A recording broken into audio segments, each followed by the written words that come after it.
Okay, we on. What's going on? This is Ivy Kingdom late night open panel, all star panel. We're gonna be just talking about everything, but we're gonna start off by talking about Kid Cudi dressing up as a woman. Well, I don't know what that was about, but we will find out. Shout out to my brother RSB. Actually, I'm gonna play his video to give you guys the background on it, and you got a video that is doing pretty good, brother. I see you doing numbers, so continue with the success. Let me play the video.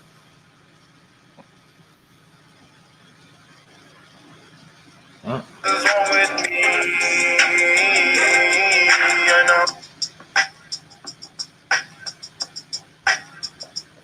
Really? You gay. Yo, welcome to Red Things Will Lose. Guys, let's get into it. Kid Cudi is up on the chopping block today for wearing a dress. Yeah. This is really nothing new to me. All right. We've already seen Little Nas X, and we all know how that turned out. But really, more or less, listen, let's take this into context real quick before I really get into it. He was tributing Kurt Cobain, and if we all know Kurt Cobain has worn dresses once or twice before. But let me give you a little bit more context. Kurt Cobain did that to piss people off. Okay. Kid Cudi pretty much did the same thing. All right. We all knew this, but let me just kind of bring it to where I'm trying to get at, which is masculinity. All right. When it came to Kurt Cobain talked about postmodernism and depression, and also a destruction within the society. So we kind of, this is something to be expected. And then when it comes down to the white culture, seeing guys in dresses, that was just the beginning of the end. They pretty much just accepted it for whatever reason. All right. Some white people did. I'm not going to say all of them. But when it comes down to the black community, right, we still have a problem with it. Mainly because we are still seen as the traditionalists. And for me, I will honestly never get black people and progressive mindsets. The reason why I say that is because black people are usually traditionally, based. Us as black people, we're very traditionally based. We have the most conservative values on the face of the planet. Second white people. All right. And when it comes down to, masculinity, that is something in which we've been going away from for quite a while. All right. So this really is nothing new to me. And for context, it sets a precedent, right? That if we don't say anything about this, okay, more or less we're gonna fall. Okay. And look, we're already falling. All right. I think more or less, you got to make money somehow. And Hollywood is basically telling you to be in a dress. We've seen black men in dresses. All right. Do I have a problem with it? Yes, I do. Does that make me a H-phobe? No. I just think as a masculine man, you wouldn't see me in a dress or I wouldn't sell myself short or sell myself out to put myself in a dress. Okay. I think more or less that sets a precedent to who we are as black people. All right. But more or less, when it comes down to black masculinity, we are definitely losing that. For white masculinity, that's definitely being lost. But I just wanted to bring up the context in which it's kind of being brought up in. And also, this is nothing new, but it needs to be brought up because what are we going to do for money? Okay. And how are we going to see ourselves? How do we want to be portrayed by the general public? And that's something I want to leave you guys with. But what do you guys think? Like, comment, share, and subscribe. Hope to see you guys next time. All right, so shout out to RSB. Kzaggin, come up, bro. So, okay, I see you, Coach Justin. So let me see. Shout out to the people in the chat real quick. Straight G, Simba, Alex, JB, Hazel Eyes. Kzaggin, come on, bro. So I'm gonna open up the panel some more in like 5 minutes. Kzaggin, you already got the link though. And my phone, I gotta let my phone charge a little bit, but we'll just go, man. From what I say, Man, I think it's ridiculous. I feel like we be doing ridiculous shit, and then somebody always tries to, not him, just period, tries to justify it, bro. Like Uptown's finest, what's up, bro? It ain't no justifying it to me. It ain't. I mean, I don't know, bro. I'm not doing that shit. If they told me, man, you can get super pop and get on here and dress up that, man, I ain't gonna do that shit, bro.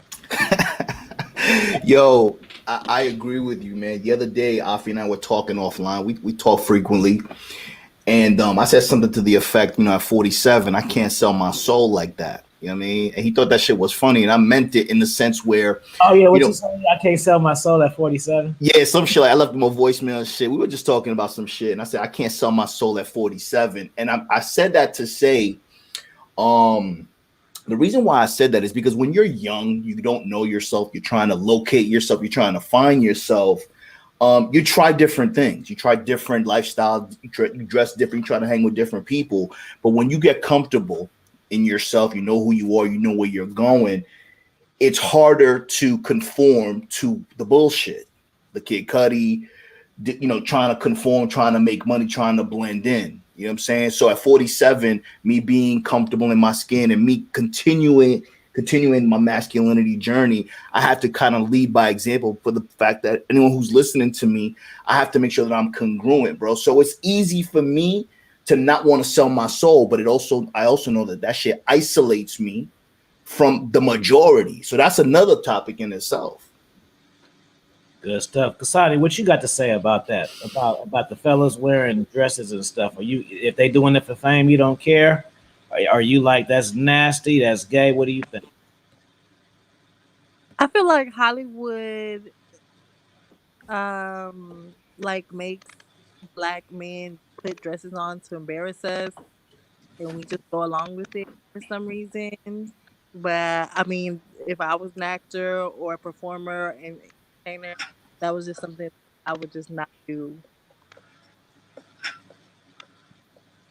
All right, let me see.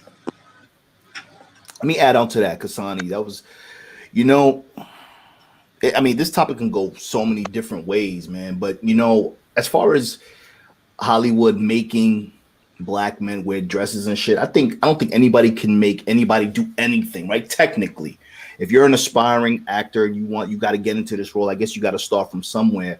But the problem is nowadays, because back in the days, Purple Rain, I'm 47, Purple Rain and shit, Lenny Kravitz, it was a little bit easier to digest men doing that back in the day, only because it was really something that was kind of hidden and it wasn't so embraced as it is today. There's so much confusion amongst boys and young girls that now everything is so fluid. So now they're just really trying to normalize it. So now men can wear dresses, can wear kilts, women could dress like men, and it's all good. But what I notice is the majority of the people that are on Front Street doing this are people of color.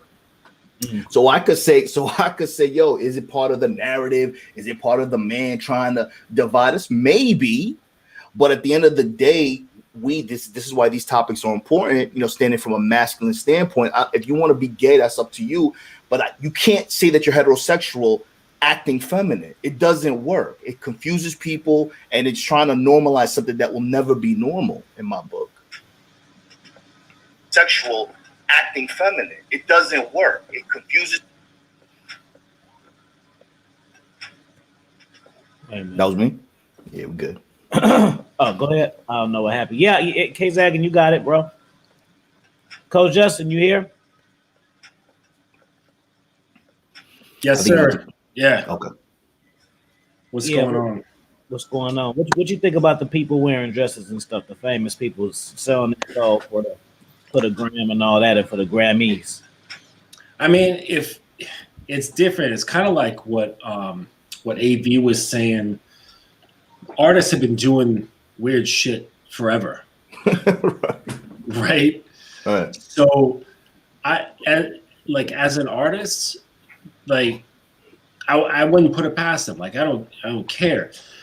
And AV, you were saying that back in the day, artists did this all the time. Like Lenny Kravitz, you mentioned Prince. Prince, and then Kurt Cobain was in the video. And it's like back then it wasn't a problem because we didn't have this very large conversation that's going on right now. Right. And that's what makes the difference. The climate in which these things are happening is different. Absolutely. So it's back then it was a statement, but coming from an artistic standpoint.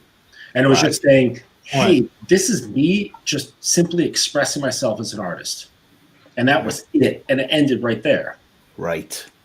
Here, it's like doing a similar thing, but it's like the climate is totally different. So the actions then are interpreted differently. And they're seen and heard in a different way. And I mean, if you want to wear a dress, you got to wear a dress. Like, I'm not going to tell somebody not to do something, but just be aware that your choices make a difference. How you carry yourself makes a difference. How people view you, how people see you.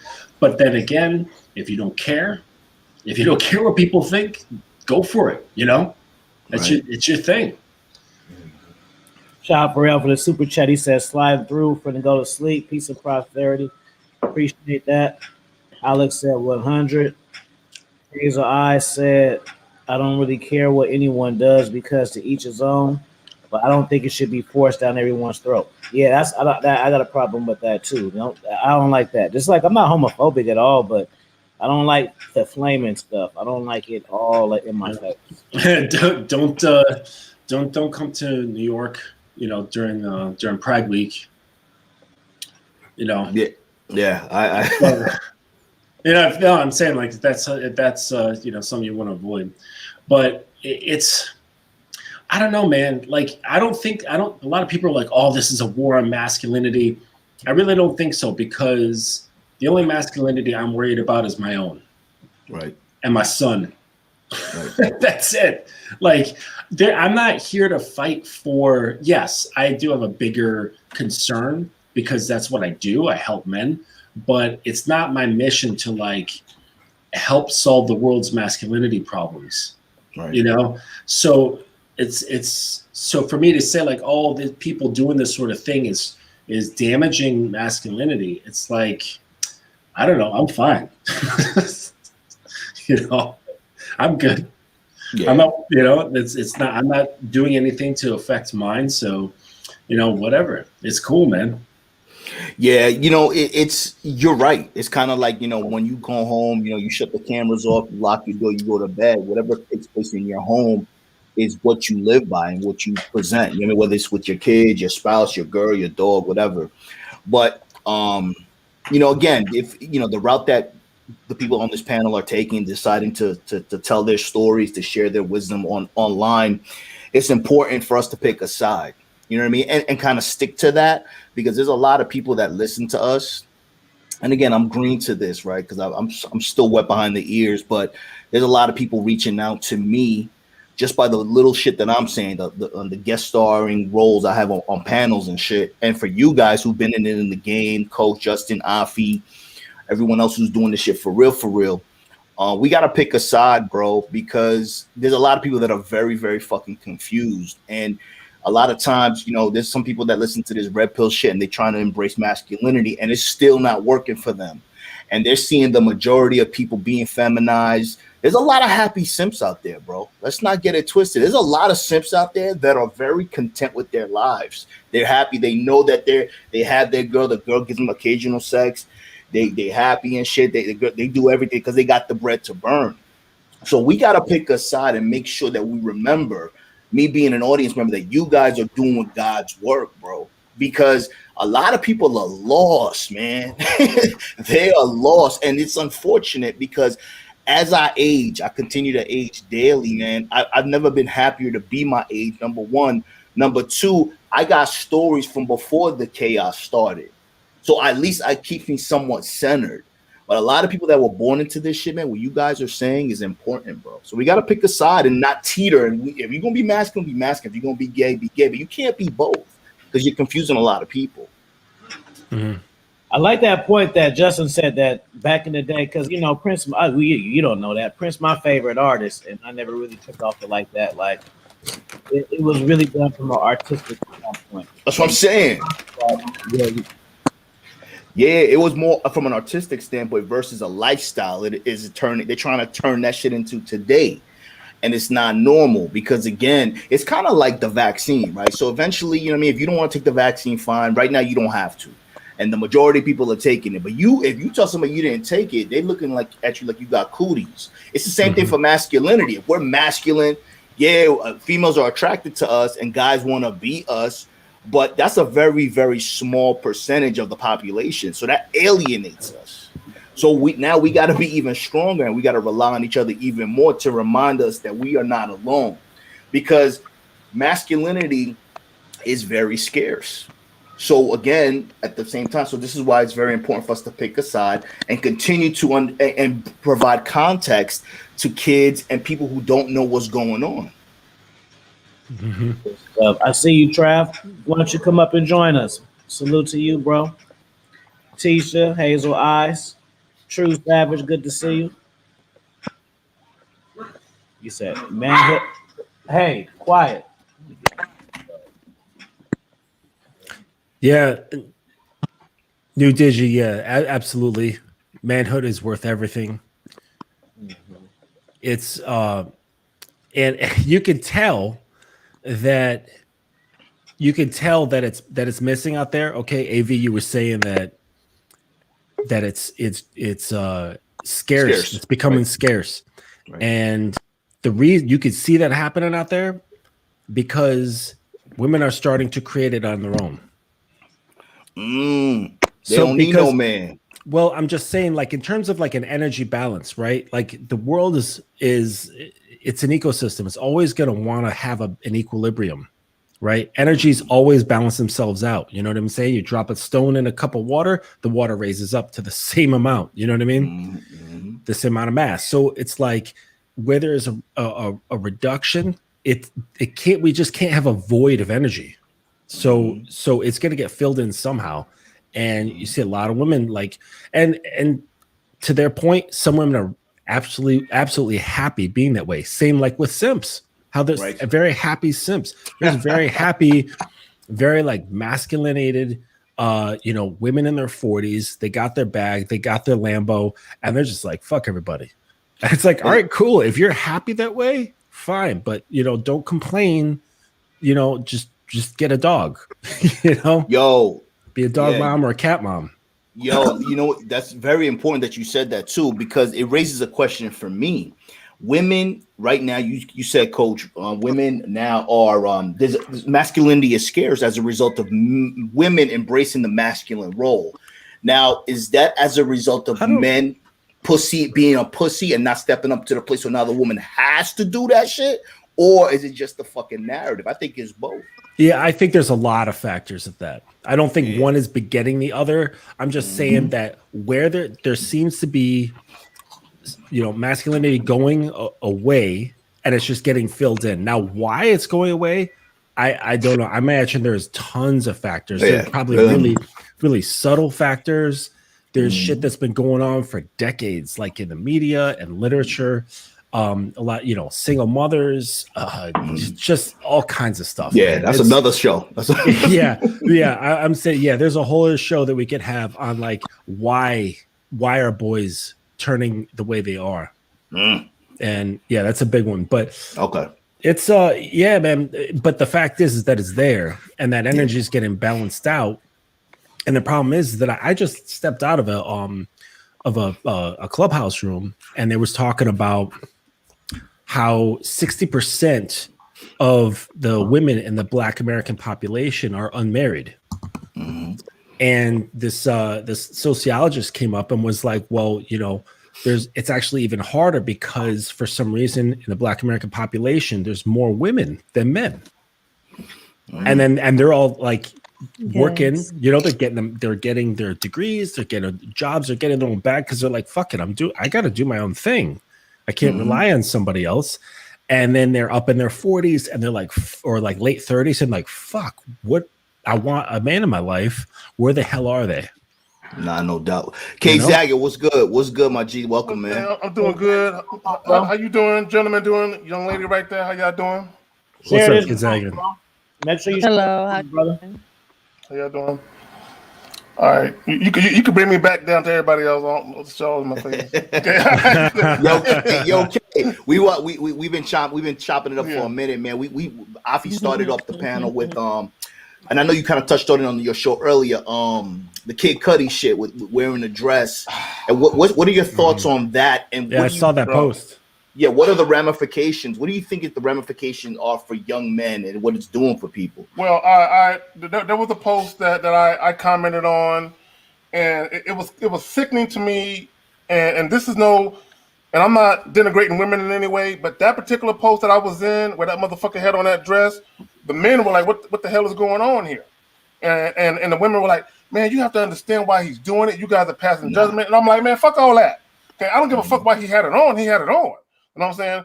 So you have women, you know, and I'm up here saying, look, we can't have this shit. We can't have our women co-signing this shit and then attacking the men for telling niggas what the fuck is you doing? Because I trying said to bring balance, right? Bro, I said this. I said, as a black man, you cannot get on stage with a dress on and not be judged.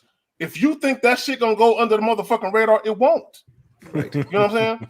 You gonna get bro. You get judged for anything. You get judged for your hairstyle, for your shoes. People judge you for the simplest of shit. So you're not gonna walk through life and not be judged. So, and I'm not saying you have to capitulate or bow down to other people's whims and shit like that. But this dress wearing shit, number one, there's a war on masculinity to begin with. Okay, period. But there are definitely people out here trying to make black men look soft like a motherfucker. You know what I'm saying? And all you got to do is just look at the proof. It's all around you. It's in the industry. It's in movies. It's in music. They're trying their damnedest to make motherfuckers look effeminate. And it's like, come on. Yeah, I agree with you 1,000%. In men in general, but black men in particular, yeah, we're definitely the poster children of that narrative. So you got the black women, right?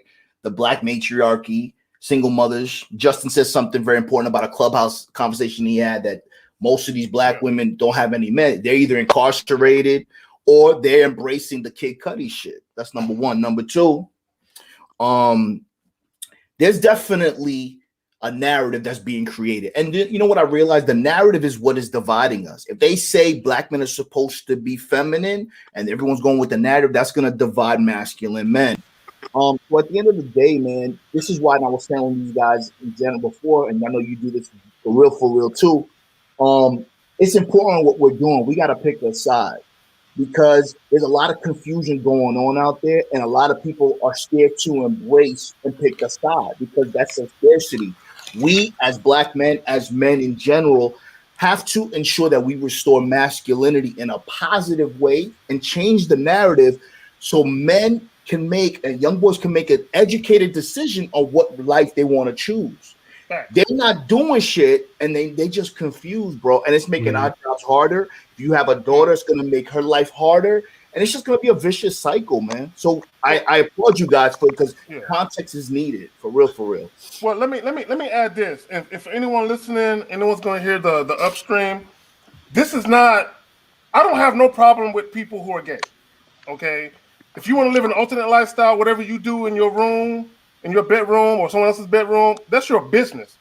But what I'm saying is, you can do that shit without doing this other shit.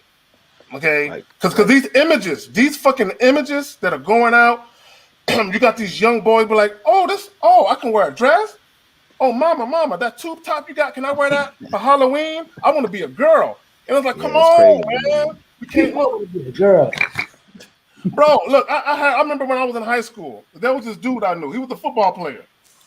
He put on a form-fitting dress for Halloween. Form-fitting, tight, skin-tight dress, put on a wig, and he got a kick out of men hitting on him.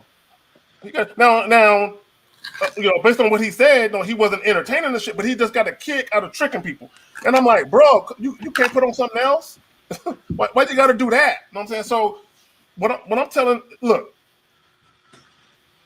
if you are a man and you want to do shit because you have an alternate lifestyle, do your thing, but you can still do it as a man though. You know what I'm saying? You ain't gotta do no other funky shit. And the brother that got on stage with the dress on, I don't know his what he do in his personal life, but let's say for the sake of argument, he's heterosexual. Let's just say that. He has to know that what he did is a detriment to all men. Okay? Not just us black men, but to all. What he did is a detriment because here we go again. Here we go again with another motherfucker with a dress on. And he wearing it proudly, bro. I got a problem with that shit. That shit don't look right. Absolutely. Kasani, you've been quiet, man. We've been hogging up the mic. What do you have to say about this, man? What you think? I don't know if she's there. But I was just looking. I was looking for this actor. I can't remember his name, and he was. I can't remember what the fuck his name was. So I was just talking. Yeah, I don't know. He's my daughter's like into him. It's like teen heartthrob type of actor, and he was recently featured on a magazine wearing a dress. And I got Harry Styles. Exactly. Yes, Yeah, Harry Styles. I saw that. Go ahead. Yep. And I was like, what do you think about that? And she's just of a totally different mindset. She's like, I don't give a shit what the fuck you wear. Right. Like, she didn't say that, but she's only 12. But right. She said, I don't care what you wear. I care about your character. Like, what kind of person are you? And it's just interesting how she's kind of like just looking at it as clothing, like doesn't even care like what the hell is going on with it. And it was just interesting how it just had like the 0 point. It was like not good or bad. It just was. And I was looking around for that name and I came across like other, actors, like, and I just didn't realize how popular it is. Like Jaden Smith was doing a shot. There's this other guy, he did like red carpet shit. What's his name? Billy Porter. You see that one? And it was but that was like a big ass evening gown. Yeah. Yeah. It was like a gown. Yeah, like he was going to a ball and shit. Snoop Dogg's son, I can't remember his name. He actually had a blouse with a big flower on it. Right. And I just it's all up, bro. They're getting them. I don't understand it. But again, it's like if you're gonna make choices, there's like if you're a star, that's one thing. You got a whole other life that's separated from society. Okay, you can do the fuck you want, right. But regular people, see, and that's the problem is that there's influence. So people are gonna be like, oh, well, it's okay for them, then it's gonna be okay for me. And it's like, hold up, they don't live in your reality. They live in a completely different reality, kid. And so you're going to do that shit and go, oh, well, everybody thinks they're cool, so they're going to think I'm cool. No, just understand, like, make your choices. I'm not going to stop you from making choices. Pick your side. Right? But make choices, but understand there could be some consequences that you're not going to like. No, there will be. No doubt. You will get ostracized. You can't avoid that. Yeah. That's what I'm saying. Yeah. That's what I'm saying. So if masculinity, being masculine, is going to ostracize you in one sector, then you got the gays and the feminines, the men that are heterosexual but they're acting feminine to be embraced by the majority. It's just going to be a big divide. So at the end of the day, I think the role of this shit, being a public figure, talking on YouTube, talking the shit that we talk about, this is to provide context, bro, because we can't stop this train. They're going to do what they want to do regardless. But at the end of the day, these videos hopefully will always live past us to provide people context, my G, because a lot of people are so confused right now, man. And I find it very frustrating to communicate with people. Like, unless it's like the people on this YouTube shit, like the civilians, I'm like, I can't fuck with them.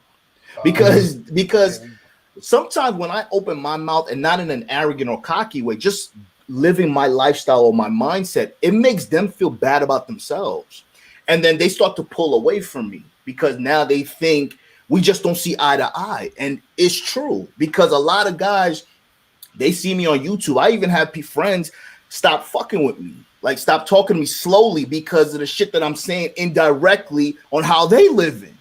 Mm-hmm. So now I'm peeping it, and I'm not insulting anybody, but what I'm saying is The shit that I'm saying, I truly believe this shit. Like, you can't fake this. So masculinity is important. It's not about bitches.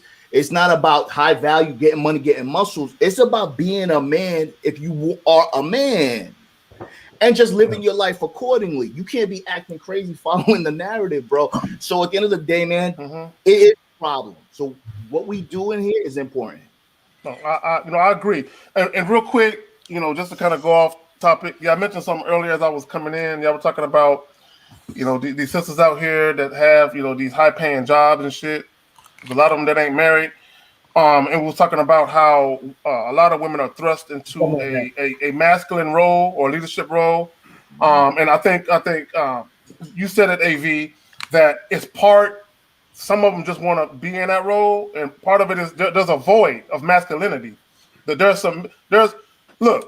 if you go back, if you just go back 10 years and then you go back 20 and 30, you can see the fall of masculinity. You can just see it. You know what I'm saying? Yes. And it's so fucking pitiful. So these women got no choice but to lead because there are men who literally don't want to lead. They don't want to accept that responsibility. Shit is hard. That's the responsibility. Hey, Tisha, what you got to say? You been listening in? Sorry, T. Yeah.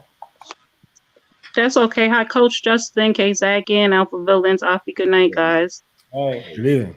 I've been listening, and I think what we have here is a generation of people on the panel, all of us around the same age. We've seen this already growing up. We've seen, cross dresses and things like that growing up. But one thing that we didn't see was the agenda being pushed on others. Right now, in certain schools, you have, and nothing to the LGBT community, what you do is what you do. But you have the agenda being pushed as far as transgenders coming into the school to talk to the kids and so forth about that. I don't think that's a discussion for school. That's really a discussion that should start at home if that's the case. I know when I was growing up, things like that was discussed in the homes. Schools were not discussing that. So I think the agenda is being pushed at an early age, where when I was growing up, as far as people being influenced by certain things, no, we actually had our own mind. Now everybody is following trends, and they actually enjoy following trends without understanding the consequences of certain trends. Right. So I think it's Kid Cudi is his name that came on with the dress and stuff. Yeah, that dude. I mean, I looked at the dress. All right, you want to wear a dress, but he had the whole necklace. So I didn't know if it was like a comedy skit or what he was doing until I realized, okay, this is for real. Kids look up to guys like that. Kid Cudi's been around for a while. People look up to that. People start imitating certain things. I remember when, let's say, like when Poetic Justice came out, and those hats came out, every girl wanted that. Kids look at certain things that are trending, and they will start following it, even though they're not down with it. One of their friends might be like that. For instance, let's say Dwayne Wade's son, who he calls his daughter. That's another thing. Yeah, I don't really want to touch on it because, like I said, it's nothing against the LGBT community. I have friends that are gay. That doesn't bother me. That's what they do in their bedroom. That doesn't define them. You understand what I mean? So as far as with people would say it's not what do they call it, like emasculation of the man or whatever. Right. It kind of is, because if you look at certain cultures, it's really not accepted. If you look in certain countries, they actually will kill people for that. So it's kind of confusing to me why we're so accepting of a man wearing a dress or a skirt. And I mean, you could do whatever you want. That doesn't even bother me. But when you want to be public figures, you don't see guys in the hood doing that, or in other communities, the suburbs or whatever, doing that. They're not doing that, even though they are. They don't need to be that flamboyant with it because they know who they are and they're comfortable in their own skin as far as that, if they are, part of the LGBT community. And I also have friends that even talk about within that community, who are in that community, is kind of like annoyed with the whole him, her, she, him kind of terms when they just consider themselves either male or female. So they're within that community, and they're also bothered by that because they don't want to be classified by all these little knickknacks. That's what I'm saying. So So it's like, let people be who they want to be. That's their business. Right. But at the same token, you have to remember when you are a public figure, a lot of people are going to start following these trends. We used to wear baggy jeans growing up in a certain era and things like that, rocking certain hats.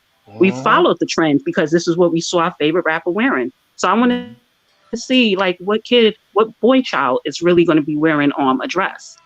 And Man, it's really the responsibility of both parents. And if it's one parent that's in a household, I know, a lot of men like saying that, the women make these men feminine. Okay, what about the girls that, decide that they want to be lesbian? Is it because their dads are not in the house?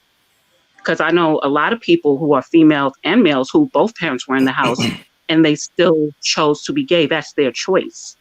Yo, You know what I mean? fact. So we have to know as far as accountability and things like that, and what agendas, what messages for kids that can't even think for themselves yet that we are sending out.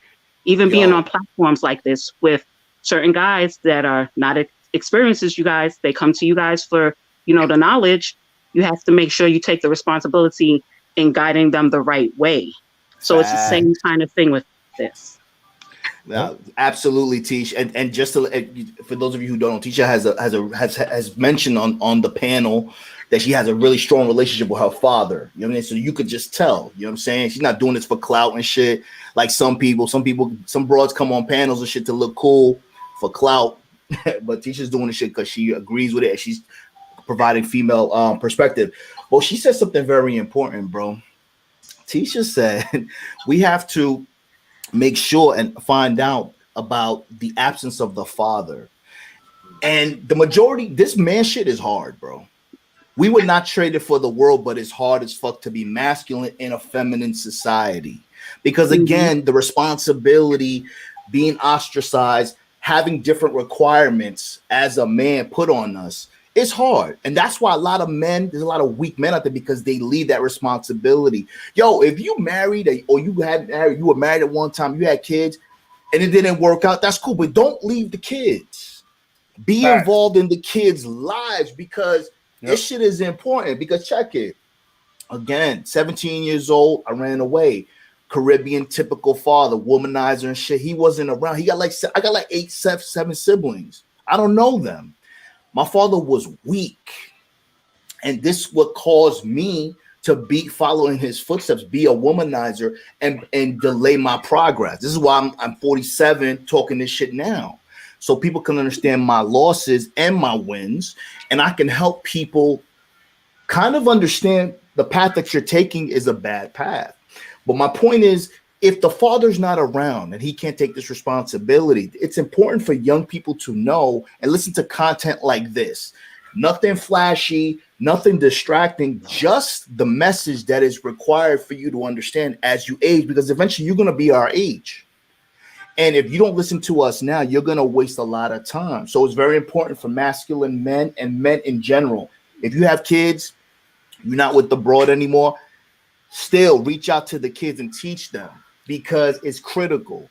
And now women have to stop taking their bitterness out on the baby daddy and keeping their kids away from the father, because it's only doing a disservice to the kid. You know what I'm saying? They're putting poison in the kid's ear because they're mad at the father because the father's upgrading and living a better life, but the kids are suffering. So now you got the single mother just going crazy, no masculine energy, always putting down the father. So now you got a confused boy. The mother's gonna tell the girl, you could do anything a boy can do. She's not gonna tell the boy that. Yeah. So what's the boy not to mention? Not to mention shitting on the father, like right, in that. The process. You know, just so throwing him under the bus, which is continuing that narrative, right? Because I don't mean to cut you off, but I was in a conversation with my friend Caron, and this is a guy who I've known for many years. He's from Jamaica, and we got into this discussion about Obama, how he was talking about his father during an interview, and he was just expressing that his dad was never there. And I said, well, to me, it sounds like he's just talking about his childhood pain, like just being honest and open about it. Cool. And he's like, yeah, but he's also throwing his dad under the bus. And I'm like, how? I don't see it. And we went into this huge, long-ass conversation, And it took me that long to really understand the nuances that are there, because at the end of it, he wrapped it up real good. And it was like, he's like, people tend to fill the molds that you cast them in. Right. So if you always have this casting of, I guess in the situation he's talking about, that black men are going to be like XYZ, then more often than not, they're going to follow into that role, because that's what, right. And it's overtly and covertly suggested for years and years and years. It's in the subconscious. Yes. And Right. I didn't understand. I was like, that shit hit me like a ton of bricks. And I was like, holy fuck, dude. That is one complex fucking situation, because then that leads to like in that situation, mother and my mom did it. Like when my dad was, he bounced, and it was just the trashing of the man. And I kept hearing that. Guess what happened? I grew up and I was like, I'll never be that guy. Da, da, da, da. Captain Save-A-Ho. Right. And That's what I'm saying. That's what I'm saying. I did a show yesterday talking about that, and we were talking about on the show, when you grew up, did the presence of your father or lack thereof influence how you view women and your intimacy with women and all that type of shit? Does it affect your relationships with women, how you look at sex? And it does, either directly or indirectly. It has an impact. I'm pretty sure. And I didn't realize it. I didn't realize it for all these years. I never thought about it. I never even, until we came up with the show title, and I started thinking, and I'm like, fuck. And I started just thinking about me, and I'm like, I was impacted, and then I never fucking realized it, because it was it was steeped in my subconscious thoughts. And your subconscious mind is stronger than your conscious mind. So I'm like, God damn, I was impacted. So it fucked with me for a minute, man. That's what I'm saying. And it's very important what you just said, Kzaggin. Kzaggin said that subconsciously, a lot of times I used to go to therapy, like I said, and sometimes the therapist would try to extract information from me, and I would go into it out loud, and I would answer my own question out loud. So you are what you think, you are what you know. If you are solely satisfied with what you think you know, you're always going to live in this type of dynamic. You always have to try to learn something new and give yourself the opportunity to make a choice that's going to be best for you. So your energy, your subconscious, is everything dictated by what you do on a daily basis. If you go to bed late, you smoke, you drink, you don't do anything productive, that's what your subconscious is going to give you. And the energy is going to make you think that you deserve that mediocre life. So at the end of the day, man, if you didn't grow up with a dad, who gives a shit? You got to understand, once you realize that you were definitely impacted, go to therapy or seek some knowledge from people that are really telling you the truth, substance over subscribership, right? And try to resonate with that and really take a hard look at yourself so you can become better, bro. Because nobody cares at the end of the day. This is just explanations as the shit that you might be going through. You know what I'm saying? Yeah. And what's a strong thing to keep in mind, hang on, man, just to what AV was just saying, 95% of your brain activity and all of your actions, choices, behavior is from your subconscious. Fact. So all that shit, all that subtle shit, all that things where the little boy is hanging around and she's saying like, that man was a piece of shit, I'm so glad he left, right? All that stuff he's hearing, and it's just slowly getting etched into the brain. Little by little in the subconscious. And then they grow up with a certain kind of behavior that they can't explain until they need therapy. Right. It's funny that we're talking about the subconscious mind. Now, do people understand why that motherfucker wearing a dress is a problem? Yeah. Because that's going to be in somebody's subconscious mind.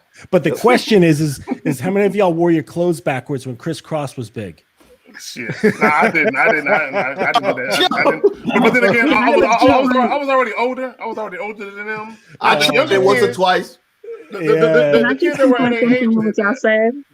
With the with the parents need to co-parent, they definitely need to work on co-parenting better. Some households, even though they co-parent, you'll still have kids that'll still do what they want anyway. So for instance, we're gonna have to touch, and I don't really want to say it, but with the Dwayne Wade situation, that's a 2-parent household. But look at this young man who chose to now be called a girl.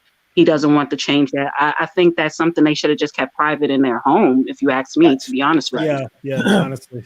Because that's their business, but they wanted to bring it out. I understand that, you celebrities, whatever, but that's my point that I'm making, where kids are at a certain age where they're not even able to make the decision. It seems like those two parents are saying, okay, it's okay. Just come out, do whatever you want. You could do that if you want. That's fine. I understand that. But we have to be responsible for it.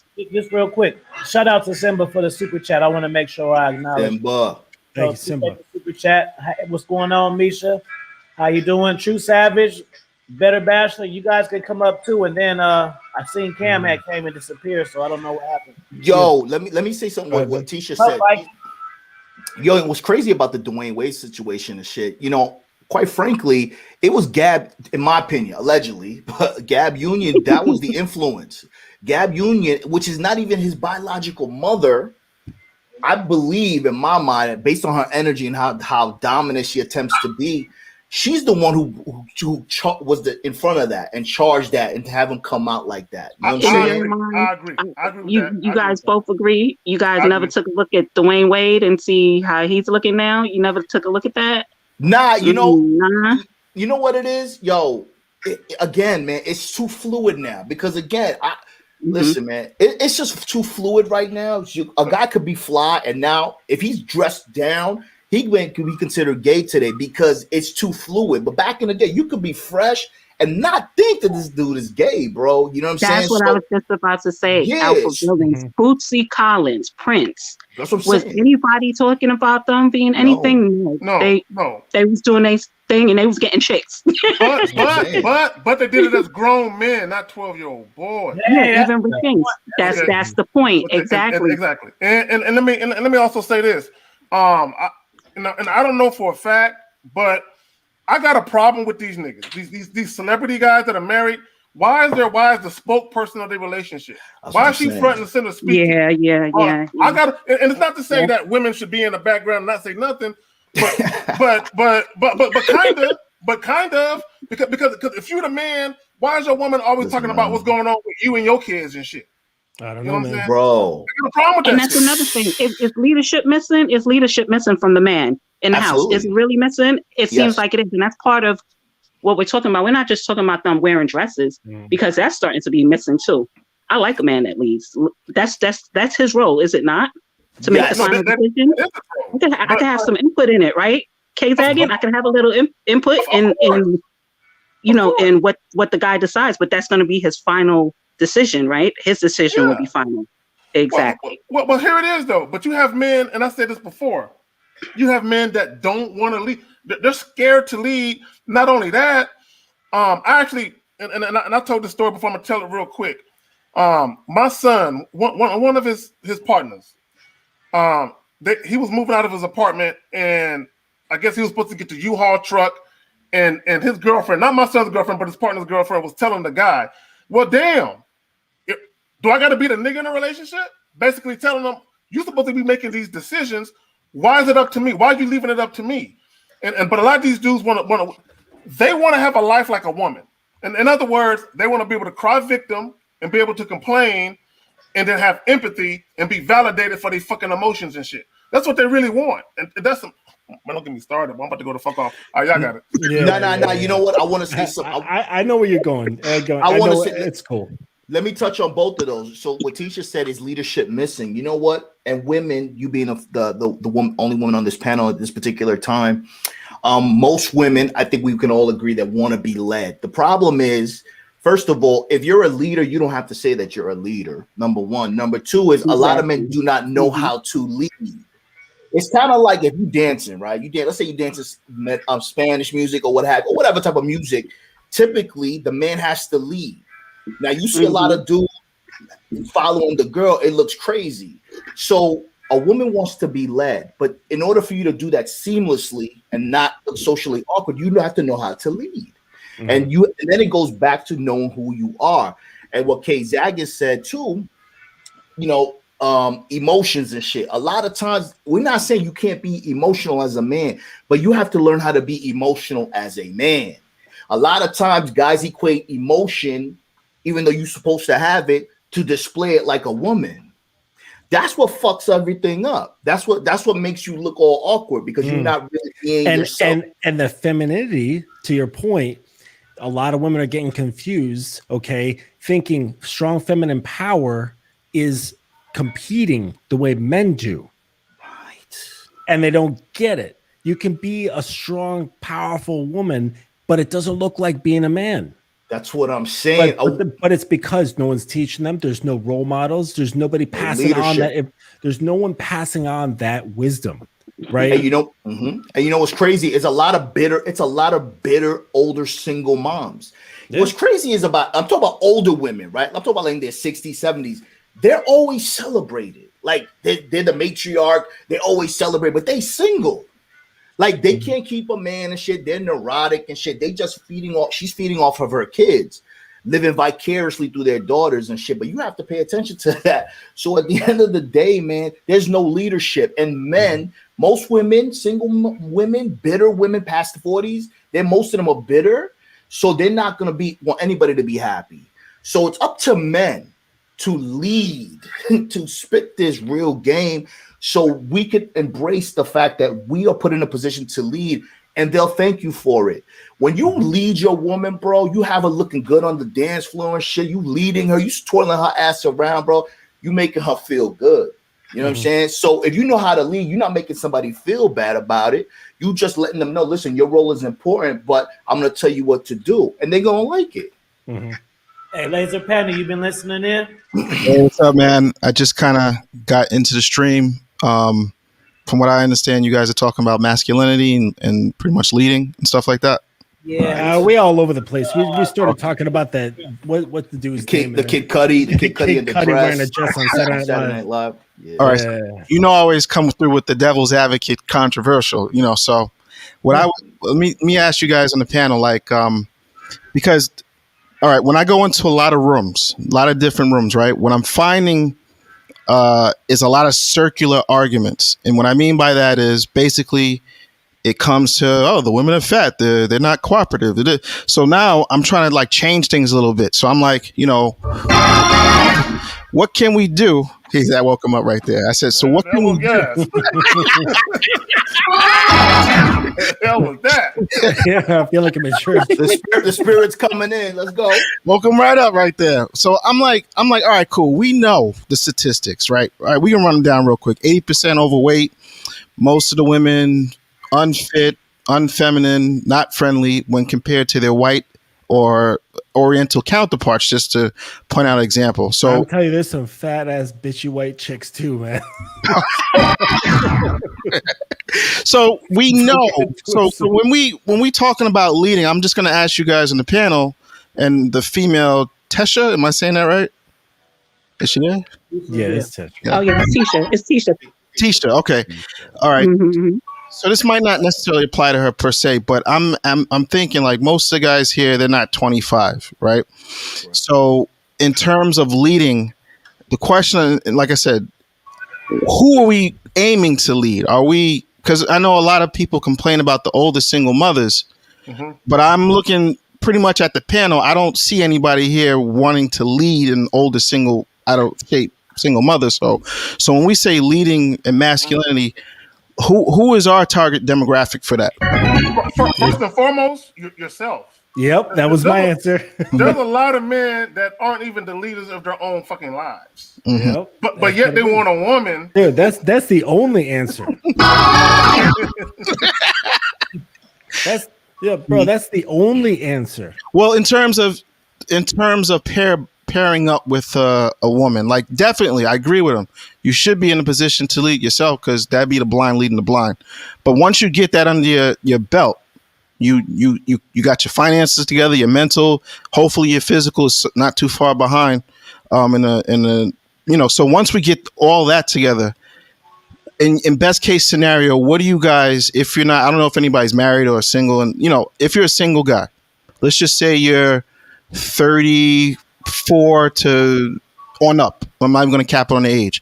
You're a good leader. You got your stuff together. Now, we already know what the dating market is pretty much in the U.S. So with that said, what's your plan of What's your plan of action? Like your kill zone? Like, all right, we're gonna lead somebody, but what are you guys looking for? Let me. That's a good question, bro. And it's gonna vary.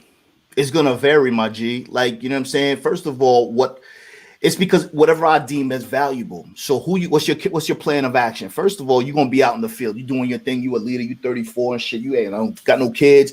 You doing your thing. You the example, right? That everybody wants to aspire to be. You going out there. You living your life. You're not living your life to look for a partner, but you living your life. And in the process, the byproduct of you doing you is always going to be attractive women coming to you, etc. Then you start vetting them. You start the vetting process. You know what I'm saying? You start giving them things to do. You start riding with them through adversity. You look at their cooperation. You look at what they're trying to do for you, what value they could bring to you as well. Then you start doing a process of elimination. You know what I'm saying? Like, you ain't going to get, because we know the dating market, let's say in the US, is crazy. So it's going to take some time. You also got to see a woman that's going to want to ride with you during that time and show you and behave accordingly. So it's a very long process, but there is always a plan of action, but it's all up to the man, how much time he wants to devote to a woman and how much work he wants to put into her to vet her, or to see who's going to be doing most of the work to try to stay in his vicinity. You know what I'm saying? All right. And I agree with you. But let me ask you just to follow up on that question. If you were giving a younger man a kind of blueprint, it doesn't have to be exactly, because everybody's different, obviously. But if you were to say, listen, when you get out there and you get yourself together, this is how you should move and this is what you should look for. And I'm saying, what in a general sense would that be in terms of fitness, income, if that matters, personality, location, and geographic location to you? Like, because a lot of dudes out here, because this is what happens. This is what I'm seeing, and I'm just giving a broad stroke about it.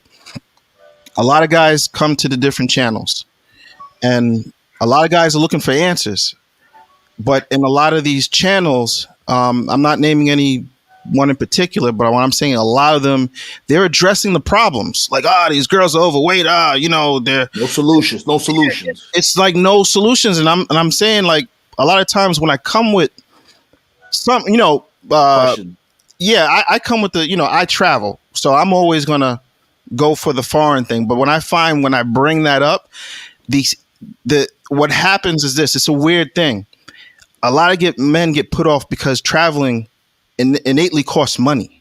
So what will happen is now the guys who don't have it, and they don't really understand, you don't have to have a lot to travel, but because they don't feel comfortable in what they have, because they're some quasi alpha male, whatever, they'll try to knock it down. They'll say something like, I get girls from where I'm at and I don't need to travel. But I'm like, listen, I'm a guy big about receipts. And I'll put my receipts up against anybody last Tuesday. So my thing is like, okay, you might be a hometown hero. You might get girls in your vicinity, but what's the quality of those women? Right? And when I pull receipts, it gets real quiet. Well, we got to be. Are you talking about quality as far as attractiveness, or quality as far as the intangibles and attributes of the woman? Right. This is what I say. Like when I'll go to Colombia and I'll show my receipts to the type of women, doctors, lawyers, regular women, not like strippers and nothing like that. The general reaction I'll get is like, I can get that here. Matter of fact, I do get that here, so I don't have to travel. I say, cool. All right. Pull some receipts. What you got? What happens, what you'll see is a 10-year-old picture of them with a flat top on, with a crazy looking shirt, with some old fat chick. Back in the day, maybe he was a hometown hero. And I'm like, this is what I'm saying is like, you have a lot of guys out there saying, I get the women. But the thing is, when you start to pull the receipts, when you start to pull the veil back a little bit and say, okay, you've got all this great advice on how to get women, but I think I should go this way and this works for me, it automatically gets shot down because that way requires money. It requires, when we talk about finances, to get on that plane and to lock down a nice spot, even in a third world country, and food and going out every night, that's going to cost some money. You can't fake that. So what happens a lot of times, dudes I see knock that down as to say, well, if you're lame in America, you'll be lame over there. But what I say is this: if we mathematically, we're all men here. So when it comes down to logic, you've already stated the problem. You're telling me 80% of the women are out of control, fat, and unruly on some Thanos shit. I'm like, cool. We've already verified this. So that means what, we're going to have a Hunger Games where 90% of the men are chasing 20% of the women? Does that make sense? I'm like, no, it doesn't. So what makes more sense is, as men, if we're talking all this, get your stuff together and, booking a flight and spending 5 racks, staying somewhere else, like a month and a half, that ain't a big expense, because remember, we got it all together. Remember, we're men, we're leading. And I'm saying, hey, when you go over to these different places, you learn the culture, you learn the language, and your success rate off rip, even if you don't know the language, you're going to have a high return rate just being yourself. And that's what I'm trying to get to, is like, guys, I find that in America, I'm from New York. So what you see over here is a lot of pretend, a lot of bravado, and, I got it. Yeah, go ahead. No, well, here's the thing. I mean, because we got to look at everything in its proper context. Are we talking about just getting some pussy? Or are we talking about getting women? And I'm not saying that that's your case, homie. But we have to look at it. Are we talking about just getting some ass? Or are we talking about dealing with women who actually bring some value to your life? Now, you mentioned doctors and lawyers. Okay, I can fuck a doctor or lawyer. It's cool that she got that title and she make that money. But do I benefit from her having that label? Well, I would say when you're dealing with women, everything's on the table. Sex, mentality, all that's part of the equation. There's nothing singled out like, oh, I only want a woman if she can cook. I don't care if she cooks if she looks like a whale. So everything is on the table. Like the thing is, another point, a doctor and a lawyer in a foreign country is going to do their job, and they're going to come home and still be your female. They're not going to bring that doctor and lawyerness into the relationship. So when I say doctors and lawyers, I only say that because the reaction that I get is, like, oh, they assume that when a guy travels, the default off the plane is Prostituteville. Okay, fair enough. Where you go, there's just going to be a flock of prostitutes. I'm like, listen, if you know anything about travel, it's like saying when I go to Atlanta, the minute I step off the plane, there's prostitutes everywhere. No, you have to go to where the hoes are. If that's what you're looking for, you'll find them. Same thing if you go in a foreign country. If you're traveling for that, it ain't hard to find, because that stuff is legal over there, so it's easier to find. So I'll give that to anybody. Yeah, but what I'm saying is, that's just the reaction I get when I start talking about traveling. But yeah, everything's fair enough. The table. That's fair. That was excellent. I'm glad you brought that up, man. That context that you provided, because you're right. You know what I'm saying? I'm still an audience member. And there's a lot of channels out there that are focusing on the problem, but no solution. Now, what they'll say is that the solution is behind my coaching session. I'm not knocking it, do you? Because I know there's a lot of value in the coaching. I'm not degrading that. But what I'm saying is, to be devil's advocate to Laser Panda as well, I agree with you 100%. But you mentioned that there's no solution, only problems. For me, in showing a receipt, doesn't show me anything. It's only show me that you have that receipt. You know what I'm saying? So a lot of dudes, and there's a lot of credibility in the receipts. I'm not downplaying that as well, but that's not a plan of action, because a lot of dudes can't be remote. A lot of dudes can't travel. So what we're saying is, a lot of dudes are not going to be tall. A lot of dudes are not going to have a physique. So I think the consensus is they're trying to tell people to make do with what you have and try to make it the best that you have, because you ain't gonna get taller, you ain't gonna make X amount of money, you ain't gonna be able to travel. So do the best that you can with where you're at. So there's a lot of validity to everything. It's to each his own. You know what I'm saying? Because it's crazy, because 34, one demographic is like, could find that this shit is popping. Another dude may not like to travel. So it really depends. But just to your point, when you bring up travel, I know they automatically assume it's all prostitutes and easy, and it is easier, but it's not a reality, unfortunately, for the majority of men. But let me just add to that. Another main issue I have is less than 10% of black men actually have a passport. That's what I'm saying. So what happens is, a lot of guys, just to piggyback off your point, will say, "Oh, I don't like to travel," but I'm like, you don't even have a passport, so you can't even. It's like you can't even open a door if you don't even have the key. So it's like, I feel like the thing is, when you go to other countries, just to bring up to your point, you don't have to be tall. That's what I'm saying. You don't have to be rich. I know. And the thing is, when you go to, like, I'll just use Colombia because that's where I like to go. When I'm just walking around in the normal town, like the supermarket, I see a regular guy who probably in their currency would make $600 a month, and he's comfortable. He's not like living extravagant. He probably doesn't have a car, but you look to his right or to his left, he's got a bad chick with him. And that's the point that I'm trying to bring forth. Whereas you hear it on Kevin Samuels 5 nights a week or whatever, how many times he does a show, you hear these below average women with below average bodies, with below average mentalities, asking all of them, asking for the top 3% of men. Like, how does that work? So now as a man who's coming up into this, who's, let's just say 34, who's making, let's just say average it out, 75,000, he's maybe in the top 25% of men. And you're telling him there's only really 20% of women to play the Hunger Games with. I'm like, there has to be a solution. I mean, yes, we all like to compete, but like you said, not everybody is going to, there's 80% of, there's 100% of guys pretty much trying to get the top or midsection of 30% of women. So how do we get to a solution where, let's just say, every guy paired up with every available above average woman, you still got about 70% of guys who are not going to get with the fat chicks. So what are these guys? What's the solution for those guys? I will say Nothing. this, though. There is no solution yet. There's no short-term solution, but I will say this, though. In every game, there's winners and there's losers. Okay. There you go. That's I will life. say, I will say life. It is what it is. Yo, check this out, though. At the same time, And then I want to add something after you, man. No. Oh, yeah. Go ahead. My bad. Oh, well, just about the traveling. I gotta stress that dudes spend way too much fucking time worrying about women. They spend way too much time, and I'm not bagging Laser, but worrying about the receipts. Okay, yes, fucking travel. Go to Europe, go to the East, go down south.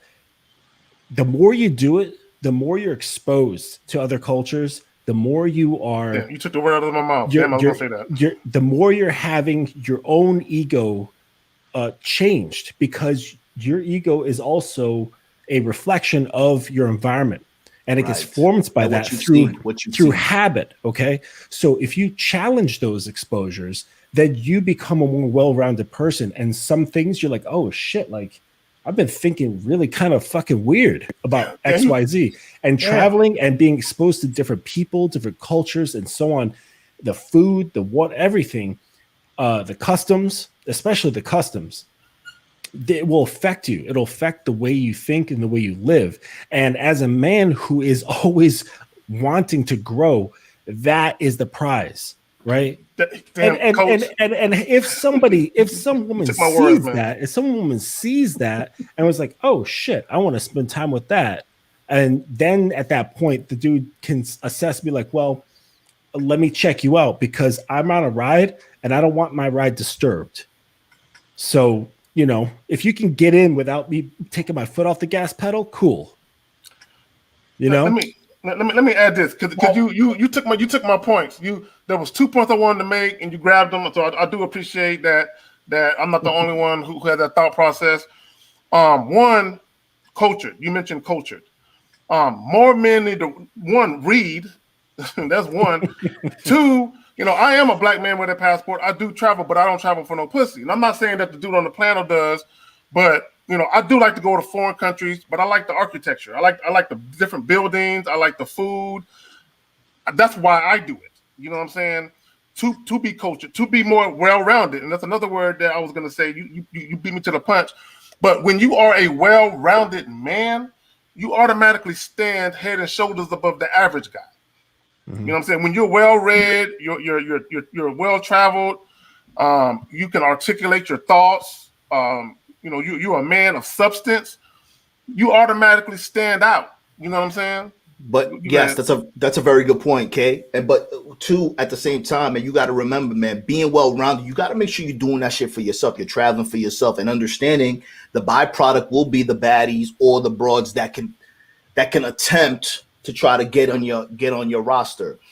So the thing is, a lot of times, bro, you could, let's say you well-rounded and you introduce a particular dish to a low-level bro that's a baddie on the exterior, but her mind ain't ready. She hasn't been exposed to shit.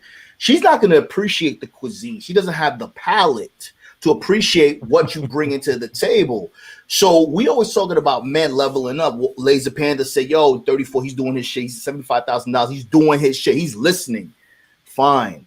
But then at this point, once this population grows of men doing what they're supposed to be doing, women will have no choice but to conform. Because why? Women follow power. Women do not act up with their employers, bro. They act up with their boyfriends and their simp-ass husbands. Why? Because they are not in a position of power.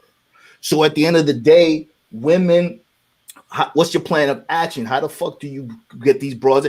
You do a process of elimination, and you see the one that is doing the most to try to be in your aura, then you teach her. You reprogram her, bro. You kind of take her away from everything that's bad from her toxic friends. You minimize her social media, and you include her in your journey, whether she's working for you, picking up your dry cleaning, meal prepping for you. That's what it is. Hey, AV, I'm going to say this, and I'm going to make a conclusion to it, and then I'm going to introduce Uncle Izm. So this is my take on it, and I can speak on it because I got Europe on the left, London on the right, on the bottom, and Africa at the top, and all of that. So this is the key to what it really is about, because beauty is from the eyes of the beholder. We know that. So it's just about the self. So I'm gonna break down the self. It's when you have self-mastery, it's about putting yourself in the best possible position. So like what Laser Panda is saying, like these guys aren't in their best possible position, so they try to complain and minimize what travelers and shit do because they're not in that position. So if you get in that position, whatever kind of women you want, like me, for instance, I like Asian chicks, I like Spanish chicks, I like but I've dealt with all this, the kind of chicks to know what I like. See, some people haven't had these experiences to know what they like and they don't like it. Okay. Yep. So when you get to your prime self, then that's just on the travel and that's just on the career thing. Or as far as the dating thing, then you can get the options that you really want. And then you can be the judge, because sometimes you don't know what you like because you're just used to certain things, and that's what traveling does. It's not just about the chicks and stuff. It's about being around feminine women, having to know what it feels like for a chick to say, "Let me rub you down before I have sex with you," and it be her idea, and then you bring those type of feelings and stuff back, and then when you come back, then you have these different expectations to your benefit. You know what I'm saying? And then you can kind of choose what it is you like, because you at a position that you put yourself in, you can get anything that you want.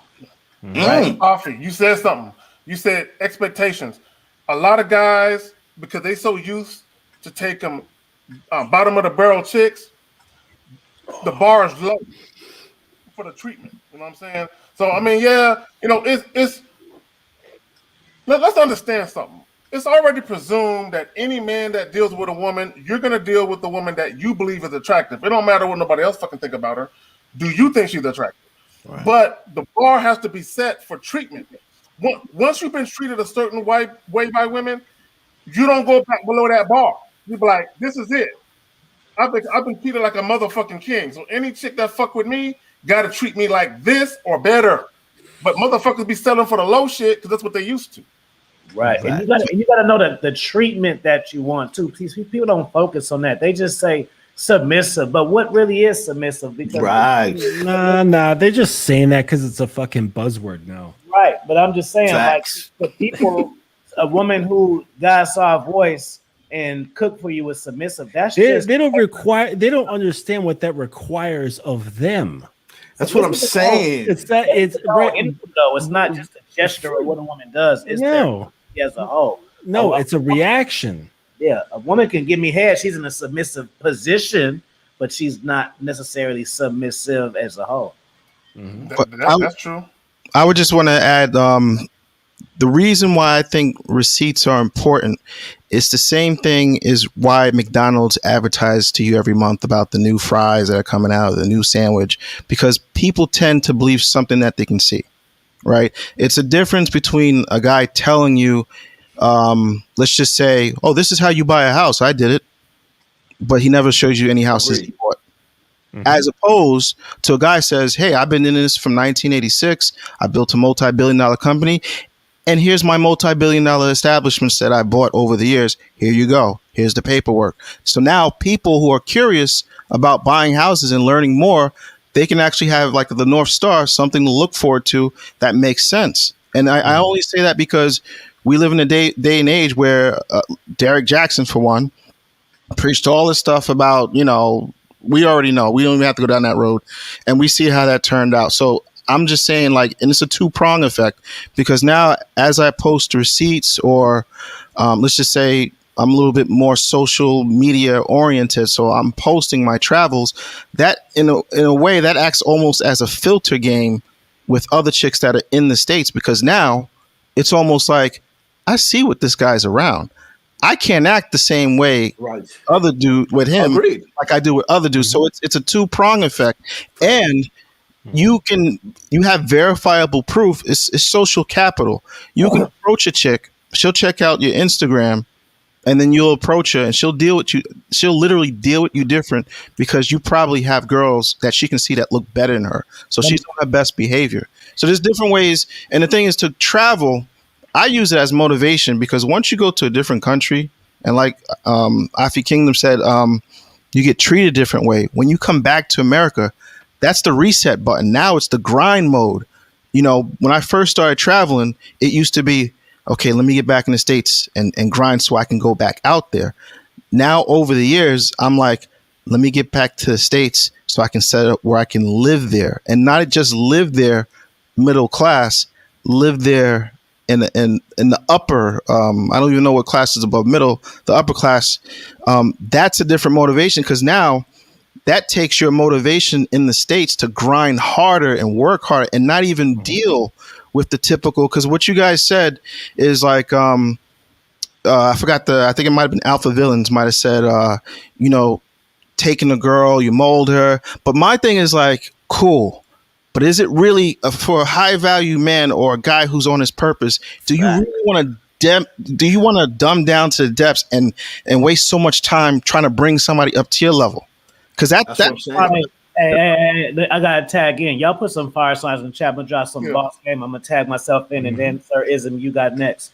This is the power it is too, Laser Panda. When you use the social proof and shit, what happens is, and see, we don't talk about this because we talk to the guys and we tell them to get on that purpose, get high value.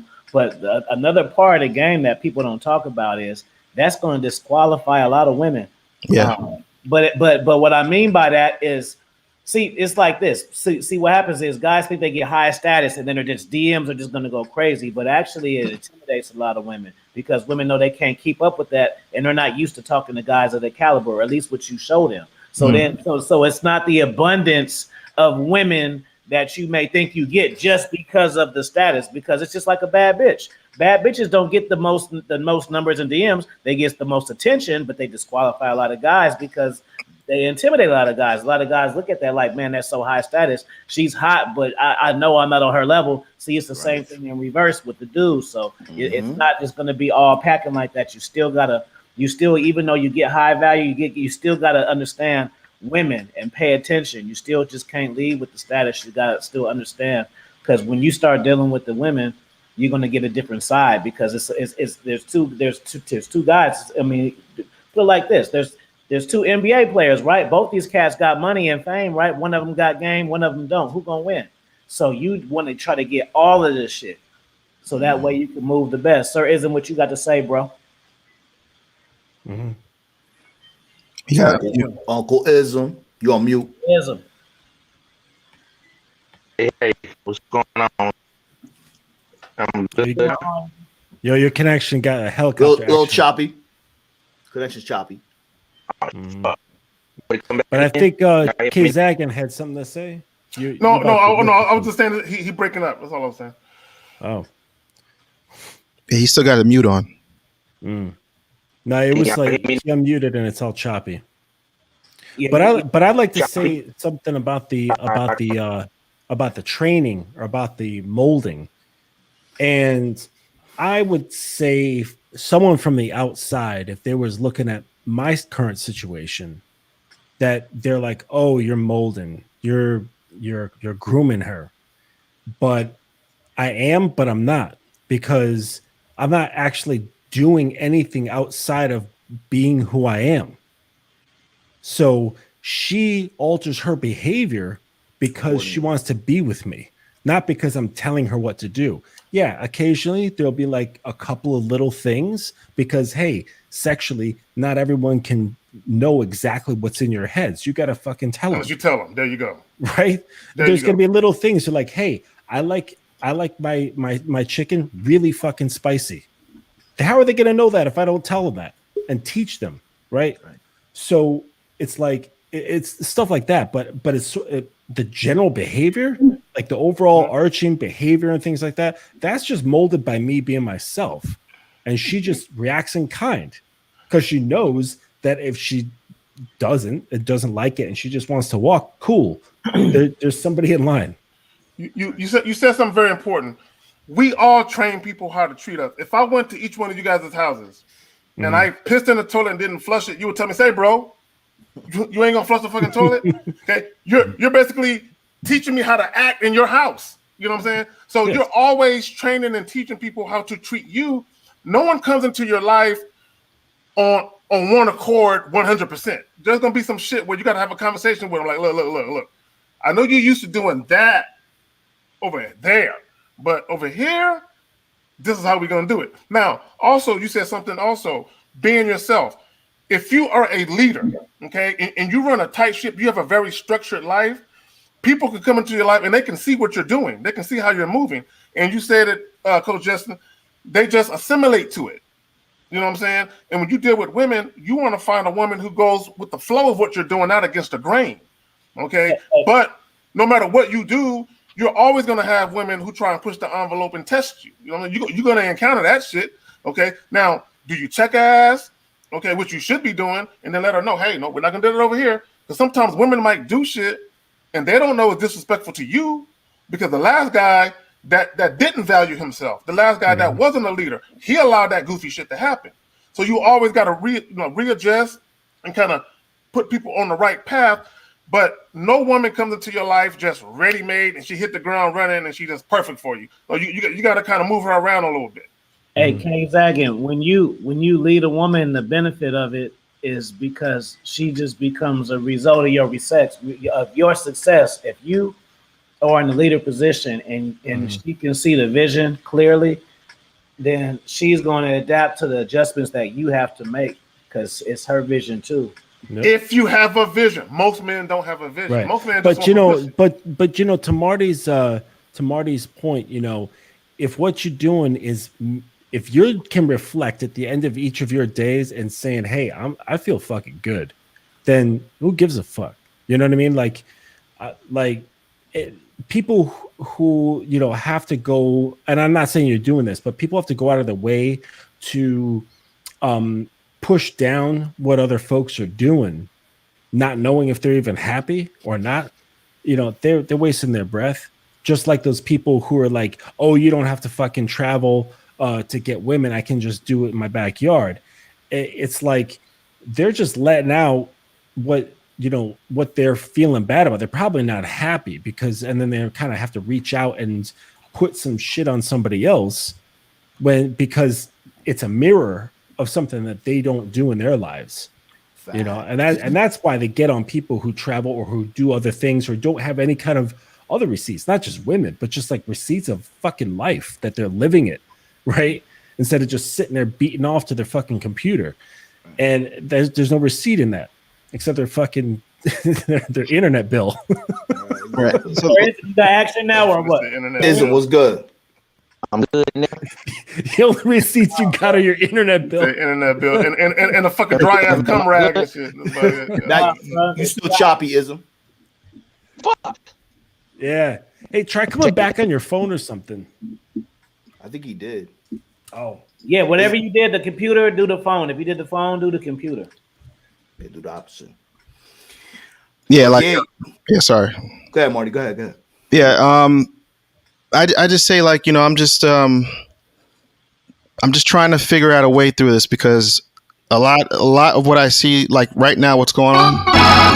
Right, what's going on is what's going on is all the jobs. And I said this months ago before the corona thing happened. My point used to be, man, I see why it's so tough out here because you have all the women, right? They're making money much faster, much younger than the average guy. So you're already starting to, as a young man, as at a deficit. And what I used to say in New York City, a lot of the young women can make a lot of money doing like service jobs back before Corona.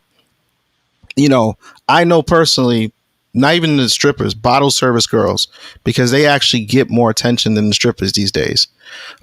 They, depending on their popularity, their social media capital, people actually come to the club not for the strippers but for the bottle service girls, and these girls are walking away with, let's just keep it simple, $3,000 a night, tax free, just to keep it simple, working That's what I'm saying 4 days a week. 3 times 4 is 12,000 a week times 4, we're looking at almost 50 grand a month. Right now, times that by 12, 600. All right, so roughly, and we're not even counting all the extracurricular activity that goes on. We're just taking the base salary. So now, as a young guy, you're coming up off the rip. A girl is 18 years old, because that's her prime years. She could potentially make 600 grand or more. So now here you come, the average guy, making, and we all seen it, 40,000. That's like the average, So by default, I understand on her point of view. It's like, yeah, this guy is nice. He's got his stuff together, but I've been so far ahead of you financially. I can't even respect you. I see. The thing is, I don't judge people for what they do or for what they want. I look at it from both sides. So I can see how a lot of women who are now over the hill still carry over that I'm above you attitude when their looks didn't hold suit. And I think that's what's going on. We have a situation. They could just get a bunch of cats. Look, and a vibrator. Look, I don't. I mean, There is, and you in it now? Yeah. Ism. Nah, you still choppy. You still choppy. Hey, Marty, I need a favor, man. I need you to hook me up on one of them Principlebae for an instrumental. Side note. Go ahead. Y'all go. Yeah, no, the thing with the money thing. Yeah. I don't give a fuck about what a bitch make. You know what I'm saying? That shit don't move me. I'm not impressed by that. I don't think about that shit. I just do me and live my life, and there's a certain quality of life that I want, and I just do me. I'm not, if someone told me, like if I was talking to a chick, right, and someone told me that she made $600,000 a year, I'm not going to switch up and talk to her differently because of that. I'm not going to be intimidated or feel less than if I make less. I don't give a fuck about that shit because the amount of money I make, it don't define me as a man. I'm still a man. You know what I'm saying? Regardless. So I don't care about that. So at the end of the day, as long as I'm doing what I'm supposed to do with my life and I have the quality of life that I want, that don't look. And I've said this on my video so many fucking times. I don't admire women because of their beauty, and I'm not impressed because of their career success or their fucking degrees. I don't give a fuck about none of that. Now, if I'm going to get into a relationship with them, then maybe the amount of money they make may matter. Not because if they make more than me, it matters. No, because I can help them invest some shit. Because I know how to move money. You know what I'm saying? So I can help. Like, you got all this money. Let me see what you're doing with all that money. Are you blowing out on a bunch of bullshit? Okay, let me teach you how to invest that shit. Because we're going to be in a relationship, But hold up. Let me just make this clear. Yeah. The type of woman that I'm talking about is from, let's just say 18 to her peak years, let's say 27. Okay. She's been making 600,000, no tax, from 18 years old and beyond. Her circle consists of MBA, basketball players, no, I'm not comparing it to you or nothing like that. I'm just trying to keep it general. Her circle is consisted of the top 1%. What I'm saying is a woman like that is not even going to give you enough verbiage to even get to the point where she finds out what you're about, because off rip she's so far financially, and again, I'm looking at it from both sides. I got to be devil's advocate. Women who make that amount, or in general, if a woman makes 100,000 and you make 50, women don't date down. So what's happening? I got Let me say I'm not true. Man, I got 2 points. True. What I'm saying is, let's keep it realistic. Most women, 80% and above, they date across and up. They usually don't date down. You're not going to see Oprah with the janitor. That's not going to happen. Okay, well, You can't see Oprah with anybody. Let's keep this. Let's keep it realistic. Like a woman who makes hold on, that amount of money. I'm helping you out, and I'm gonna partially agree with you. If you're dealing with a woman who grew up in a family where she grew up with a silver spoon in her mouth, and she's used to opulence and wealth, and her parents are rich, her grandparents are rich, yes, she is going to think differently. No. I'm talking about the girls at work. Okay, but hold on. I know. Hold on real quick. But if you have a chick that, I'm about to make a point, just stay with me for a second. But if you have a woman who is not used to rubbing elbows with those type of people, like the Rockefeller type of people, she ain't going to have the same thought process as they will, because she got new money. See, old money people think differently than people with new money. Like, I'll give you a real good, quick example. Look at all these ratchet-ass NBA players and NFL players. They don't think like fucking Warren Buffett. They don't think they think like ratchet motherfuckers, and they still fuck with raggedy bitches they did before they had money. Again, I'll say it again. I'm not talking about the guys. Women ain't no different, bro. Listen, hang on, Marty. What he's saying is that it's not just like when you're looking at it like it's a study or something like that. You're looking at one set of data. Okay. When we're talking about people, it's upbringing. Upbringing has a lot to do with it. Your experiences when you're a young person has a lot to do with it. Everything has a lot to do with it. And I just want to make two quick points. One was real short though. Like the woman this like hypothetical girl that you're talking about, like I don't even know who she is. It's in New York. This is not hypothetical. In Miami, it's not hypothetical. I live in New York. I'm in New York right now. Right, I live there too. But I'm saying in Miami, it's even worse. Right, but I'm just saying. Number one, who gives a shit? But listen, the point I was making again. The point I was. Hang on. The other one, I've got a good friend. Okay, I met her on Clubhouse. She's fucking smart as fuck. She's got like 5 PhDs. Her husband teaches like engineering at some fucking like fancy high school. All right, she's like way the fuck up there with her income. All right, his is not. All right, she defaults all of the money to him. That's anecdotal. That's not typical. No, it's not. But and neither are platitudes. No, I'm talking about a typical situation in New York. You guys not hearing me. Listen. You're not talking typical either, bro. Let me explain again. The typical female in these big cities, Houston, LA, New York, what I'm saying is this: from 18 years old to 27, they have access that you don't even have now. They have access from 18 years old. Listen. From 18 to 27 is their peak years. They have access to ball players. They have access to guys who already own $1 million companies. From 18 to 27 years old, they're already managing money that, most guys in that age range will not see. So what I'm saying to you, I understand how a woman who's coming from day one in the candy store, they have all the candies. How a guy who's making $40,000, he might have a good head on his shoulders. He might be a great leader. But what I'm saying is, I understand how again, I'll say it again, women typically don't date down. They date across and up. It's the 80-20 rule. So now when she's making $600,000 a year, and it's not like a fantasy, and she's dealing with ballers and business owners, when a regular guy comes up to them, it's very hard for them to respect them. So now what you're seeing on Kevin Samuel's show, you're seeing the after effects of those same women aging out of that whole climate where they come away with it with nothing, with two baby daddies, overweight, but they still have the mentality like, I deserve a six-figure guy. See, I'm giving the context. Everybody's looking at like, oh, why are these women have these deluded personalities and think they can get? I'm like, listen, when women turn 18, they have options that me and you do not have. And if they have that for a year, you know how if they have too much sex, they can't pair bond. It's the same thing when they have. Ain't no such thing as pair bonding. I made a video talking about that shit. I don't want to get into that. I'm just making a case. What I'm saying is, when a woman has too much sexual partners over a certain period of time, she cannot pair bond to a single man. And why would you at that point anyway? But what I'm saying is this. It runs the same way financially. If you're a woman, you're used to a certain class of man. Once you age out, your mentality doesn't change because you're still stuck at 18. You're used to a certain type of guy. So when they call Kevin Samuels and they're like, oh, I'm overweight, but that used to be the hot chick. That's what I'm trying to say. So I can understand. Fair enough. Look. God damn it.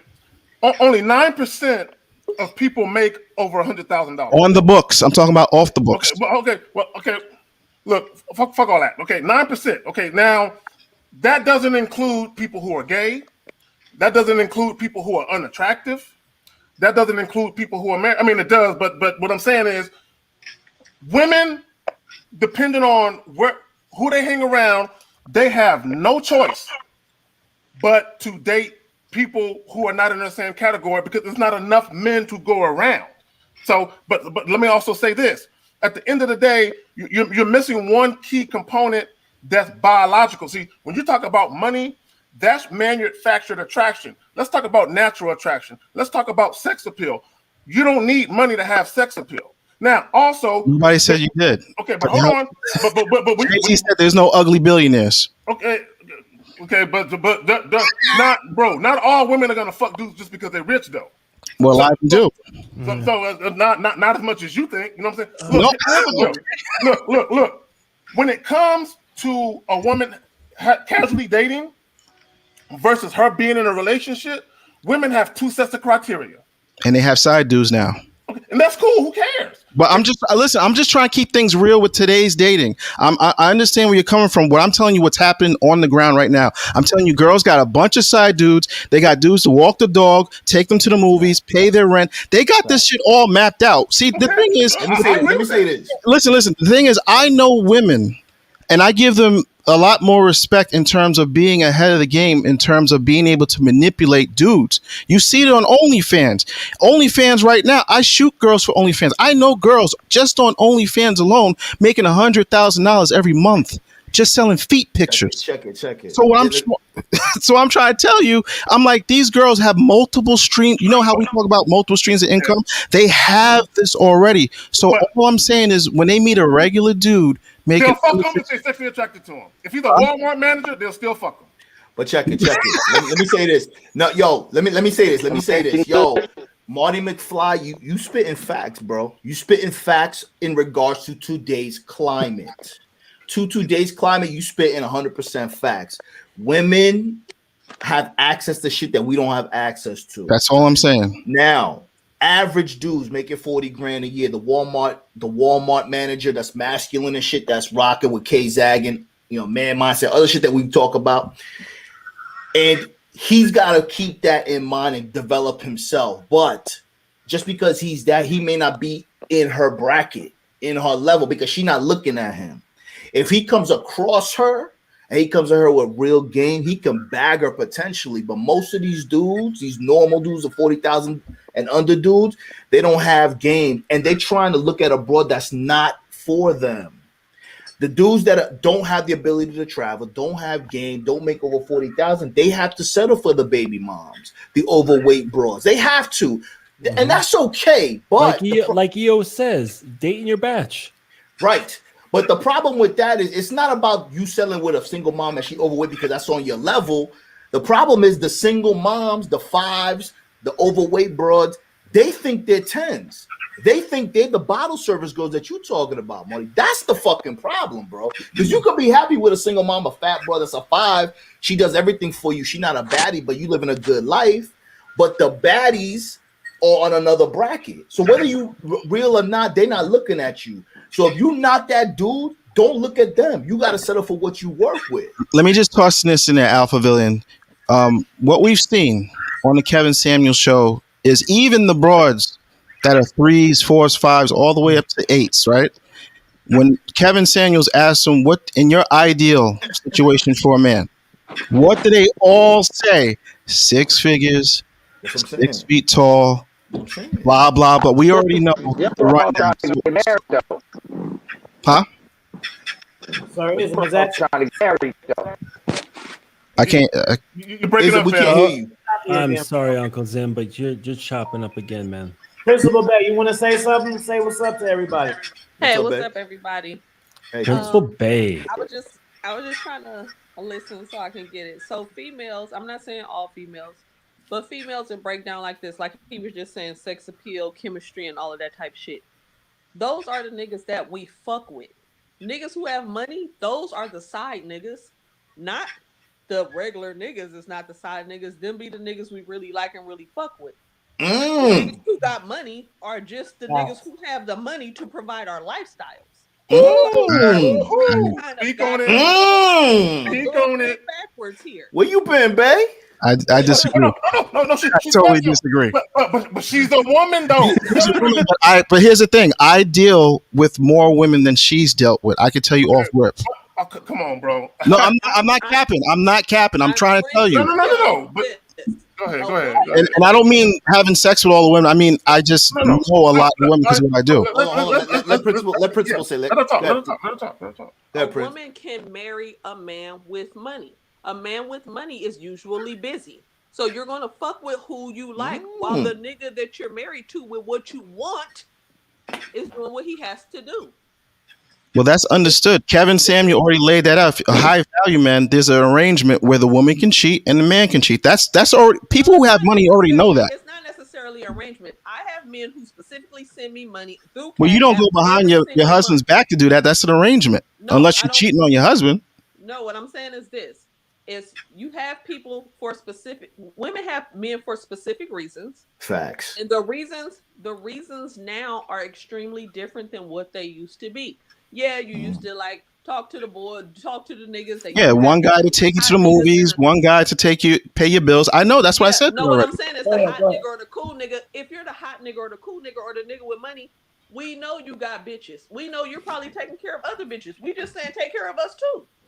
No, that I already laid that out. But what I'm saying is, when a woman's going to choose between the broke guy and the guy, like you said, to pay all the bills and take care of everything, you're telling me that she's going to choose the broke guy because he makes her laugh? What I'm telling you is she's going to fuck with all of them. Come on now. I'm spitting real shit like, yo. She's going to fuck with all of them, bro. No, I just said if you're going to choose. She don't got to choose. Listen. If she's going to choose between the guy who has money, like you said, who's paying the lifestyle, giving her everything she wants financially, women look for protection provisions, right? They don't look for somebody to make them laugh. So what I'm saying is, listen, what I'm saying is common sense. Which guy is she going to choose if she had to choose one? Common sense. She don't got to choose, though. No, I'm asking you, which one would she choose? But let her say it. Go ahead, principal. Go ahead. 9 times out of 10, we don't need a nigga to give us money. Especially like black women, we're getting our own money now. We're educated, we're getting our own money. That's what I explained in the beginning. You're saying everything I said. Sounds like tricking. What I'm saying is the money. Oh, I'm in there now. Let's go, Izm. So do I want a nigga who I can lay up with that's hella funny and we can go out and chill other than some nigga who got hella money and he on his phone or trying to do something or trying to be busy or making a specific little time with me? Like everything you're saying now sounds good on paper, but what I'm talking about is real life stuff. What she's talking about is real life stuff. It's real life. A woman goes to VIP. She's not checking for the guy at the bar. She's looking. Man. But you, hey, hold on. Can I get in there? Got some shit to say. This nigga. Can I get in there, Appy? Hey, man, check this out. Check this out, man. Check this out. It sounds like justification for some tricking. No, it's not. Okay. What, can I talk? Are you gonna answer like Kevin No, Samuels be doing? but you gotta. Don't talk while I'm talking. You You can't listen to say that Kevin I'm saying Samuels? something that I'm not Don't you saying. listen to Kevin Samuels? I didn't say anything about me spending any money. Don't you look up to Kevin Samuels like he your But you godfather? can't Because say you listen to start an Kevin argument Samuels with for the both. proof. I'm not gonna argue with you. I'm gonna mute you. You can't say. I gotta mute. I'm gonna mute you like Kevin Samuels. You think all his shit is right? Now listen to my shit. Go ahead. Kevin Samuels is teaching the married women, them African women, a lot of these other women that's got these six-figure incomes, okay? Because they think they hiring black women, but they not. They hiring African women. It's a difference. I ain't hating on nobody. Okay, so they get their little slims butts in there because the white man like them slim. So his value of a high value man may be different than a black man's high value man. And a high value man is from within, not about how much money you make. Because I ain't heard one person on here say, what about the oneness with your woman? I ain't heard nobody say that. Only thing that a lot of you guys are talking about, you got love for money. Now you might meet a bunch of $100,000 hoes. They can say they foot fetishes, but anytime you get extract money from a man, that's called whoring. Okay. So these foot fetish 100,000 month broads, them broads is dingy. They want a damn man. They don't want all this empirical evidence and all this. And I know what they do. And they don't want to hear that shit. They want a cop diesel dude who gonna come in there, break that back because hoes don't care about money because they'll get some more tomorrow. So if you ain't cold with your game and chilly cold blood, then you can have all the evidence. You can say, "Well, the man, I'm busy and I'm tricking." It's not tricking. I paid a woman to leave. No, you paid a woman to bust a nut. See, they just done justified tricking around here, and don't nobody want to put in no goddamn work. Motherfuckers want a six-pack, but they don't want to do no sit-ups. So they want to go over there to them foreign countries and go over there and get them dirty footholds for $30 a bag. Now, if you is a married man, you got to get your nuts out the impound, okay? Then go over there and get your rocks off. But if you a young man, take your ass outside in front of your nose. That's what a hose is, man. Put in your goddamn work. You're gun rusty. You don't talk to nobody. You're about to shoot yourself in the foot because you're scared to talk to women. Get out there and go to the gun range and bust your gun. So what if you get turned down? Let the nose get the fuck out the way from my yes. the chat. If you get 3 out of 10 women, you go to the Hall of Fame in baseball. These suckers don't want to put in no goddamn work. They got all these analytics, empirical evidence. Where's your goddamn analytics?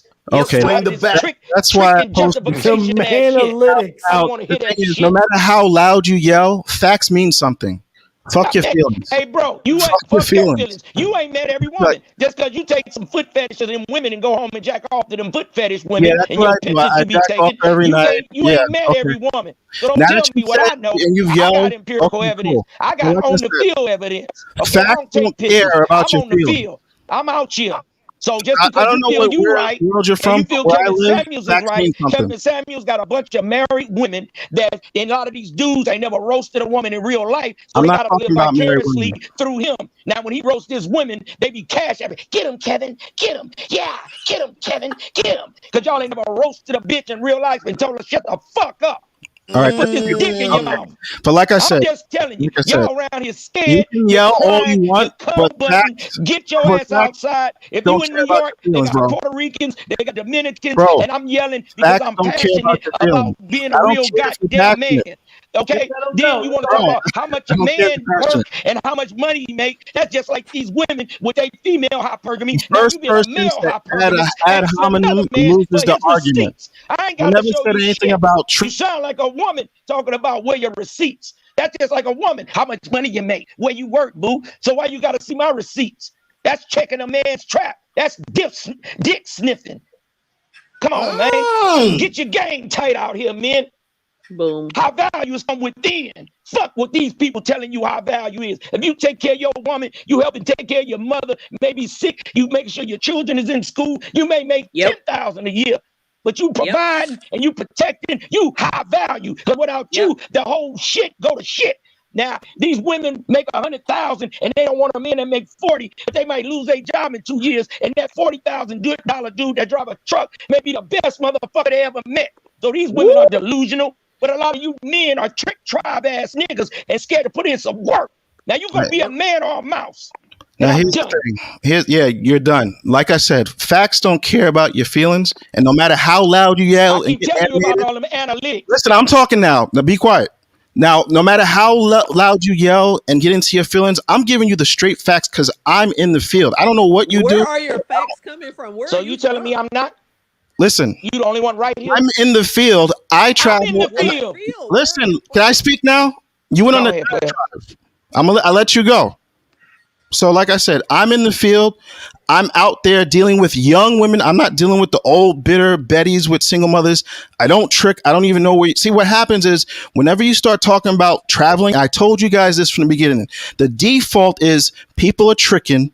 People don't have game in the States. So I told you what guys like him say 30 minutes before he even got on. Every time I get into a panel and I start talking about having your shit together and having your money together, guys like him will say, oh, but I can get girls in my own hometown. And this is why I post goddamn receipts.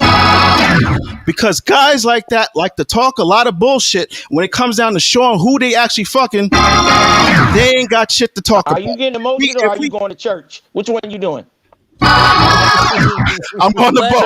I'm not even Okay. emotional. You're Hold on Well, a second. since Hold I'm on a the second. only motherfucker Hold on on a here, second. since It's I'm the nothing. only It's motherfucker nothing. on here It's getting nothing. loud and getting in my feelings, you over here done with the church. Now, if you can do it, I can do it. If you say what you want to do and you want to justify tricking, do that. But I'm here to raise men to be masculine men because they trying to dumb us down.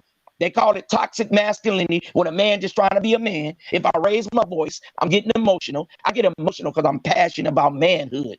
And thank God and a lot of love that my boys are out in the world doing their thing with no felonies. So I felt I did something right. Bro, So I when didn't interrupt you. when Can it I comes speak to now? being passionate about helping men, I'm passionate about it, brother. Bro, And I'm tired of us okay. going down the line of tricking. Now, if you want to listen to Kevin Samuels, now that man is talking to women that want to When get did I say married. anything Now, if you about want to tricking? get married, ain't nobody. If the shoe fit, wear it. When I did ain't I talking say? about you. This is I'm what I'm talking in telling you guys. general, bro. When you I ain't travel, talking about you. ordinary I ain't guys. talking. Why are you taking it the wrong way? I'm talking about in general. I'm just saying men can go your route or they can listen to me. Bro, can I You're finish not my the only point? one right here, Can I bro. finish my point?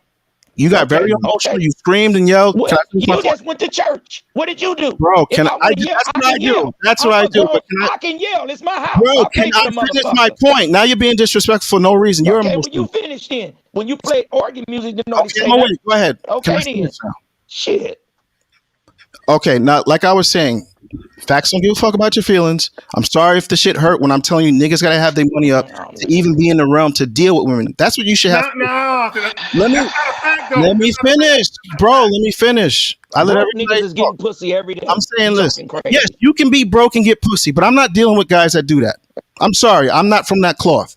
I get money. I travel. I'm sorry. Don't make me seem like I'm a bad person because I get money and I do my thing.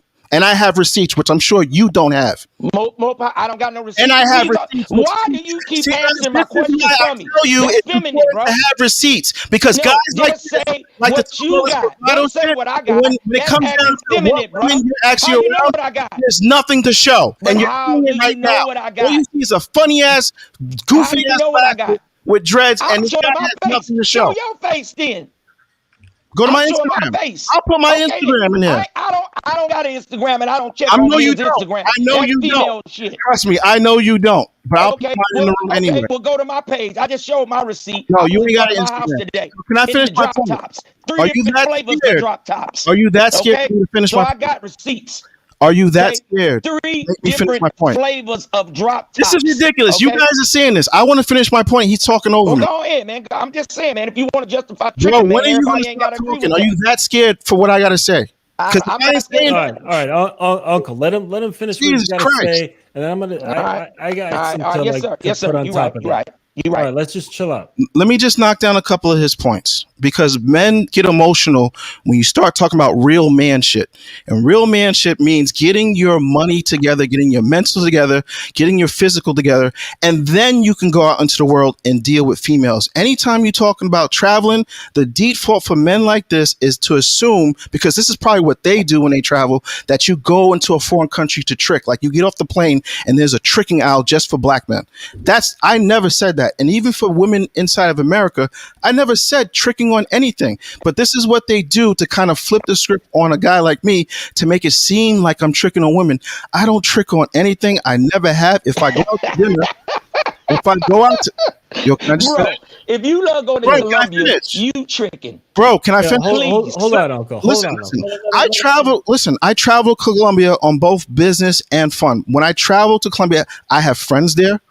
I have I have bank accounts there. So maybe when you go to Colombia, that's what you do, and that's fine. I don't judge men for whatever they do. What I'm saying is me. When I go to Colombia, I have business to take care of, and over the years, I've cultivated a friends list and people that I hang out with.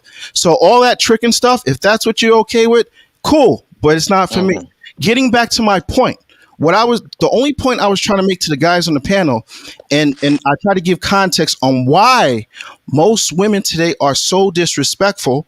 And I say, when you play with men's egos, they act out. Only thing I said is most women from 18 to 27, and this is a fact, have more financial opportunities that you will ever have before you reach that same age. So, in a case in point, a woman's 18, she's starting off making 600,000 because she has inherent value. Men, we have to earn our She value. start off making Bro, can I finish my 600,000. point? Hey, hang on, Uncle. Where? Can I finish my point? Hang on. Where?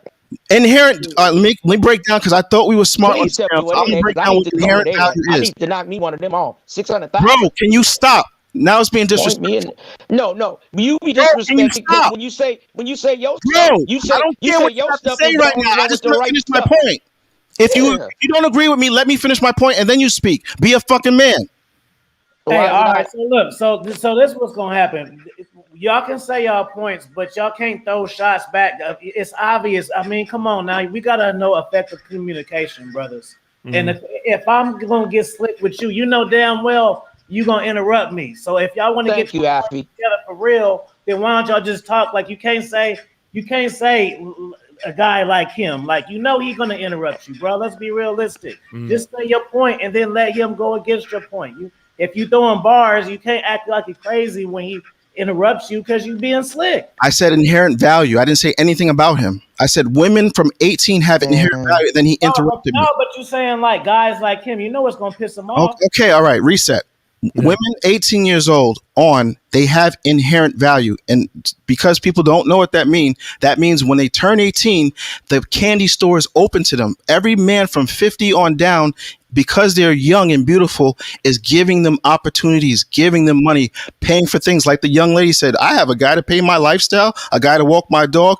I'm only acknowledging the realities. I'm not getting into my ego about this. This is what is. And men need to hear this. So what I'm saying is I can understand why the average woman who is pretty, I'm not talking about the baby mamas, I'm not talking about the ghetto chicks, I'm talking about the average woman who's pretty, who has a decent head on her shoulders, who maximizes her look. She's already making large sums of money. So I can understand why, in general, she doesn't respect the guy who's making a quarter of what she makes. I don't care if the guy is the manager at Walmart and he has a nice smile. I'm just telling you what it is. But listen, let me finish. What I'm saying, this is hard to hear. I know that. I had to learn. It's not hard to hear, bro. Bro, I'm not saying for you. I'm not saying for you. It's bullshit. It's bullshit, but it's true. Hey, hang on. We only the right shit though. Hey, Marty, hold up. We heard your thing like almost twice now. All right, it's like you got a script or some shit.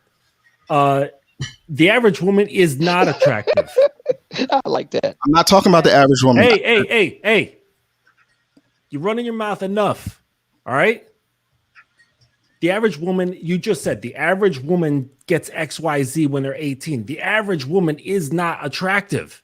That's why they're called average. I'm talking about attractive women. But that's not what you said. You said the average woman. Second of all, the greater point that I want to make, okay? If you're worrying so much, this is not directed to you, okay, Marty, I'm not calling you out, but you are somewhat similar. Actually, you got a better head on your shoulders than a lot of these dudes, but who have like similar information that they rest on, okay? Because they read too much Rollo Tomasi. They don't know what the fuck is going on. They're not at all. I agree with you 100%. They don't know what the fuck is going on. But here's the deal. they spend way too much time thinking about what the fuck women are doing. Yep. Way too much time. And they break it down into all the fucking sociology. And I read a study on this. And look at this graph over here. And let me check all these things. And they're worrying so fucking much about pussy. Why? Why? My God, it is not the greatest fucking God's gift on the planet. Fucking hell. Like, you spend so much time, so many YouTube channels, so many fucking books worrying about what women are doing. God damn. And then like people saying, oh, I got to do this or I got to do that. Or, I'm sorry, bro, to like call you out, but like, look at my receipts. Man, I don't care what your dick smells like. Fuck, spending so much time worrying about women and all their fucking statistics and look at these averages and look at this bell curve that I fucking extracted in my fucking PowerPoint presentation about what women are doing. And it's like, my God, why the fuck you worrying so much about, again, Martin, I'm not just pointing you out, but like guys who are in this kind of mindset, why the hell are you spending so much time worried about what women are doing?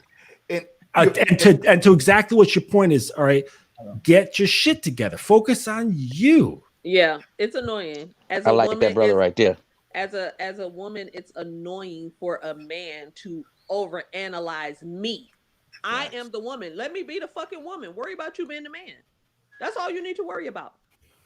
And being a man is not value of money. Like you're like, oh no, if she's gonna go with the man with the money. If you had to choose, if I had to choose, I'm gonna choose with who makes me happy. Money is a bonus. Money is some cool shit. If you a gold digger bitch and that's what you into and you just want to live that life, that's fine. But niggas who have money, that's not an automatic, oh, he hella cool. Oh, I can come to him about anything. Oh, he got my back. Oh, he's going to protect me. Just because you have money don't make you a protector and a provider. Mm-hmm. That doesn't equal that. You know what I would suggest, Marty? If you're like, what I would want you to do is not find this information through other means. Okay?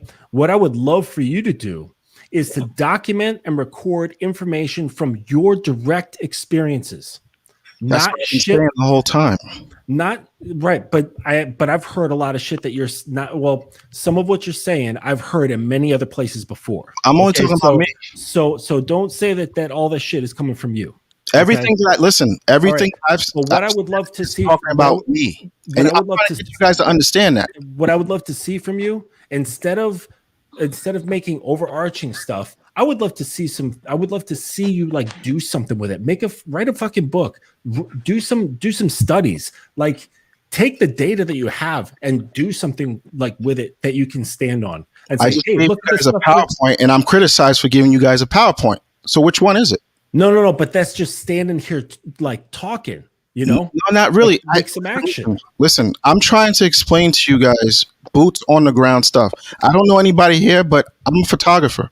I also travel. So what I'm telling you, I'm sure most of you guys here are not experiences. Like when I talk to women on set, I talk to them beyond how you would talk to them in the club.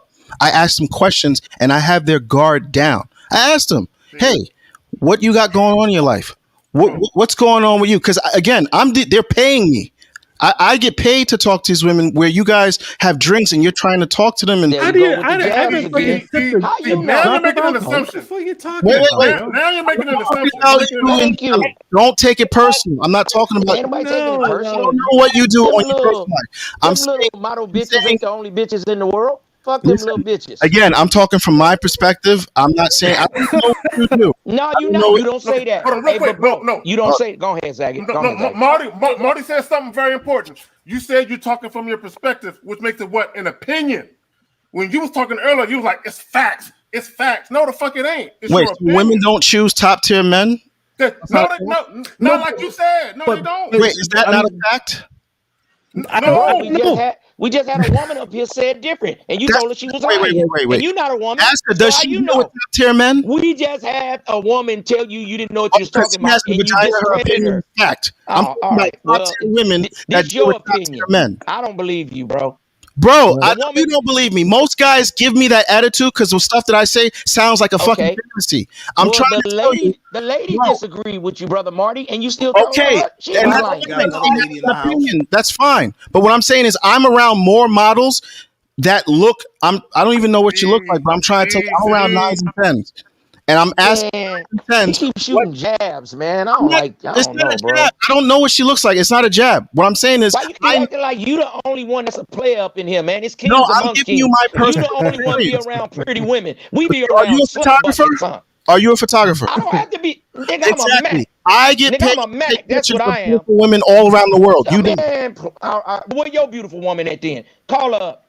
$100 cash app right now. I Get on get the paid phone. to talk to the beautiful women you try to talk to. 100. See, this is what I'm This is talking what I'm about. trying to say. See, this Like, is what I'm talking relax, about. bro. Okay, well, Be $1,000 easy. challenge. Pull out It's different $1,000 right levels. now. We'll All right, cash app it to Uh, Alpha. We'll Mahogany, call a woman right now. I'll Let's call a so, woman. You call one. $100 let's let right now. Mahogany Cash speak. app. Chime in. go ahead, My Mahogany. bad. Mahogany, go ahead. Welcome. You. First of all, I just want to address the chat real quick. Y'all get them likes up for Alfie and these people up here. Oh, I mean, come on now. speaking of chat party. Great panel. I just got home, y'all. So I came in kind of on the end of it, but basically, I don't even know where to start. Alfie, you got to it before I did about the jabs and stuff. Try not to jab each other. But I just wanted to give my little take on it. I work with what people would consider high value with doctors. That's what I do. I work with anesthesiologists, all types of doctors, surgeons, and mostly in the dental field. So I'm just saying this, for the most part, people value men, but I've seen their wives and they're not these supermodels that I think people think. It's not the way they think. Most of the time, their wives are people they've known since school, like they've been there since college. A lot of times they have that in common with their wives. Another point I want to bring up, y'all, I feel like I look a mess. Another thing I got in here, but another point I wanted to make is that there was something that you guys were saying, the high value thing. It's like, I agree with Sir Izm, and let me just say this. Sir Izm is the type, I can tell that you've never met him. He always shows receipts. He comes on camera, he shows his woman, so he has the receipts. But basically, I agree with him when he talks about high value. It's about, what do you value? If all you value is shallow things like how much a woman weighs and her beauty, which, by the way, fades with time, your value to me isn't very high. I'm trying to think, do you guys, is there anything that I missed, Alfie, that maybe you want to know my opinion on? You summed it up. You summed it up, and you said something very important. Your value is determined by what you see as valuable. Yep. So if 9s and 10s, baddies and shit, feminine women in foreign countries is what you deem as valuable, then that's valuable to you. You know what I'm saying? Sorry. Can I No, speak go on ahead. that Go ahead. foreign women thing? I have no problems with people going overseas to meet somebody if that's what you want to do. But my thing is, why can't you go overseas and do what you want without kind of looking down on people who choose not to do that, who choose to deal with people that they feel like they might have more in common with? I personally, maybe you guys won't credit this because I'm a woman, but I've been overseas and I could have dated overseas men. I mean, like I said, I work with doctors, some from Nigeria. I've worked with the doctor from Haiti, but I wanted somebody that I had something in common with, that could understand my struggles. I wanted an African American man. My thing is, if you want to travel overseas and you want to try something different, different doesn't always mean better. And at the end of the day, you can travel wherever you want. If Go you're, Mahogany then. huh? I said, go ahead, go. Yeah, but I mean, traveling does not change your circumstances at home. I feel like a lot of people travel because they're trying to get away from something. Just because you go overseas doesn't mean you're still not going to have to deal with the same foolishness. I have a friend right now, so help me as I sit here. I just spoke to him a week ago. He was in the military when he never married a girl, but he had 2 babies with a German lady. And basically, he can't even see his kids, and he's struggling to get her over there so he can see his kids. So he's dealing with the same type of things that brothers over here are dealing with, for just visitation and getting around, his rights as a father. So running away overseas isn't going to fix the problem. That's all I wanted to say. Y'all get these goddamn likes up. Let me ask both the ladies on the panel a question. You know, Sure. both you ladies, and also because you ladies have friends and female family members. If you could name 5 things, we'll keep it simple. Fucking 3.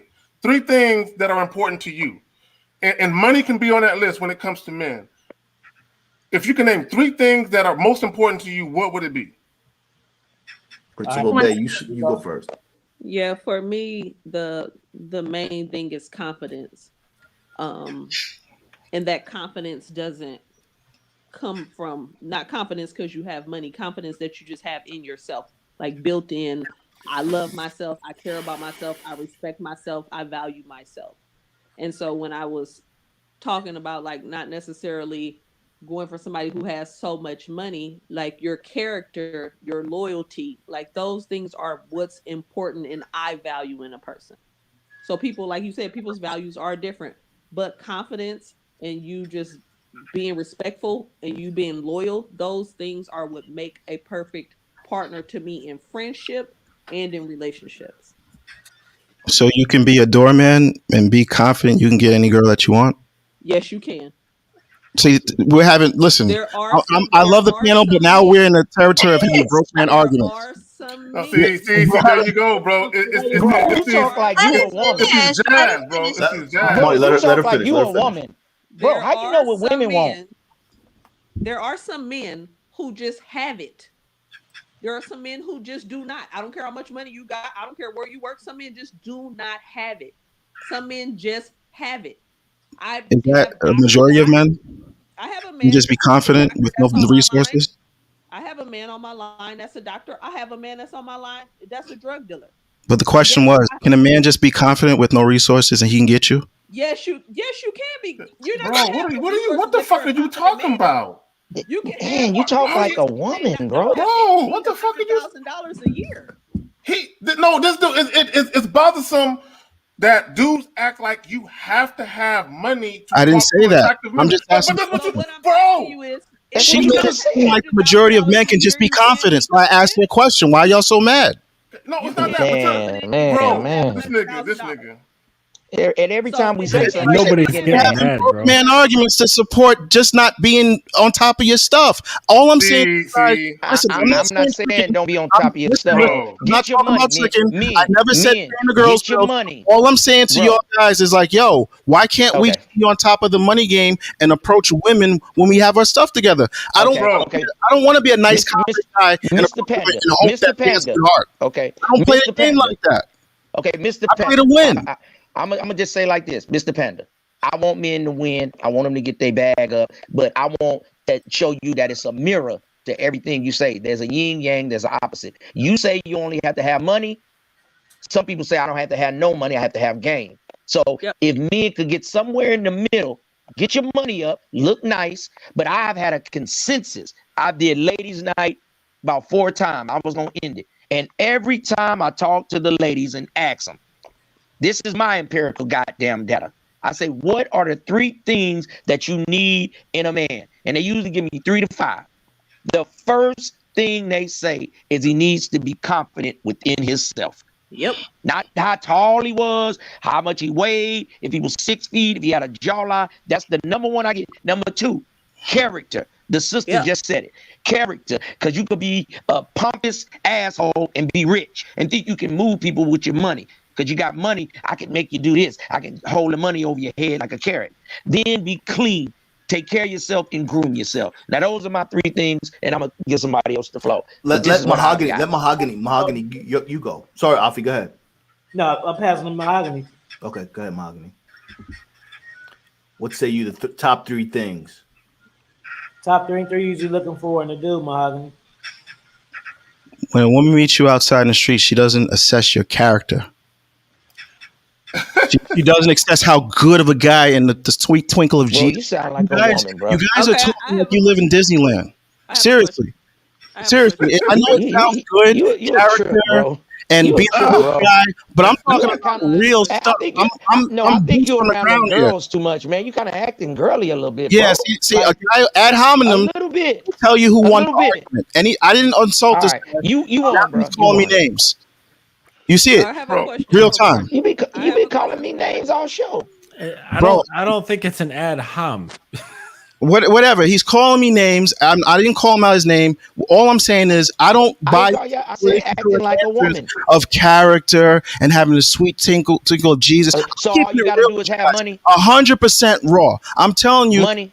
most women. My argument was not tricking. My argument Them was hoes. Them 18 to hoes. Them 27 ain't years women of old. character. Women have Them broads on access. OnlyFans that you're Women have filming access are to money hoes. in more situations than the average guy. So I can Oh man. understand why the average pretty Oh woman, because I man. had to make that apparent, doesn't have much respect for the general average guy. bro, 5,000 bro. a year. Okay, The Marty. average I'm woman, trying to understand why y'all that, ain't. Next person, Principlebae, go. yeah. Marty, I have a question. So I live in the Bay Area. Teachers out here are making a 40,000 or so a year. So if I meet a man who's educated, who loves children, who helps educate children, I can't deem him as dateable, or I can't deem him as somebody high value because he's not making 100,000. Can I answer that question? Yeah, go.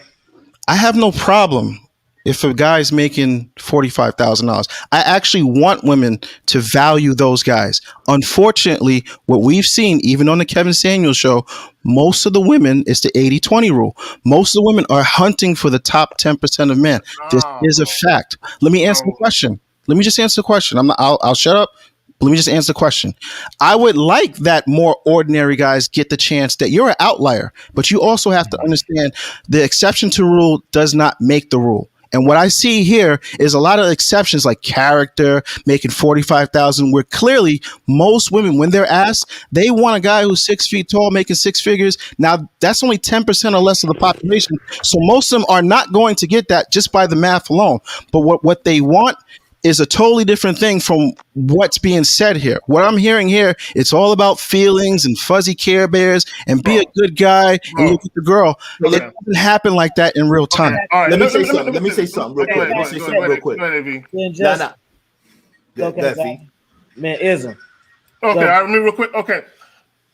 Yes. If you ask women if they could have a Build-A-Bear nigga and build that nigga from the ground up, they're gonna say, I want him to be this tall. I want him to look like this. I want him to have this type of personality. I want him to make good money.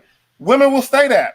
But the reality of it is they're not coming across men that they are sexually attracted to, Yep. and he make good money. Yep.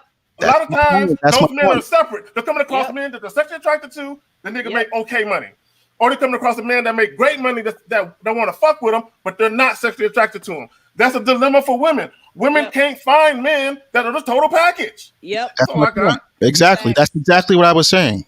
You just said Go, it a different way. Justin, and then AV, go, Justin. Oh, okay, cool. And then I'm gonna bounce because it's like 1:15 here in New York. So I would just, talk. I heard the word exception to the rule, and again, I'm 80-20. gonna bring it back to what is it that I'm trying to describe here? It's describing things in large, I guess in seemingly data worthy but abstract terms that have nothing to do with me. And it said the exception, all right, to the rule. I am the exception to the rule because I'm the fucking rule. That's the only exception to the rule that I care about. I don't care about any of this other fucking like big, if you care about it, write a book about it. Like, I don't give a shit. I really don't. I care what's going on in my life. And that's it. That's it. I don't care about what's going on, like what's happening over fucking Argentina as it compares to here and the fucking data that shows that. And like, look at what all these women are doing. And let's talk about women in generalities and say, oh, we've got data to, it doesn't fucking matter. It doesn't matter. I'm going to live my fucking life. And I suggest y'all live your fucking life. And if you're not happy, all right, that's the clincher there. If you're not happy, change it. Do something. Take action. Change to fucking make your life better. All right. If you don't know, Ask somebody who's smarter than you how to make your life better. That's it, right? But guys, it's fantastic chilling here. But I'm gonna just Wait a bounce minute, real brother. quick. Wait a minute, Yeah. brother, coach. Let me give you a round of applause. I like the way you spit, man. You got a sub for me.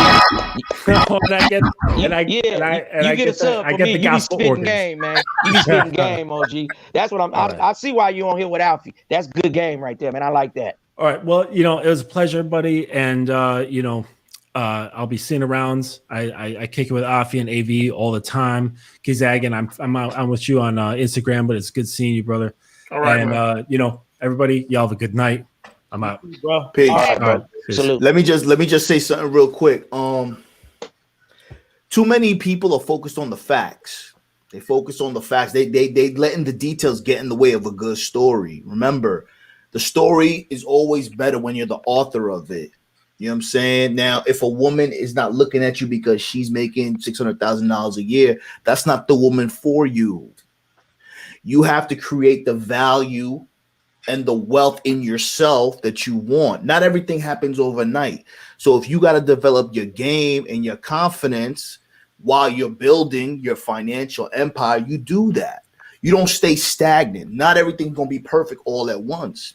So a lot of times a woman wants to build a bit, but if you're so focused on facts, you already know eventually those opportunities with the money and the looks that they rely on are going to fade.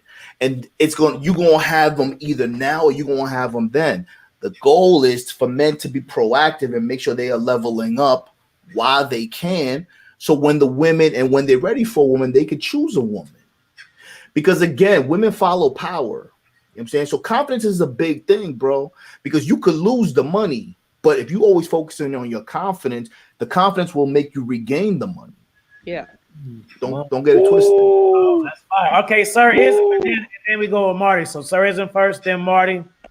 Man. Hey, Alfie. Them some cold players you got on there right there, man. They spitting some game. And I already know King Czaggin, but man, I ain't really caught them players too much. They spitting great fire bars, as you say. So the only thing I'm gonna say, there's a mirror to everything, brother. I know you feel one way about your empirical data and your analytics, but I got manalytics. Just like brother Alpha Villain said, a man can lose it all and get back because he has that character, he has that swag, he has that je ne sais quoi. It's something about that man. And most millionaires lost it a couple times before they became millionaires. So I ain't gonna shoot no jabs. Okay, and that may only be the certain kind of women that you posting for OnlyFans. Those are certain kind of woman of a certain lifestyle. So that may skew your evidence. You know what I'm saying? But some men only make 40,000, like the sister said, and I'm gonna give up the flow. But he might make up with that 60,000 and that schlong. 60,000 and making her go woo woo woo like Jeffrey Osborne, Jack. Okay, so what's that worth? You did. Now I'm gonna give up the flow. Let's go. Go ahead, Marty, and then Principlebae after and Mahogany. Go ahead, Marty. Yeah, my whole thing is this. Again, everybody's getting off of my original point. And just to say it real quick, I'm all about leveling your money up. I'm not about tricking. I never said I had a problem talking to the woman who makes 600,000. I said I understand why she has a low level disrespect for a man that makes under her. That's in no way indicative on who I talk to in my regular life. I'm just acknowledging certain facts. So when a woman tells me she's okay with settling, and this is what you hear from most women when you talk to them, they don't want to settle for a guy that makes 40,000 or 45,000. Will they once they reach their wall peak? Yes, they will, and it happens every day. I'm talking about the attractive women who are from 18 to 27 in my book. And what I'm trying to tell you guys, they have the keys to the candy store. And this is why a lot of guys are having a lot of trouble talking to women. This is why there's so many channels on YouTube trying to figure this out. And you know how you figure things out? You have facts. You have what happened before, what happened after, and you can correlate it. So when young men, they ask me on my Instagram, how do you do what you do? Am I going to tell them, well, if you have a nice smile and a good personality, yeah, you could probably bag this girl if you're confident enough. No, I'm going to give them the facts. Brother, you either need to go to a trade school or you need to do your college, get yourself together, travel, learn. This is hard stuff. This is not easy. And what we fall into is having broke man arguments, compensating your money with your dick size. That's lame, weak stuff. I don't do that over here. Look, hold on. Anybody said all that? Well, the last guy said, well, I only make this amount of money, but I compensate with my schlong. Pause. I don't talk about that type of That's stuff. that dick sniffing again. I Stop don't. that dick sniffing. Can I finish my point? I didn't interrupt you. All I'm saying is I don't talk like that. I'm in charge of my destiny from beginning to end. I don't have to compensate with my schlong size just to compensate because I don't make enough money. That's a choice you made in life and you failed. I'm dealing with guys that win. And anybody that's winning understands where I'm coming from. I don't want to rely on just my smile and how positive I am. And that's good. There's nothing wrong with that. But empirically, women like winners. Men, there are winners and losers. Yes, there's a mirror to everything. I want to be on the side of the mirror that wins. I don't want to have to compensate because I didn't work hard enough in my younger life. Women not here. Women like men they're attracted to, bro. Yep. Okay, come on, man. We gotta. So they're not attracted to winners? No. But see, the problem is you're not every man's attractive. Okay, hold on, bro. When your money, okay, and I'm not saying you particular. Mm-hmm. If a woman is attracted to you because you got money, it's your money she's attracted to. She's not attracted to you, the man. Okay, that's the problem with that argument. If a young man came to me and asked me for advice, the first thing I'm gonna tell him is value yourself. Become a man with a sense of self-value, self-worth, self-confidence, self-respect. Love yourself. Be a self-assured man. Okay, build yourself up from the inside out. Okay, when you're talking about getting money, that's from the outside in. Okay, that will come when you become a man and you value yourself and love yourself and respect yourself.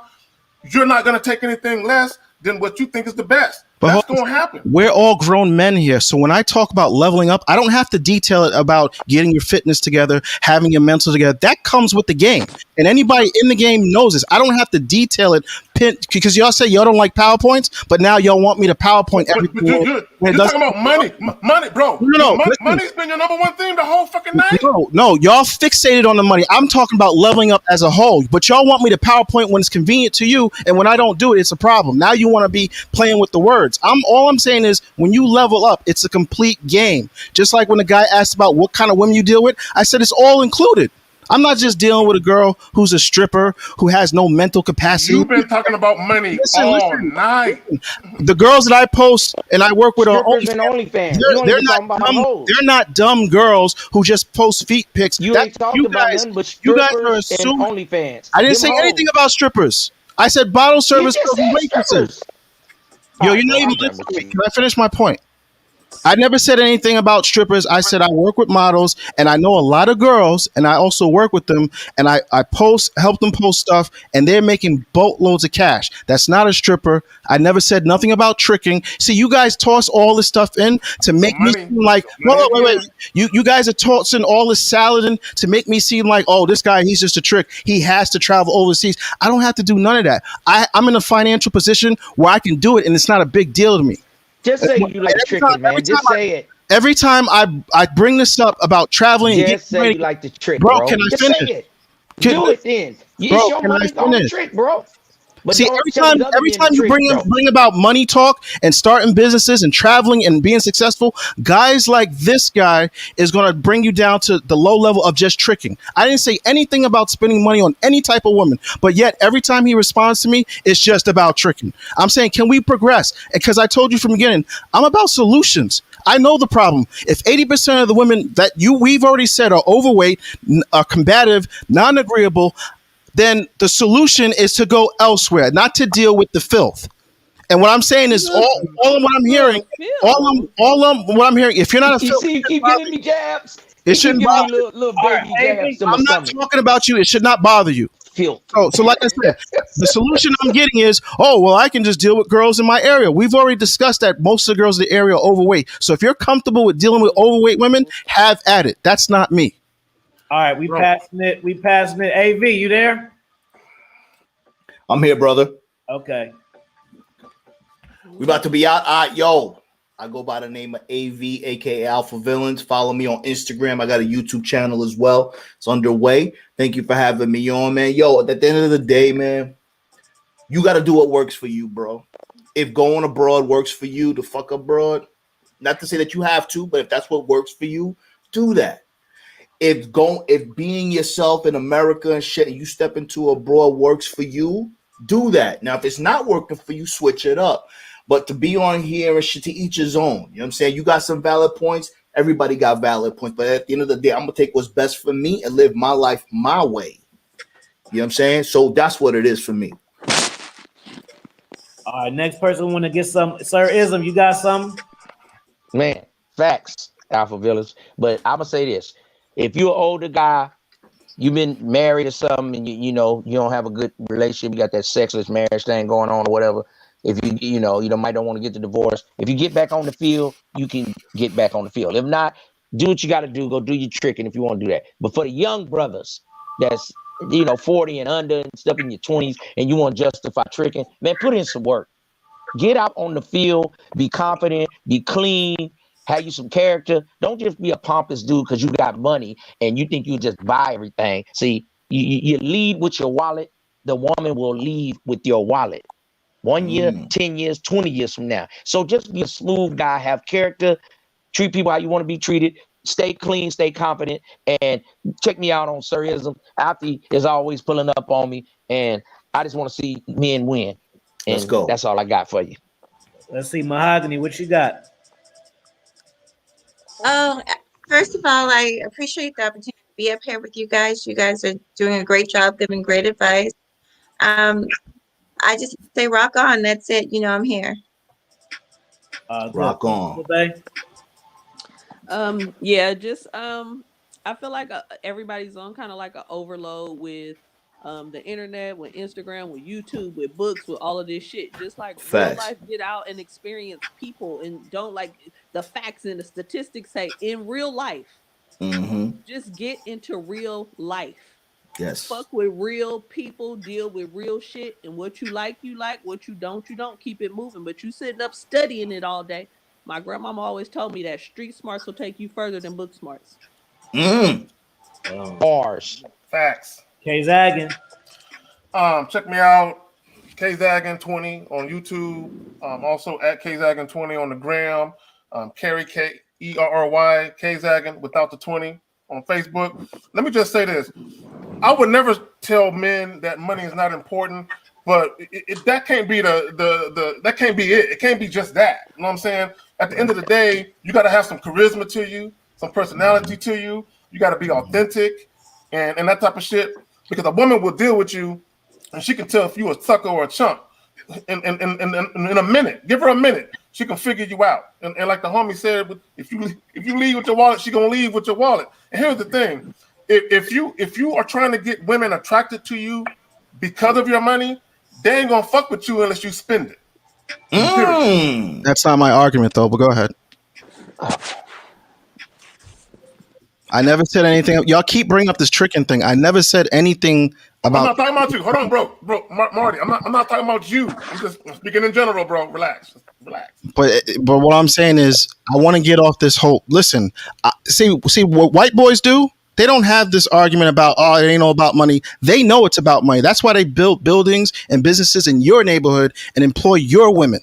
Because they Marty, know you're not white. Well, hold up. They know money is power. Forget about white or black. I'm trying to just tell you basic things. They don't have this argument. Well, yeah, it's about, being smart and being. Listen, when you have money and you build your way up to money, you become confident through living through life. I don't have to explain that to everybody here because I know you guys already understand this. So I'm skipping all that. And I'm just saying what I see when I deal with like other people, other nationalities, Spanish, white, international, national, they understand money is power and the focus is on money, not to get women. Hold up. Not to get women, but they understand to compete.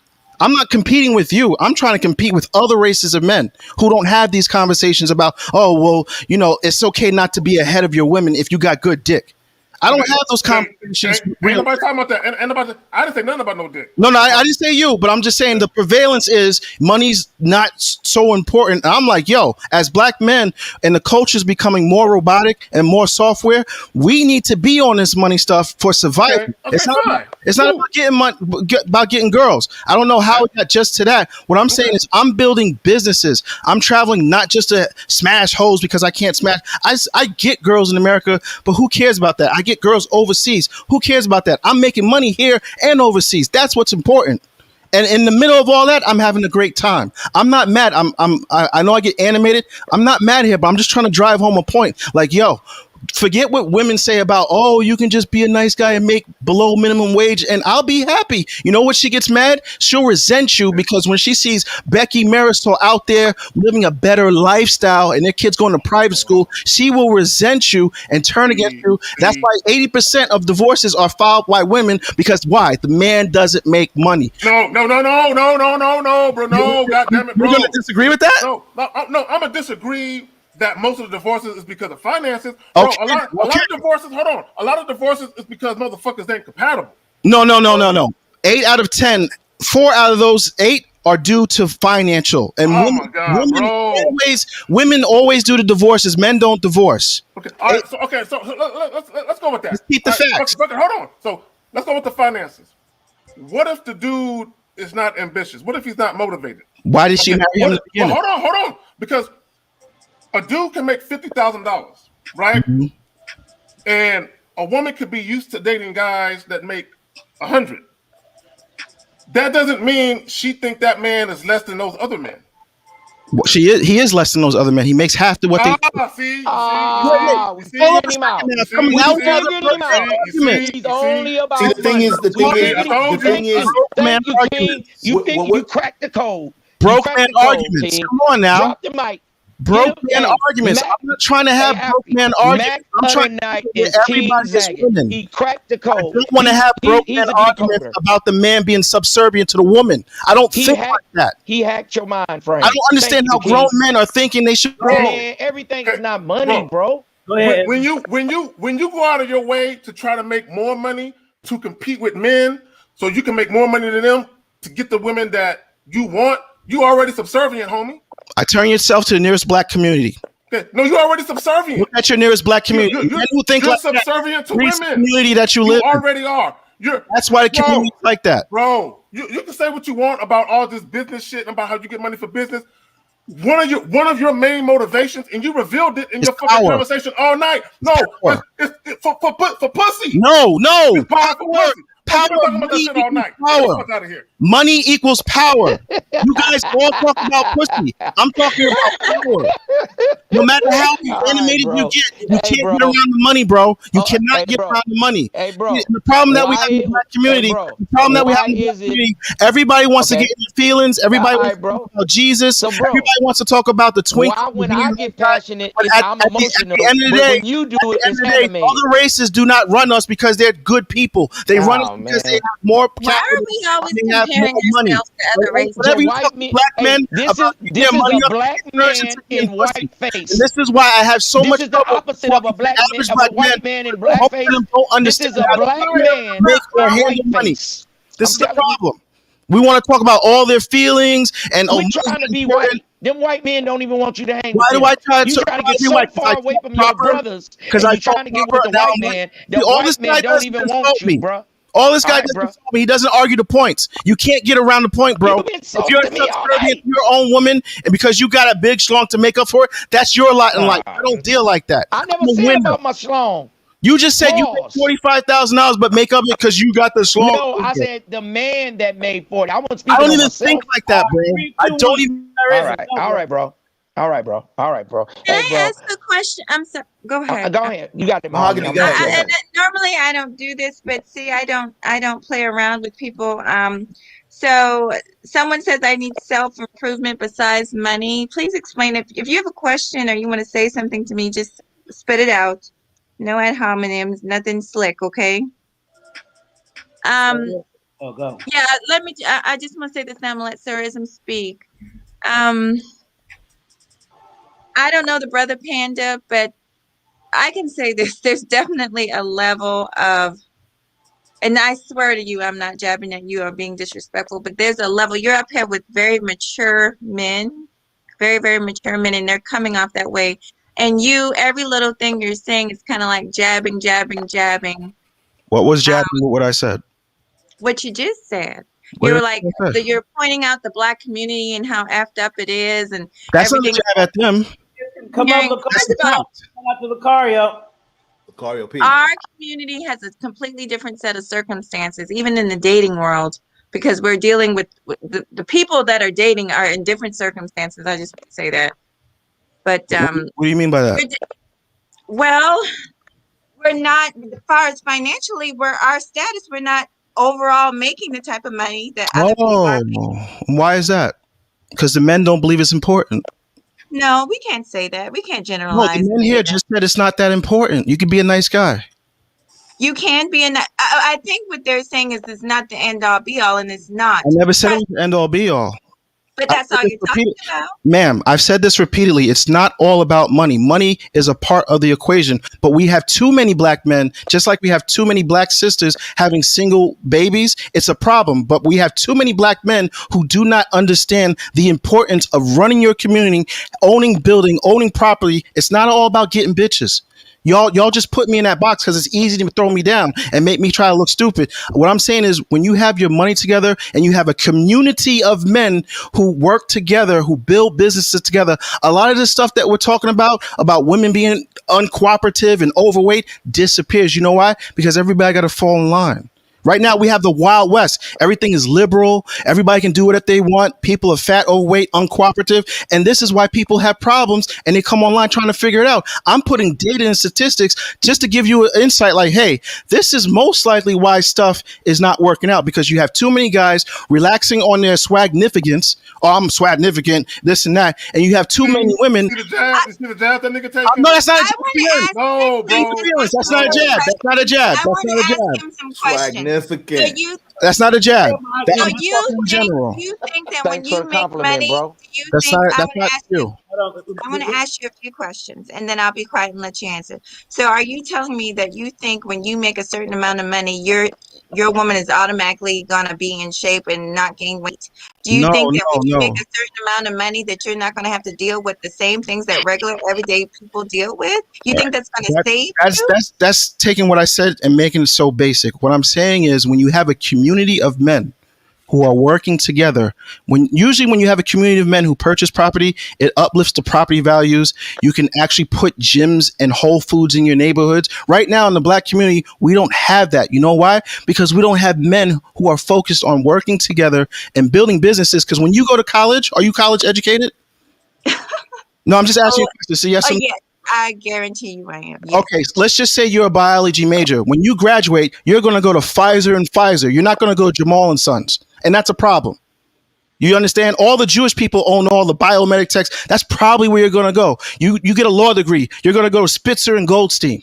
When you Well, hold up. I'm talking in general. I'm just talking in general. When in general, because men in the black community don't run the economic opportunities for our own women, which is why they have a baseline low level respect for us on a base level. So when a girl from 18 to 27 gets all that money at a young age, when a guy is making $45,000, I understand why she does not respect him.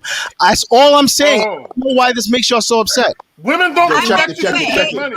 I don't understand it. Women do not respect you because you make money. Check this. I did not say that. Let me say this real quick. Oh my God, you're boiling everything. No, you said this. No, you said this. Let me say something.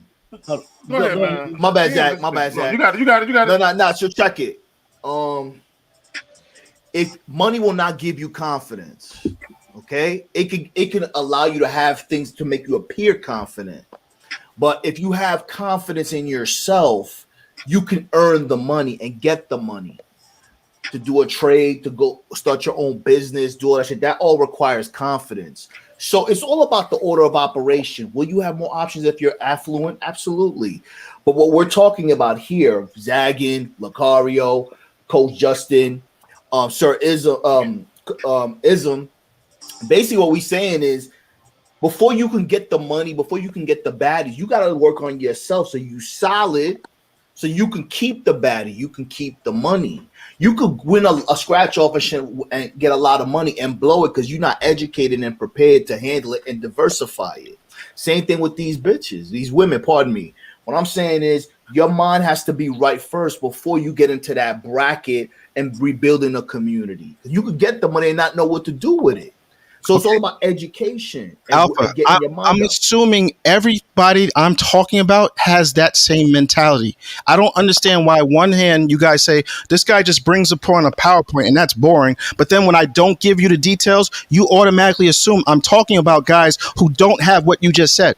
I'm assuming that we're all grown men here and we all make money. So you guys understand that you have to have a good head on your shoulders. You have to have good health. And you, more importantly, you have to work with your brothers who also have the same thing to build a community. I'm assuming off top, this is what you guys already have. No doubt. right. But Let here's me- the let me deal. say Here's the something. deal. We talking to people, the people that are listening to us, bro, don't understand what we're saying. So we really have to break it down to a granular level. So your assumption is correct, right? If we on this panel fucking with Afi, we have somewhat some finances intact. We've been through the game. We have some game. That's Right. why we on here, not for good TV. This is for because this shit works. Right. So when I bring a PowerPoint and I'm deep, like you just said, you're detailing it out for people who don't understand. Just like when I'm in the street and people ask me, how is it you do what you do? I don't just say, like Dame Dash, I got my money and I flipped it and that's it. I don't do that dumb shit. I give them the whole story. Like, yo, get your mental together.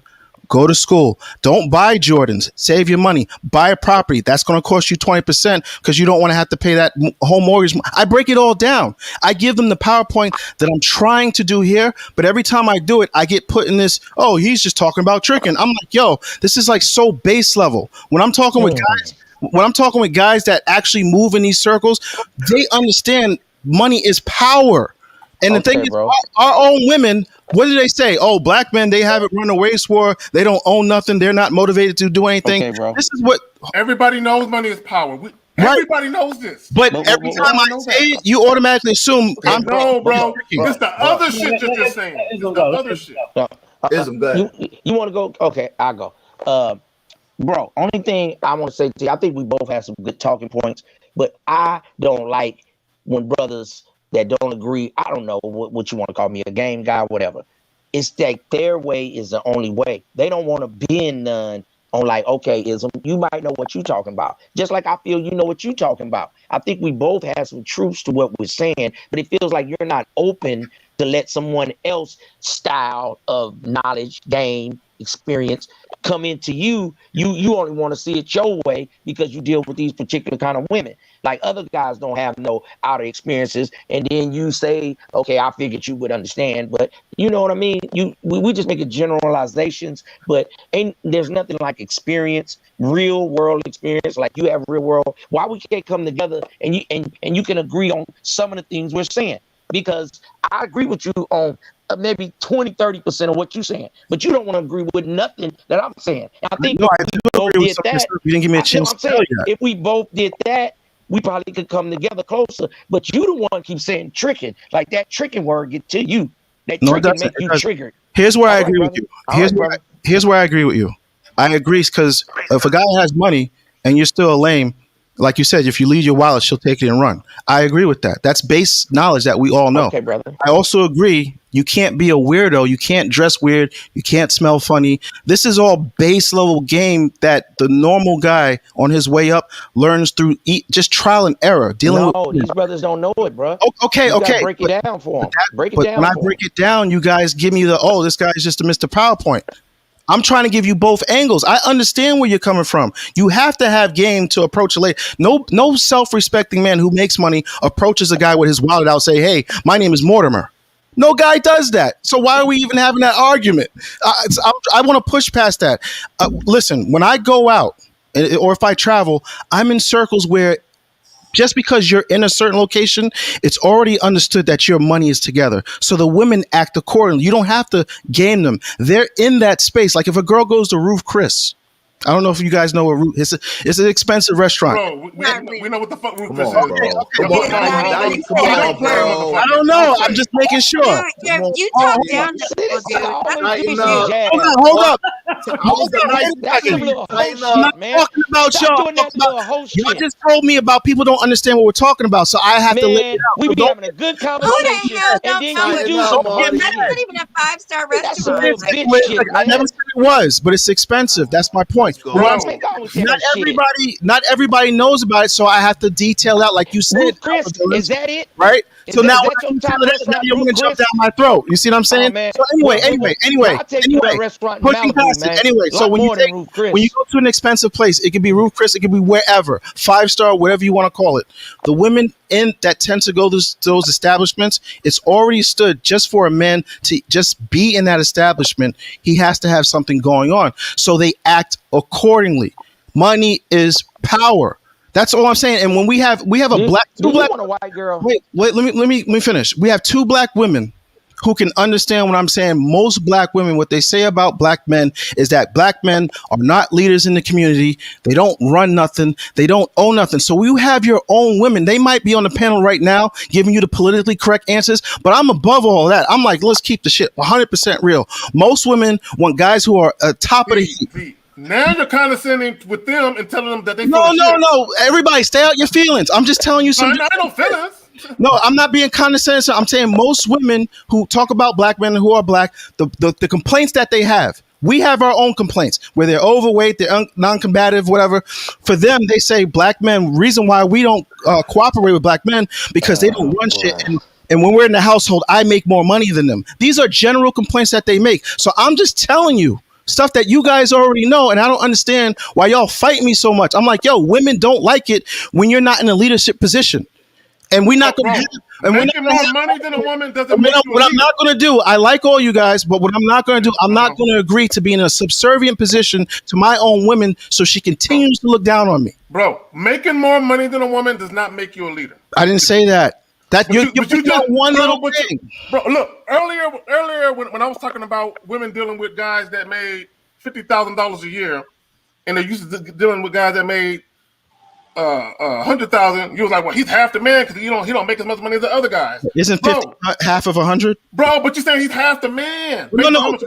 We're dealing with math. Isn't 50 half of 100? No, you said he's half the man. Isn't 50 half of 100? No, fuck all that. You said he's half the man. So we're not going to do reality. Bro, it has nothing to do with the man. Right, take a man who weighs the same amount, same height, same looks, same dress. One guy makes 100, one makes 50. Bro. You got some cold game, bro. Well. This can't be I almost right. hate to end it. I don't even really want to. And you know, I'm normally. Oh, go ahead. This just can't be life. Like, I don't know. I'm sorry. I'm just telling y'all real shit. That's what y'all can joke and laugh all you want, but I'm just being real. Alfie, I don't know about y'all. Super serious. Like, you just set up and disrespected like me and everybody. How did I disrespect you? How did I disrespect you? You're acting as if money is the levy for everything that. I didn't say that. Why is that your only argument? You keep on talking about money. Well, if you went to Ruth Chris and all the dope boys hanging with Ruth Chris where I'm from, so that ain't. Well, I don't know where you're from, so I can't be talking about you. The Bay Area, so it doesn't have nothing to do with these places and these people and these statistics. You keep talking about statistics and receipts. No, I'm responding to people saying money isn't as important as it should be. In real life, do you talk like this in real life, or is it just on the panel for shock value? Because this can't be real life. All right, let me explain. Can I answer the question? Can I answer the question? He believes this. It's empirical data. Can I answer the question? Can I answer the question, or are you just gonna keep making fun of me? Can I answer the question? No, when I approach a woman, I don't say, hey, do you know 9 out of 10 women do this and do that? That's dumb. And to ask that question is even dumb. We're having a general discussion about the problems in the black community, and I'm having a discussion with grown men. And I'm saying to grown men, nobody in particular, that we have too many men not in the lead position in our communities. You look in your own community. This is fucked up. You know, and the reason why it's fucked up, nobody wants to admit it, is because you have too many men who want to just lead on swagnificance alone and not get into the business. You know why? Because it's too hard to go to fucking school and to get a trade. Nobody wants to do this. Everybody wants to take the easy. Wait.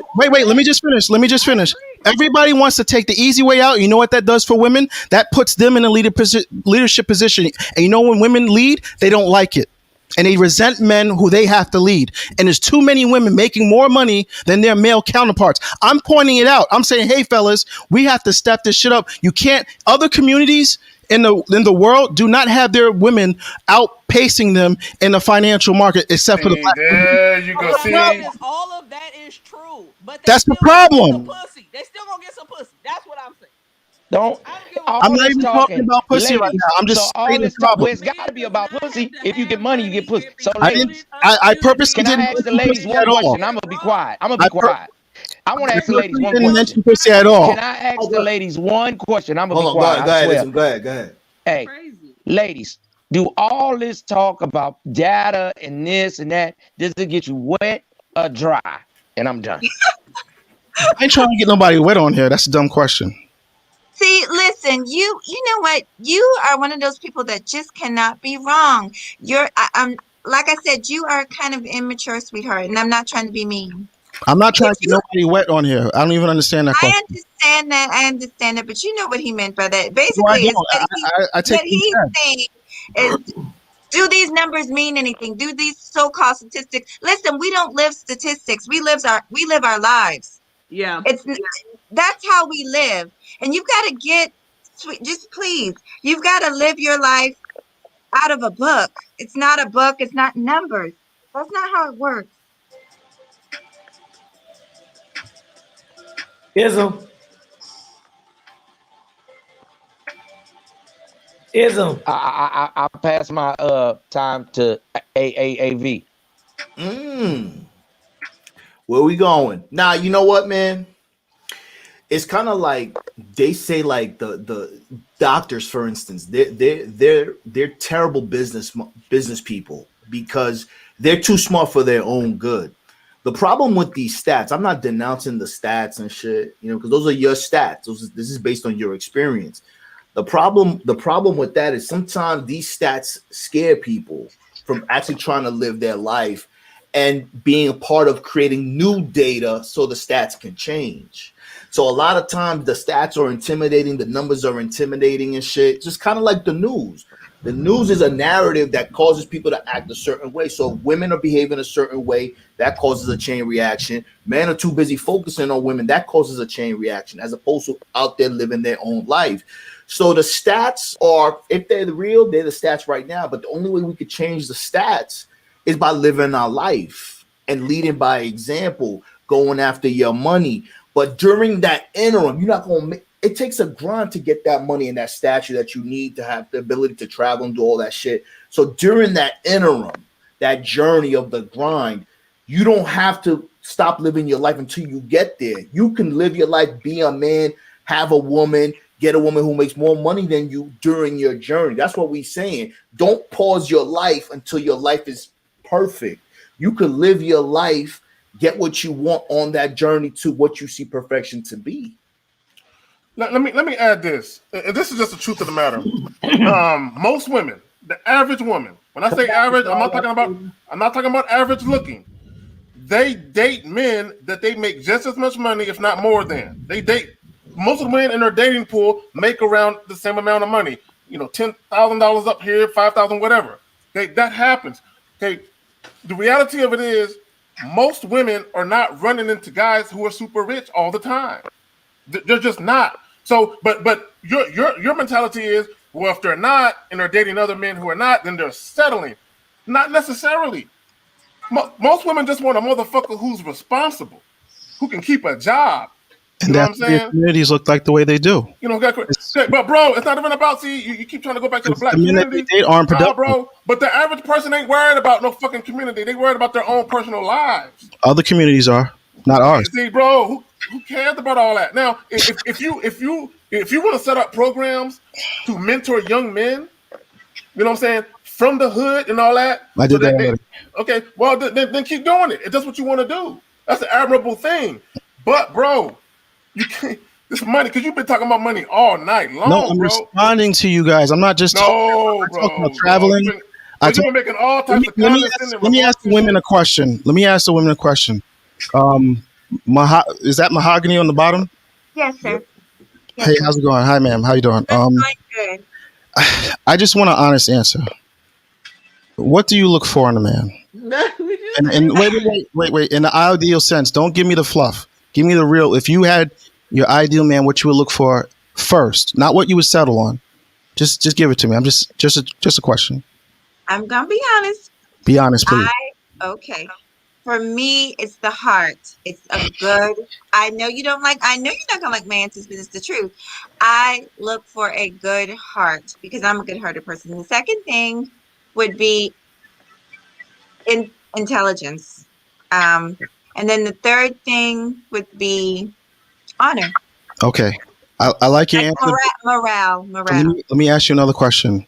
Sure. Are you in your 20s, early 20s? No, I'm not. I have a son in his 20s. Are you in? Oh, so you're okay. I'm talking. All right. I'm talking about women actively dating. Lucario. I'm talking about. I understand, but I'm not so old that I can't No, remember what that's I'm not, like. ma'am, I'm not saying you're old, but what I'm saying, I know you probably weren't here for the entire argument, but my thing is from 18 to 27. My entire point, my only point, because it got veered off into these different directions, is that those women, from a financial standpoint, have a lot of opportunities that those same men within those age ranges don't have. So what I was saying is, I understand. I don't agree with, but I understand why those women who are attractive, who are younger, have a baseline disrespect for a guy who makes a certain amount of money. That was my entire argument. Then it got all egos and all this. That was all I was trying to say. So what I'm saying, you're a little bit out of the age range that I was trying to deal with. So your perspective, you're older. So yeah, you're looking for a guy who's just a good man. But those younger women, it's a different dynamic. That's all I was trying to say. All right, we got Mr. Lucario. Make an expert level admin and Lucario. What you got to say? What up? I don't know why my camera not working, but fuck it. You know what I'm saying? What's going on with y'all, man? Let's go, Pete. Hey, hello. What's popping? What's good? I got here late, man. My bad. I was, you know what I mean? But were y'all talking about like women are gonna disrespect you if you don't got money? Was that what they were saying? Panda, do you want to repeat it, Panda? Okay, Lucario, how's it going, man? What's up, bro? My only point that I was trying to make an hour ago is that in New York City, you're from New York, right? Yeah. Okay. All I was trying to say, my point was, when women turn 18, they have the keys to the candy store, which means they can go and get all the prizes. So a lot of younger women have opportunities before COVID. They can make 3,000, and I'm just baselining it, 3,000 a night, 4 nights a week. That's almost 400,000 to 500,000 a year tax free. So all I was saying is, I understand how those attractive women who deal with football players and ballers who make all this money on their own would not necessarily have a respect for a guy who's making $45,000 a year, because in general, this is not a rule for every woman on the planet. In general, women date across and up. They usually, at that age, especially at that financial status, do not date down. That's all I was saying. It's not a concrete rule. I don't want to deal with outliers. Well, my girlfriend, she makes $300,000. She dates a janitor. Those are not the type of arguments I like to make. I'm in a position of power, and I'm just explaining to the guys, this is why a lot of younger guys have problems talking to young girls their age, because these girls are already out the gate, outpacing them financially, doing these easy jobs, but COVID fucked it up for a lot of them. That's all I was saying. No, the thing is, I see what you're saying, but what you got to understand is that you're talking about two different categories, because what you have to understand is that there's different types of attraction. So what you're talking about is attraction as far as money and resources are concerned. So you have a woman is dealing with a football player, or she's in a situation where she's getting racks from, certain different guys. If she's used to getting $300,000, $300,000 dude, then of course she's not going to care about a dude making $30,000. But that's only if she's dealing with said dude based off of his money. So now if you have a situation where you have a guy who she's sexually attracted to, sexual attraction trumps everything. That's always first, is sexual attraction. So what that means is that same woman who's fucking with the football player who's making 6 figures or 7 figures or whatever, that same exact woman will deal with a broke dude who she's sexually attracted to. You see what I'm saying? So she'll respect that guy who she's sexually attracted to, even though he ain't got a dime. You see what I'm saying? So it's just two different categories. Let me ask you a question. Yeah. I know there is sexual attraction. I'm not dismissing if you have game and you catch a woman on the right night that things go down. I'm not dismissing that. I'm just saying in general, I just would like black men, you're black, I'm black, to be on their financial grind because I don't want to be in a position of subservience to any woman I'm dating just because. But that has nothing to do with your money, though. That's what I'm saying. No. I'm making two separate points. I don't want to conflate the two. All I'm saying is on a separate point, I also see that a lot of black men don't place importance on having their finances together, just like they don't place importance on on having fitness. All I'm saying is I would like to see more black men talking about getting their finances together, not just for women, for power. Like when you go to the store, is that owned by a black man or is that owned by Ak? When you go to the laundromat, is that Apu's laundromat or is that your laundromat? Look at the community. Is it dirty? Do they come clean the streets like they do the suburbs? No. You know why? Bro. A lot of black. Hold up a second. No, I see what you're saying, bro, but you're still talking about two different things. That's what I'm saying. I know. That's my point. I was talking about two different things. They're putting it together because they're misunderstanding. But also you're putting it together in the sense of saying that there's a correlation between money and power and the submission that a woman's going to give you. Is that what you're saying? No, what I'm saying is when you have money and power, you're able to put Whole Foods in your neighborhood. So what that does, this whole argument online, everybody's complaining about fat women who are uncooperative. All I'm saying is I'm not just putting the onus on women to argue at them, because when I go to these different panels, I see guys having circular arguments that never go anywhere. No solution. So all I'm saying is, hey guys, I said part of the problem, not the only problem, part of the problem is we have too many guys relying on swagnificance instead of getting in the books. See, there you go. That's what I'm saying. You're trying to correlate the two things that there's no correlation between those two. You keep saying, it sounds like you're saying that there's a correlation between the uncooperative nature of the woman in correlation to the money the guy has. Is that what you're saying?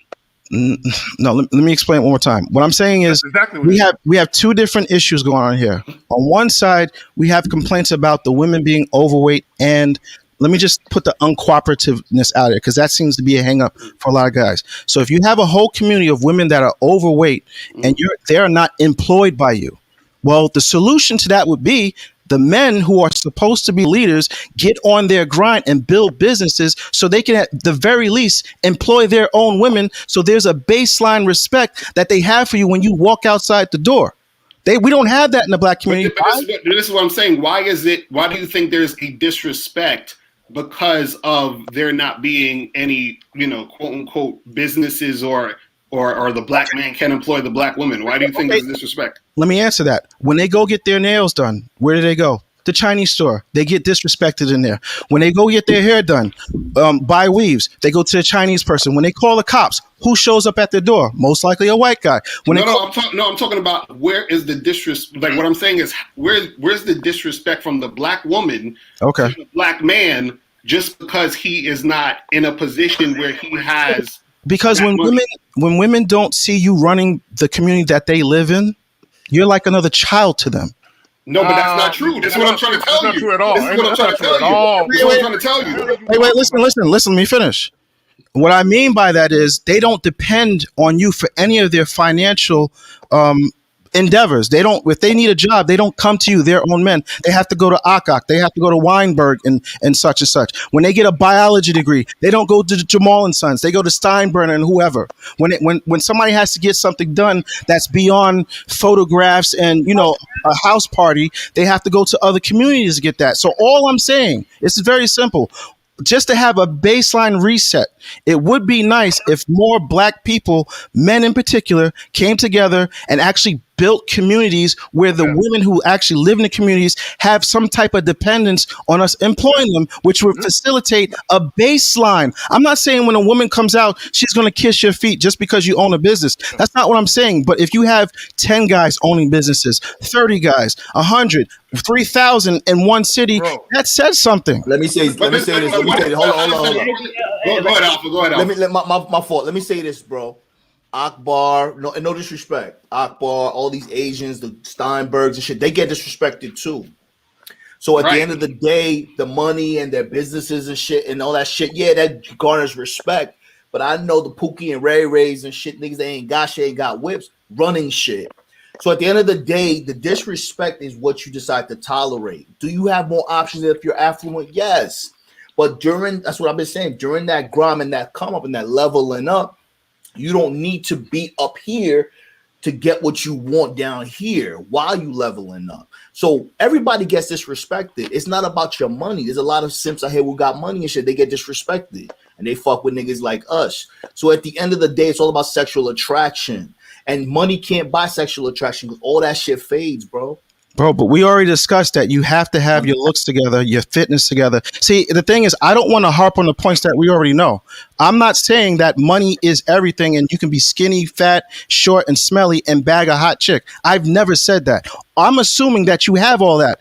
But what I'm seeing is I see a bunch of guys who have all that, but don't take the money game seriously. And all I'm saying is it would make sense just for being a man. Forget about women. I'm not even talking about the women at this point. I'm directly talking to grown men. I'm like, yo, I want to see more grown men like you guys running businesses, able to employ not only women, but children. Right. And I 100% agree with you on that. But the part that I disagree with you on that is when you start bringing the topic of women in this and correlating that to submission, cooperation, or you having an easier time dealing with women because you have, businesses and money and employment. That's the part I disagree with you on. That's what I'm saying. Okay, so let me ask you a question, Locario. Let me ask you a question. Again, this is not a one solution fixes every single problem in our neighborhood. Never said it was.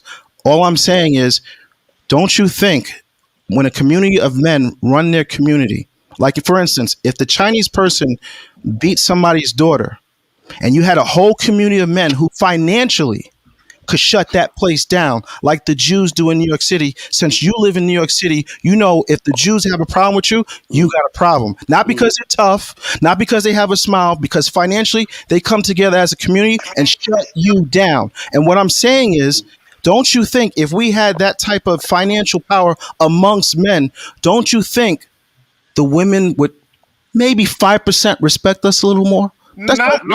This is what I'm saying. No, this is what I'm saying. 5%. Give me 5%, guys. Hold on. Respecting you and being attracted to you is two different things. I'm talking about respect right now. Okay, she'll respect you. I said respect you. No. She'll respect you. My point is, if we're talking about attraction, then hell no. She'll respect you. Yes, I agree with you with that. She'll be like, man, these guys out here doing their thing. They out here together. They support me with this. She'll respect you. I agree. But if you're talking about sexual attraction, if you're talking about, Leroy trying to holler at Tamika and he's trying to make something happen, Tamika's not going to be like, man, Leroy, I'm just so attracted to you now because these group of men have a business. That's not happening. This is what I'm trying to tell you. Absolutely. I agree. But the thing is, again, I'm talking to grown men. I can eat gum and walk at the same time. So when I say respect, I mean respect. Now, if we can have a separate conversation about sexual attraction, I'm not going to bring in all of those points and copy and paste there. This is what I'm trying to say. It's y'all conflated everything into one. And I'm taking on everybody here. I'm having a separate argument and I'm trying to split it apart. So I'm just you've been talking about the fact that women won't respect men if the woman makes more than them. You've been talking about this shit. Let me say this again. Let me say this again. If you got money, if you make just more, a sucker with a woman respects a masculine man. You could be a sucker with a whole. I already know that. That's common knowledge. I ain't saying it in a minute. The women respect a real man. That's why they get these basketball players. That's why they get a lot of these guys divorcing them because they see the trick and it's their job to sniff it out of you. Because if you show your trick hand, they gonna pounce.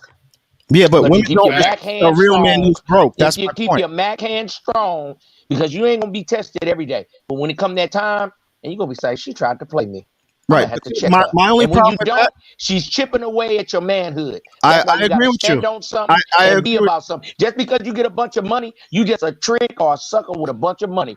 Money don't make you a man. A man makes the man. Man, don't let the money make you, bro. Come on, bro. Money ain't everything. I never said money makes sense. You guys having arguments. But if you're not a masculine man, you just be a sucker with some money. Go ahead, player. Okay, but I never said that. You guys are making arguments I never attached myself to.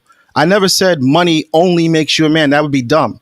All I'm saying is a man who doesn't value money along with all the swagnificance, it's a problem. But who doesn't value money though? That's who's not valuing money. On the panel earlier, they said it was okay if the woman, not anybody, I don't want to say anybody particular, but it was stated on the panel earlier that if a woman makes like 100,000 and the guy makes like 45, it's okay because he can make up for it with his sex game. I don't like talk like that. No. But this is the thing. If she make 100,000, if she make 100,000 and I make 40,000 and we together, that means I got $140,000. No, that means she has 100. No. And that's the difference. See, you don't understand the game. If I'm with a woman and that's my woman and she's making 100,000, I'm making 40,000, we have $140,000. Period. That's what I'm saying, and that's the difference. I agree with you, but here's the thing: I don't want to get comfortable. That might work for you, and there's nothing wrong with that. I'm not saying anything against that, but what I'm saying is we have too many men comfortable with that dynamic, and it don't matter. It's not about being comfortable. And to be a real man and out there and outcompete other men who don't follow that paradigm. See, there you go. There you go with that bullshit. There you go with the insult. There you go with that bullshit. See, that's a real man. It's not an insult. Why y'all But this is you gotta understand. Feelings. I'm not insulting them. I'm just saying when we have to actually go out and but like I said, Locario first, and then Principlebae and Mahogany. If somebody talks, they're gonna get kicked the fuck off. All right, let me say this. No, for real, because y'all grown, y'all should be able to check yourselves sometimes. I shouldn't have to step in with an attitude. You feel what I'm saying? I said this shit earlier. It's the second time. When you talking, don't throw fucking shots because you know the person going to interrupt you. So it's Locario. I'm sorry, Locario, and then we're going to talk to the ladies since we talking to the ladies. After Locario goes, the Principlebae Mahogany. Y'all can't keep doing that shit. And then come on now, it's common sense. We talking about common shit for the game. How about common sense for panels? Let the motherfucker talk and then go in. When you go in, he can't even finish his fucking shit. Y'all know the game. I apologize, Locario. All right, now it's all good. Real quick. This is what I want to say. Just everybody mute y'all shit when a person talking. Like y'all should know that. Come on now. Nah, this is the thing. I understand what bro is saying, but the thing you have to understand is this: is that you shouldn't be worrying about trying to quote unquote compete with other motherfuckers. You understand what I'm saying? You need to do your own thing. You understand, and make shit happen for you. That's one. Two.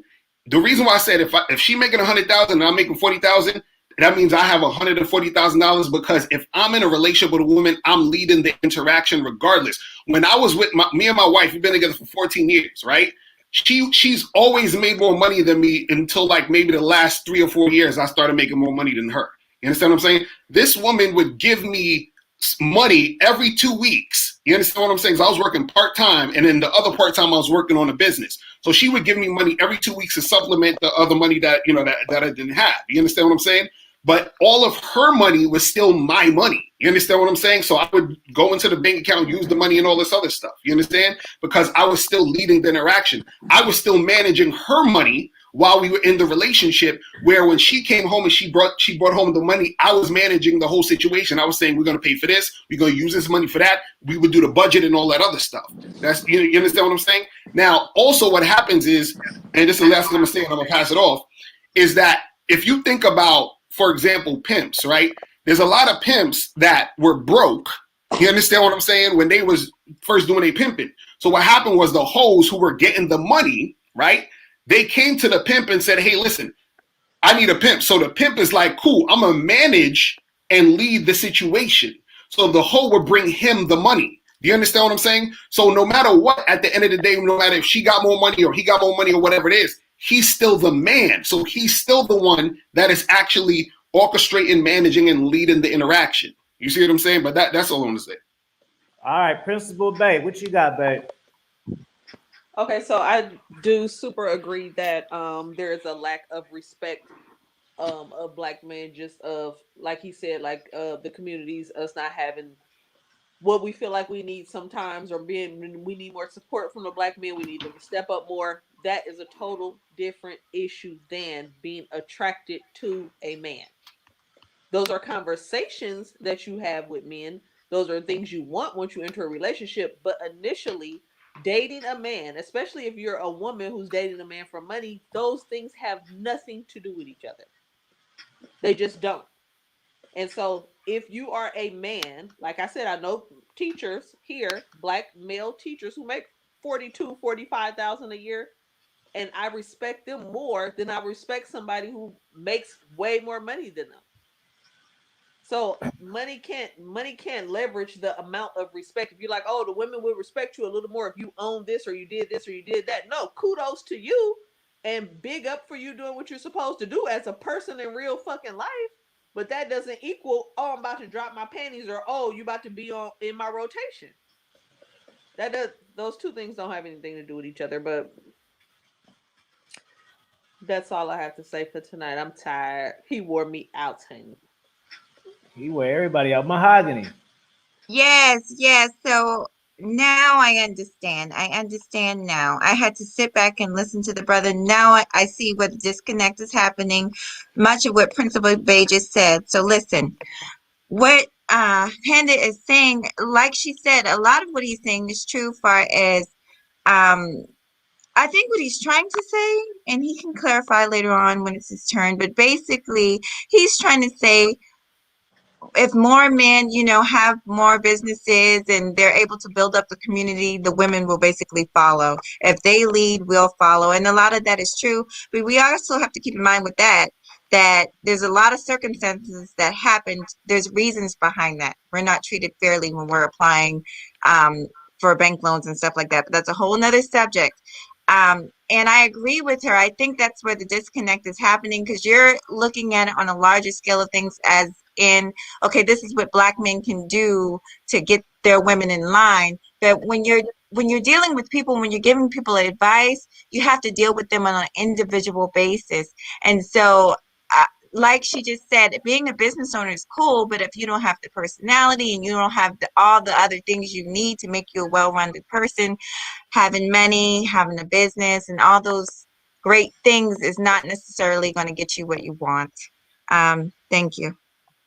Now you see that you can't shit on women because we just have two women beautifully articulate themselves. Not only do they do that, they summarize the fellas' points. You guys got to understand that there are value in women. Hey, women lie and shit, but we do too. All right, Sir Izm. Drop some pimping, Sir Izm. Okay. Man, I got to get my panel etiquette back together. I apologize talking out of turn. Just sometimes some of this stuff does get me triggered because I want to see young men win. I don't want you just to be leading with your wallet, because you can have all the money you want. I want to see you win, get businesses, do all that, but still have a max mindset. As Lucario was saying, a pimp's mindset, if you want to go there. If a woman invests in you, that's a good woman. Not what she look like, because the beauty is in the duty of what she can do for you. When you're young, you tripping on all that. When you get older, you don't want a butt ugly woman, but a decent looking woman that cook and clean and care for you. Do you want a woman that's a 10, or do you want to help me? Do you want a woman that's going to help you in your journey and help you win? Then get you that woman that's the right one for you. You the only judge in the goddamn contest. Forget all this bullshit about all these money, these data. Get the woman that's going to invest in you, spend her time with you, and help you win. And that's the right woman for you. And of course, get your money, look good, smell good, feel good. But hey, man, it's just the tricking is all-time highs, man. Can we stop leading with our wallet, man? Where's your game at, players? All right, I pass. All right, Alpha Villains, Kzaggin, Panda, and then Lucario in the show. Yo, yeah, man, I agree. Listen, man, this was a good discussion. A lot of good points. We definitely, all of us have to learn how to be respectful by communicating. That's where it starts too. I mean, you can't have confidence without being able to communicate properly, without leaving your emotion. Watch the morning shows. Y'all gotta watch my morning shows and learn how to cook niggas and not be emotional. I cook niggas because all the time too, but y'all can't piss me off though. See, y'all copy that part. Then y'all word. Because the thing is, man, we've been on for 3.5 hours, man, and at the end of the day, man, a lot of things have been aired out. You could tell a lot about a person by the shit that they say, the shit that they evade and shit like that. So at the end of the day, man, everybody has to create the life that they want. Fuck the stats. You become the stat that you want to see. Be the change that you want to see. And at the end of the day, man, you have to know, you can't know what you don't like until you know what you do like, and vice versa. Go out there and live your life. learn through trial and error, and be a wise person and listen to an OG that made the mistakes, so you can avoid them in your future. That's fire. Okay, Zach, and get the likes up. Get the likes up to 50. Y'all been in here listening to this drama. Y'all done forgot to listen. Y'all done been eating y'all popcorn. Ooh, it's going down. Let me y'all been over here eating your rocks off. All this drama. Y'all had like an hour of it. Now we got to get back. Kzaggin. Yeah, let me just reiterate what AV said. Look, at the end of the day, it's understood that as a grown fucking man, you're supposed to run your shit. You know what I'm saying? It's understood that if you don't have no drive, no motivation, and no ambition, that you're gonna fall behind. Okay, that's understood. That shouldn't even be a fucking discussion. But what we need to do is get out of this situation where we think that money can make a woman be submissive to you, that money can buy a woman's cooperation, that money can buy you sexual favor. Well, it can buy you sexual favors if you're a trick, but it's not going to make a woman be sexually attracted to you. That's not the way that shit works. And women ain't going to follow behind you and give you the same type of cooperation and affection that they would a man that they actually like. You know what I'm saying? Behind his personality, his behaviors, and his just natural charisma and shit. Because the brother kept saying swagnificant and shit. You know, he's throwing darts the whole time. Look, at the end of the day, what makes a woman really want to fuck with you is the type of man that you are. Okay, we heard character. Let's talk about integrity, honor. What type of man are you? That has nothing to do with the amount of zeros in your bank account. Has nothing to do with that. You could be an honorable man with integrity who know how to get a woman's pussy wet and be working at Walmart pushing baskets. Period. Mm-hmm. Thank you, Mr. Lucario, for that super chat. You already know I appreciate you, brother. Good looking, Lucario. This is up. Go ahead, Marty. Yeah, you gotta catch this playback, bro. It got real feisty around here, bro. You got the back end. That was the low part. Marty, you're up. Hey, what's up, man? Yo, sorry if I got, a little bit. I'm not a YouTuber, I hop on. I'm in the studio right now, so I just saw the stream I hopped on. I haven't perfected the YouTube skills yet, so I apologize for any out of turness I might have did. I respect your platform. I apologize. But I just want to say to the fellas, like, it's like I'm defending Ghost. I'm not saying that money defines you. I'm not saying money will get any woman that you want. What I'm saying is, on your way to build yourself up, the self-confidence that we're talking about, the game that we're talking about, the physical fitness on your journey to make this money to become a better man, that comes hand in hand with your journey. I'm not saying to be a bookworm, make a bunch of money, and then go out to the club. Hey, I got a wallet. Hey, look, that's corny. Dressing, you have to learn how to dress. I've showed Anafi my cologne collection. You have to smell good. I'm assuming everybody knows this. So, but what everybody doesn't seem to, I don't ask any woman, ask the women out here. You just go out and do a poll, and you go to the regular woman walking down the street. She doesn't have to be pretty. You can go to the pretty ones and the regular ones, and you just say, "Hey, if you're making 100,000, would you prefer your man make 45, or would you rather him make 100,000 or 150?" 9 times out of 10, there's always an outlier. But I don't want to have a discussion from the fringe of things like most times dog bites man, but every once in a while there's a crazy man that bites a dog. I don't want to have those arguments because that's like you're never going to get anywhere. Yes, you do have to have game. I agree. Yes, you do have to dress, and it would help that you have your fitness. But it's also equally as important to have your finances together, because there's nothing worse than a grown-ass man who has all this game in the world, but he can only go to Olive Garden once a month. That's backwards to me. And nothing against the Olive Garden. I go to Olive Garden, Red Lobster, all that stuff. I'm not dissing. I don't want nobody to think I'm taking shots. But I'm just saying there's something, the fact that men are comfortable being in a subservient position to their woman, I don't care how it looks on it, that might work for you. And I'm not throwing shots at Lucario, so I don't want to get roasted when I get off of here. I'm just saying, when I go out there and I'm dealing with men of other races and we're doing business, these kind of things are not part of the discussion. because it's already assumed that the men are above their women. And that's why on a base level, I'm not talking about she loves you, the base level, when you travel, see, this is why traveling is important. So you can see how other men who have actual real patriarchies deal with their women, not this backwards westernized, whatever you want to call it in America. Their men are in charge of the community, and on a baseline, not everybody gets respect because they own a business. People get taken advantage of. I've seen it happen all the time. I'm not saying that, but I'm just saying fellas, come on. Like, whenever you talk to most black women, their complaints are, "Oh, protect black women. Oh, we don't have no protection in the community. We don't have no jobs by our own men." This is what they say to you. And I'm just bringing it to you guys like, hey, this is what they're saying. And this is a possible one solution to a big problem. I'm not putting all the solutions and just get money. That's retarded. So please stop saying, oh, it's this guy's talking about getting money and he has no game. Listen, I travel the world. I get girls in New York and I get girls overseas that I don't have to pay for. And if anybody needs to show receipts, that's why in the beginning of the program, I said, I show receipts. I don't know what everybody else does, but I talk it and I show it. And that's why the gentleman earlier, he was like, well, why is receipts important? Because when I get into these arguments and I show you the type of women that I personally deal with, it makes sense because it's like, oh, okay, well, then how do you do what you do? And then I give them the PowerPoint, go to school or have a trade. Have something that you can build wealth in a community off of. I'm saying everything positive here. I don't understand how it's always being spun into just tricking. It's not all about tricking. I'm just saying our community is ruled by other people. Why? Because financially they're dominating us. And wouldn't it be nice for us and our women where they can respect us if we held some power in our own community because we actually got on the money train and said, hey, why don't we own some businesses instead of own the corner store and the Chinese store where they get the weaves? Why don't we own that? You know, when they walk in here, they see faces that look like us. Why is everybody so opposed to us being in leadership positions? Because if you ask any woman on there, they would want that. They don't want to see their man beneath them. That's just a masculine, feminine thing. Like, no woman wants to be above their man. All right.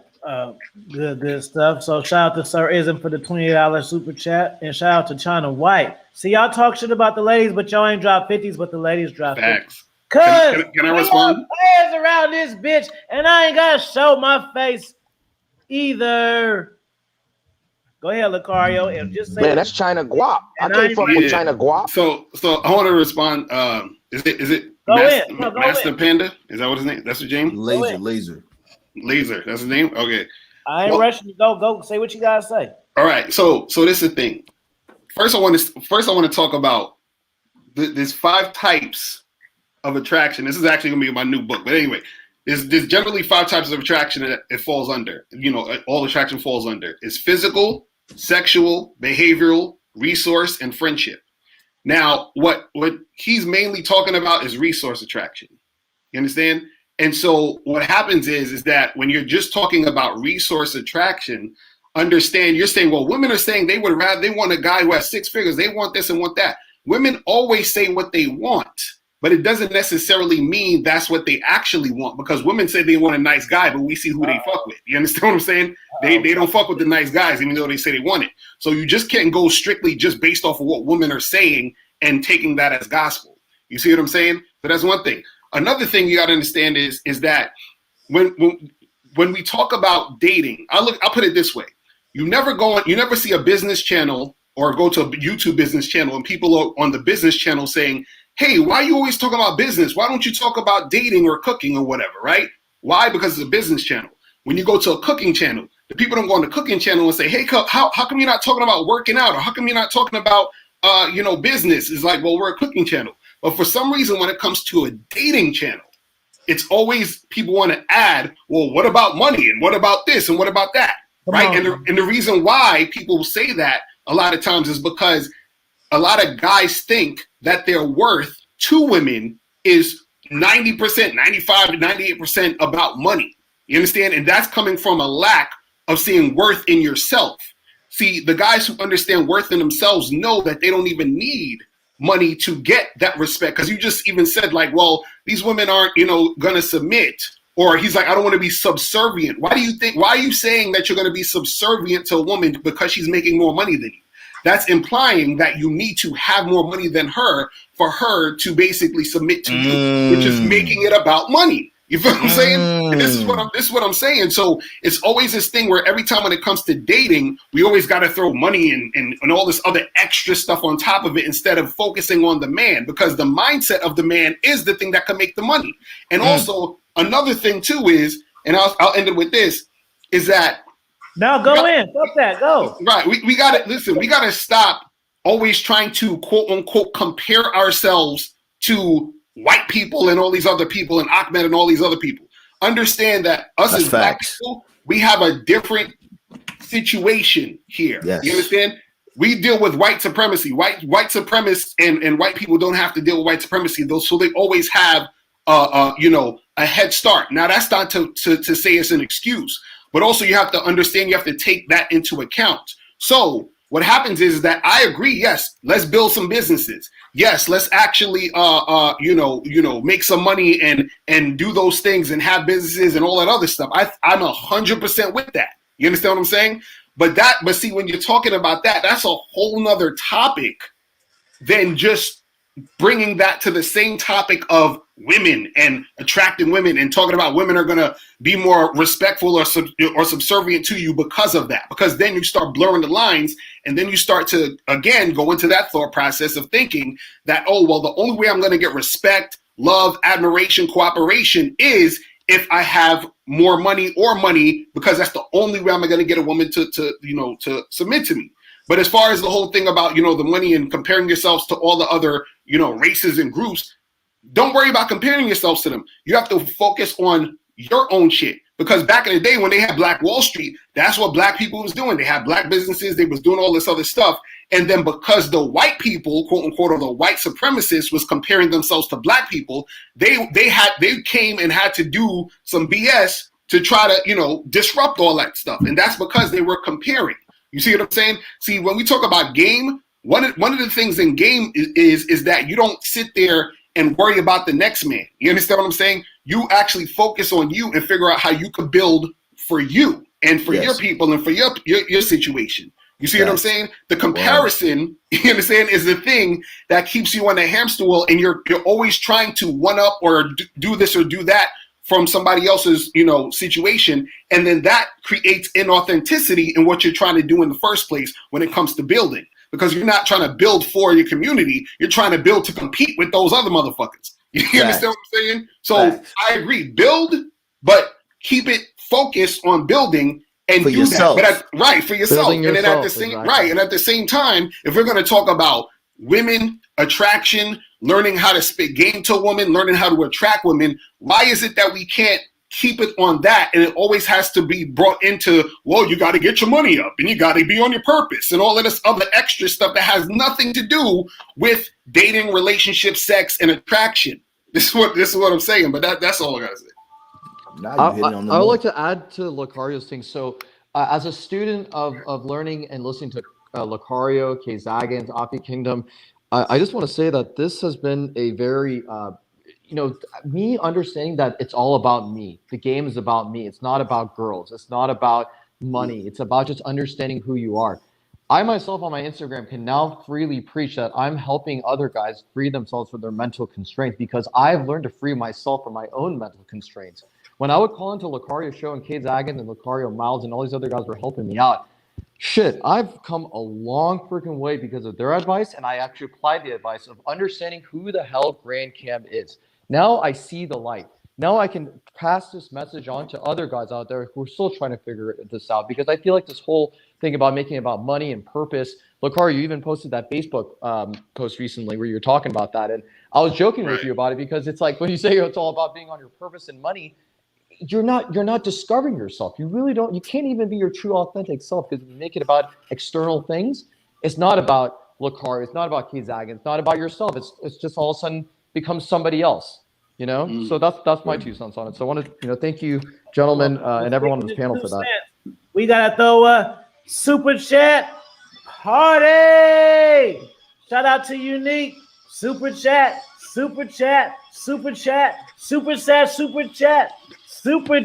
late night party. Let's go. He says, Marty, all due respect, bro, but everything you said was about women, and you failed to notice that. That is why Mr. Lucario and Kzaggin were trying to tell you. We in the chat noticed that you was making it about factors outside of you. I got a better idea, Unique. Why don't you beam up and say it? Why don't you join right now, Unique? That's the best option. That's what I would do. Hey, Avi, can I respond to a few of the comments? Go ahead, bro. Yeah. Again, fellas, my position is not get money and that's all you need and you can have any girl and you don't need to work on yourself. I never said that. Number two, I never said, oh, if you go around the world and trick and that's how you do it. I never said that. Somehow these arguments permeate into my discussion. So could you please stop doing that? Number three, the last guy that spoke, in general, we were having a conversation about the black community. As one of the guys said, in the black community, we have a different set of rules and we have different things that don't happen in our community, that happen in our community that don't happen in yours. So with all due respect, my focus was talking about the low level disrespect because most of the men in our community do not run the community like most of the men in your community run your community. So I think the dynamic in terms of what I'm talking about and what you're saying is incompatible. All I'm saying is it would help on a respect level, not a dating level. I'm just talking because I have to break this down in segments for you guys because you guys can't focus on two things at the same time. So I have to break it down like, okay, just on a respect level, it does help when the men in the community that call themselves men actually run things. Because now you don't have the women going on the news saying protect black women, hashtag this and hashtag that. You know why that happens? Because when something goes down, they feel they're not protected because we don't have an enforcement arm. We don't have any financial leverage to pressure somebody who got beat up at a Chinese store. We can't shut nothing down. So therefore, they feel not protected. I'm just bringing awareness like, yo, you can't always just march your way to progress. That was 60 years ago. All we do now is march, and the same result keeps on happening. You know why this doesn't happen in other communities? You know why these, abuses? Because the people there own those communities, and there could be real results. Let's just say, and what Lucario was saying, I compare ourselves to other communities because we're being dominated financially by other communities. So what do? I say, well, what tactics are they using? I'm not going to keep doing the same thing and having the same results and then sitting in my own squalor saying, well, this is good enough for me because I found a girl who I can live my life with. I guess I'm more of like a big picture type of guy. I don't want to just be comfortable if I'm good. Because can I ask you a question? So let's say all us black people got together, and let's say we all are making millions of dollars, but we're still at the bottom. So like everybody else is making tens of millions, but we're making only millions. But we're good. We still could feed each other. We still could get things done in the community. Is that cool, or do we have to quote unquote dominate the white folks? Is that what needs to go on? I tell you one thing. I like that train of thought. If we had a community of more and more millionaires, I would love to see how that would look. Honestly, it's almost like Wakanda. I would love to see multimillionaires in any state doing things together, not just focusing on, well, oh, I got this girl and I got her, she submits to me. I'm thinking on a bigger level. I'm thinking like, yo, I want to run businesses because when I travel, I'm doing business with other groups of people. And I'm saying like, damn, I want to do business with people that look like you, people that look like me. And I should be able to do that. But unfortunately, I can't even get people to pay to get on the plane ticket to travel anywhere because they don't have the money. And I'm talking about. So all I'm saying is I would love to see a day and age where a bunch of black millionaires are running around working with each other. And I think on the smallest level, because I don't want to give it too much because you're going to say, well, money doesn't equal respect. I'm just saying on a basic level, daughters coming up would look up not just to their fathers, but the general, like how we used to do back in the days when kids would respect older people because that people ran that community, which we don't have right now. I turn yourself to the nearest black community. It does not look that good. And do you own a business right now? I own multiple businesses. Okay, great. So that's what I'm saying. So since you have, do you have a something like a YouTube channel, website, or something that spreads that awareness to help people? I'm not a YouTuber. I said this before. I am not a YouTuber. I'm not a dating coach. I am. Not, I'm a okay. So do you have anything to where you're like whatever you all the stuff you're saying is great. What I'm saying is, how are you implementing that exact thing in your situations? Well, the best way I can implement anything is to employ people that look like me. Like, for instance, if you have a business, I patronize your business. Or if I need something done, I hire you. Or if you can do something for me, I pay you through my business. Right. So that's what I'm saying. So are you doing that consistently? That's what I'm saying. All right. I know everybody doesn't know a lot about me, but listen, I travel in America and outside America. I don't have to travel to meet women. I meet women inside New York, your own town. Maybe we can meet up someday, maybe not. I go outside and travel because I like that. I have the money where I can do that. And most people don't. And I understand that. And I'm not knocking anybody, but I'm saying I would love to travel with guys like you and me. Because you know what? Every time I say, hey guys, let's plan a travel, I'm not saying a hooker party. I'm saying let's go to Colombia and experience the culture. You know what 9 times out of 10 guys do at the last day? Oh man, I don't have the money, because it costs money to do these things. Right. So what I'm saying is, what are you doing specifically on a consistent basis to make that happen? Like everything you're talking about. For who? What are you doing for in this situation? For black people. That's what I'm saying. Like you're saying you want more black guys. Hold up. I'm not Malcolm X here. I never said that I'm some type of community leader. I'm just a guy. And I've always... No, but this is what I'm saying. You're the one saying that... You asked me a question. Let me answer it. I'm not a relationship guru. Afi knows this. I come on the panel and I say I have no game. And I don't try to pretend like I have game. What I do have, I have life experience. And I said, going through life, dealing with women, failing, winning, failing, winning, you get experience. You know to smell good. You know to dress well. You gain confidence. On your way to making money, these things come naturally. You know what I'm saying? So I don't have a buy my course because I'm some type of guru. That's not me. But what I'm saying, as a since we're talking about the general public, I'm a guy who would be in your audience listening, and I see the problems. I talk to women. Hey, why don't you respect the average black man? Forget about the guy who makes a lot of money. Why is it you don't respect? You know what they say?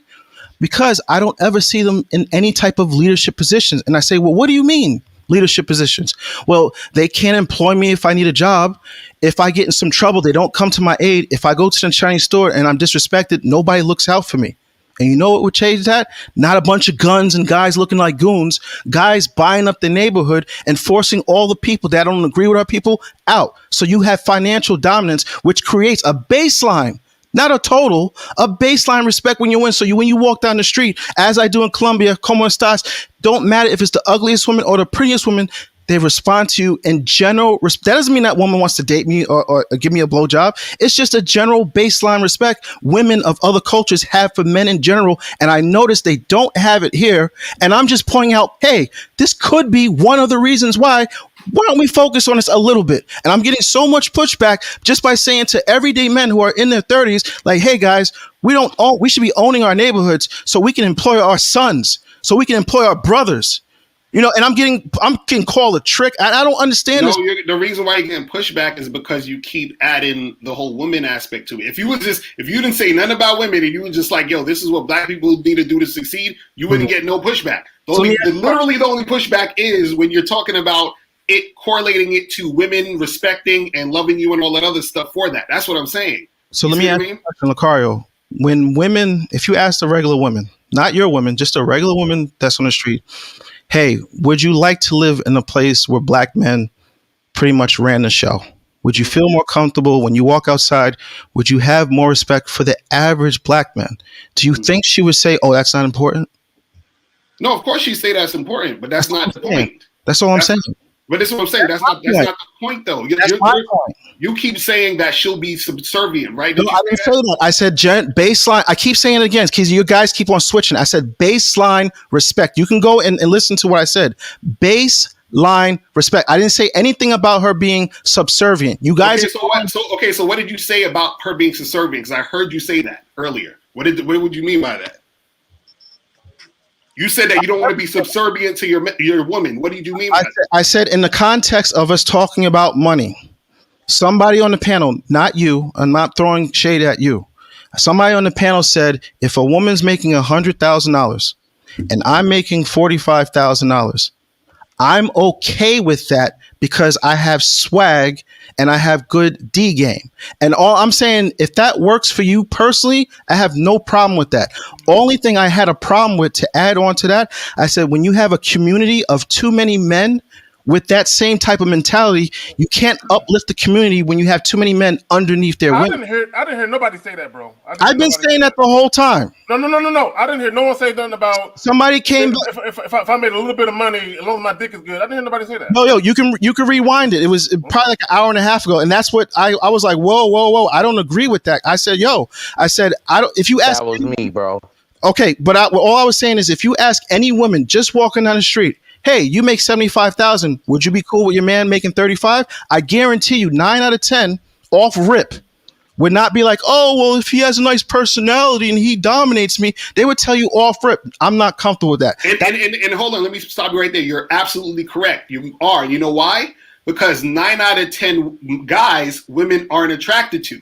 So this is why they would want their man to have more money or be in a certain position. This is what I was talking about earlier. There's different types of attraction. When a woman isn't that attracted to you, that's what she needs. She's like, well, he's a beta male. I'm not that attracted to him. So the only thing left is for him to have money. This is why you have women in long-term marriages, and you hear the guy say, man, I only had sex once a month this month. Why is that happening? Because the woman's not attracted to him. She's just with him for the money. LaCarrio, I know you weren't here from the beginning, but my statement. Wait. Can I get in there? Because you was talking about me, player. No. I don't want to make it I said, LaCarrio, this is what I said. I said a lot of women, if they make that 100,000, but they get a guy make 40,000, but he can make up that other 60,000 in Johnson by making her go woo woo woo. If he handled his business, she's willing to be with that man. So it ain't always about money. It's like you say, LaCarrio, sexual attraction.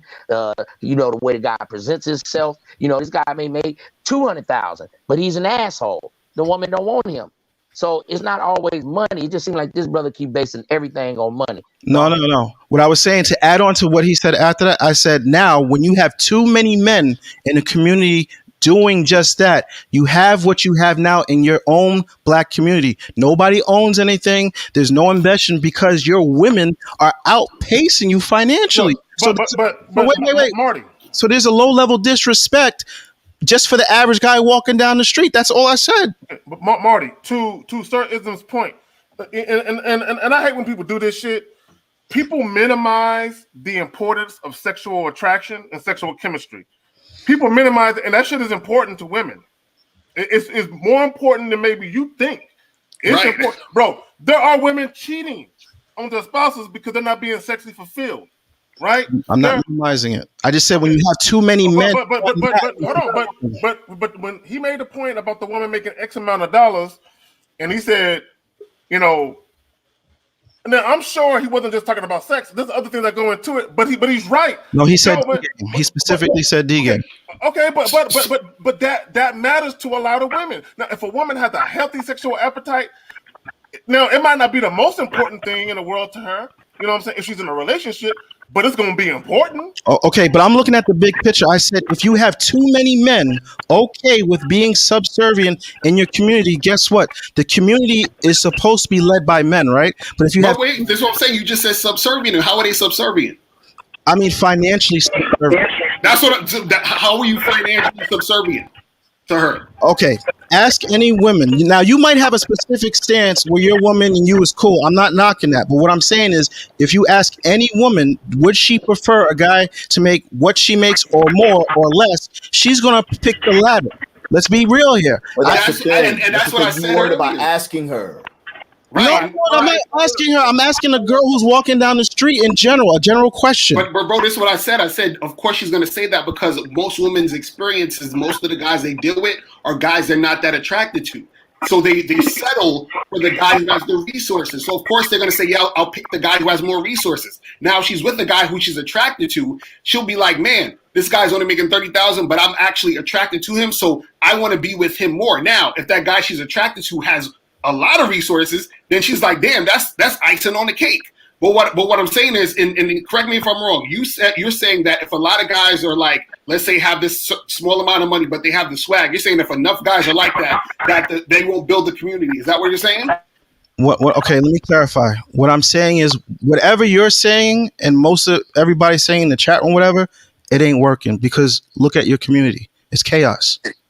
You know, Bro. so wait, listen, hold on. I'm not just talking about gaming women here. I think y'all are under the impression that my whole spiel is about making a woman subservient. I'm going a little bit above what you guys are saying, and I'm saying if you have too many guys who are okay with being underneath their women financially, you have a problem in your community. And why is it argument? You're not part of this community, brother. You're not black. how do you know I'm not a part of this community? You're making assumptions. I'm making Well, you just said our community. You're not part of this community. I'm making a general statement.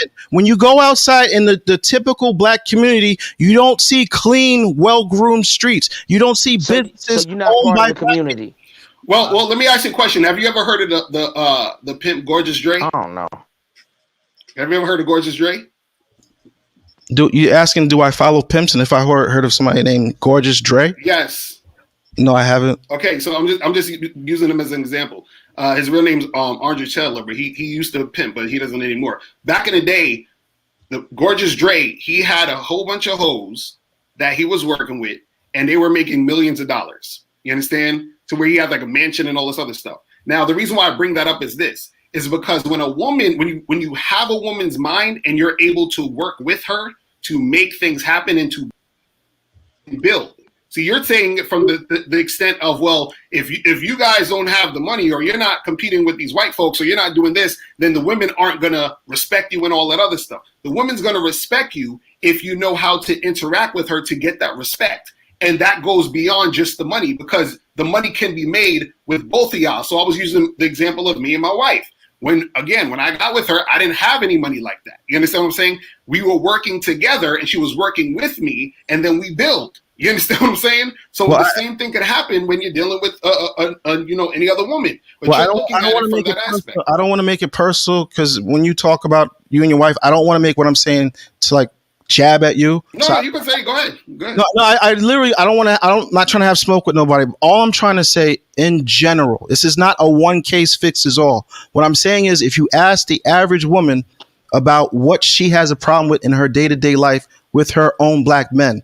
Now, they can give you the political correct answer and say, oh, he doesn't dominate me or have swag and all that stuff. But on the baseline level, they feel unprotected because their own men don't have the drive to even outpace them financially.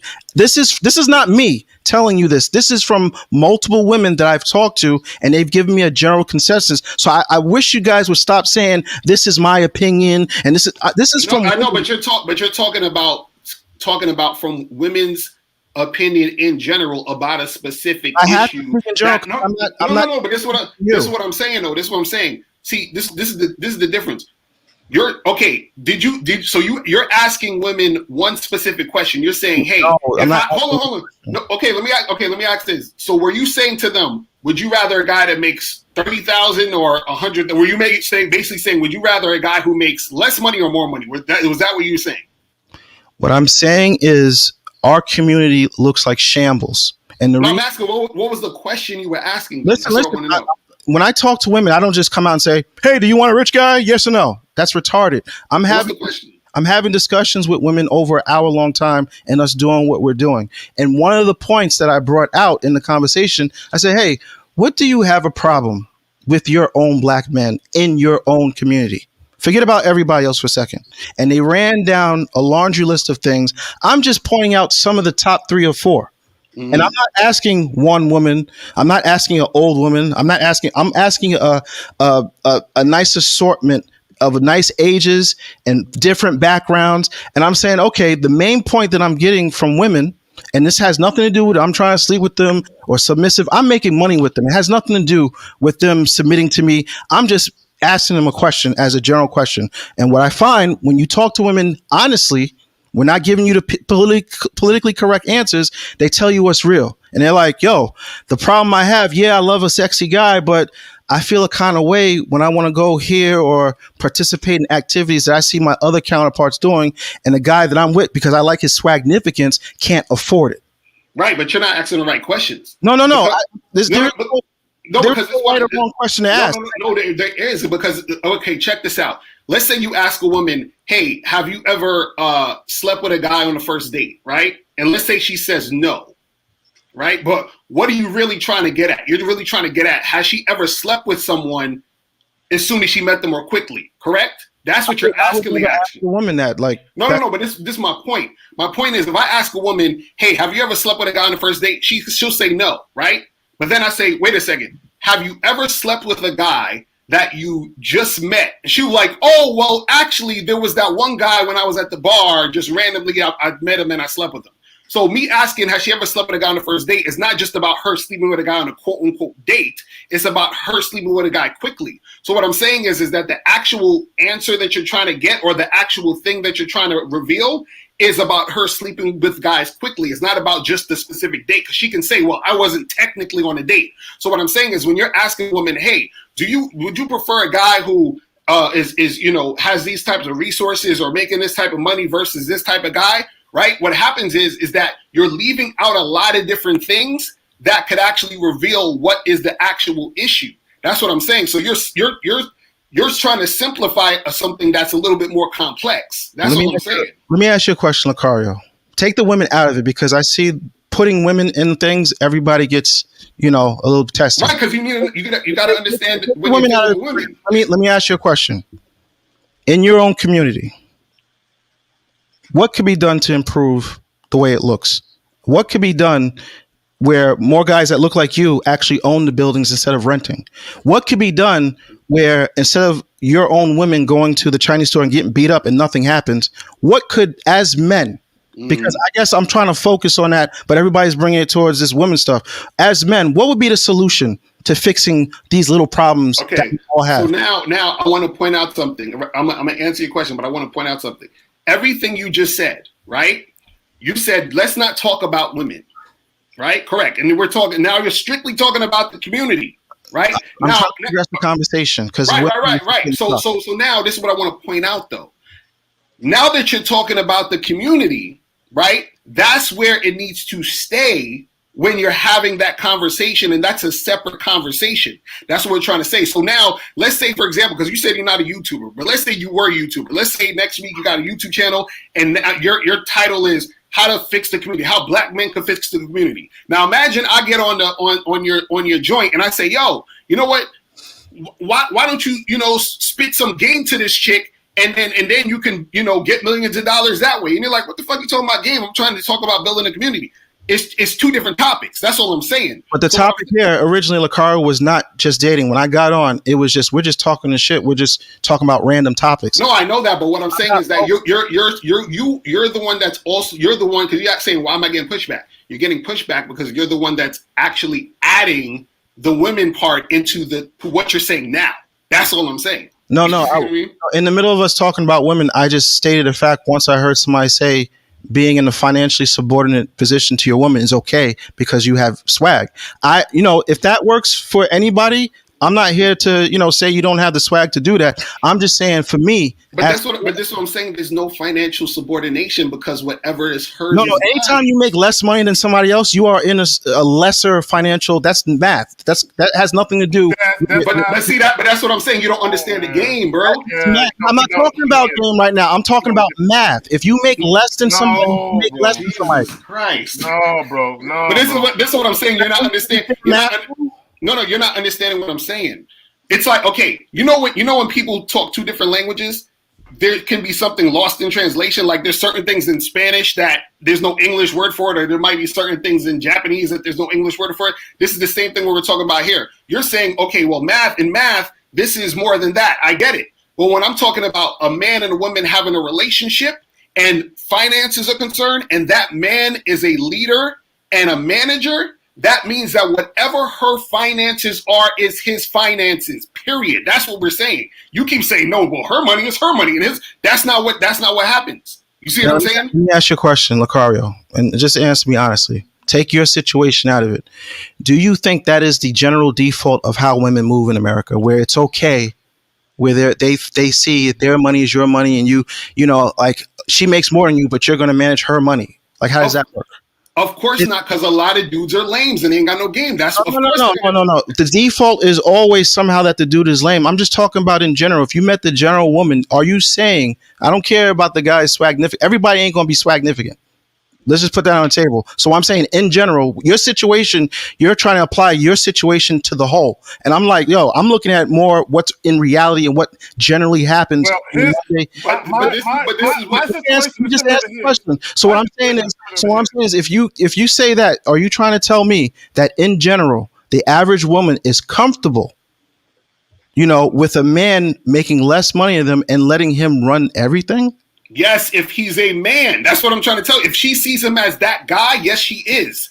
This is what you're not understanding. Are you thinking that's the exception or the rule you're saying? No, this is what I'm saying. That is the rule if the guy has game and he's the man and he knows how to interact with that woman to show that he's the leader and he's the manager. What you're not understanding is that a woman's actions and how she responds to a man is in direct correlation to who that man is. So of course, like I said earlier, this goes back to what you were saying before. The reason why when you ask that woman that question about the finances, she's like, yeah, I definitely need him to have this or have that, because she's coming from the aspect of a woman thinking of dealing with the guys that she usually deals with who are beta males. This is why when you ask a woman, hey, do you like getting approached in the street? You ever hear people ask women, do you like getting approached in the street? Most women say, no, it's annoying. I just want to go about my day. You know why they say that? Because most of the guys that approach them are guys they're not attracted to. Now, if a guy they're attracted to approach them, they will love that shit. They will welcome that shit. It's the same concept. So look, Carl, let me just say this. So let me just make a little small thing. So you're saying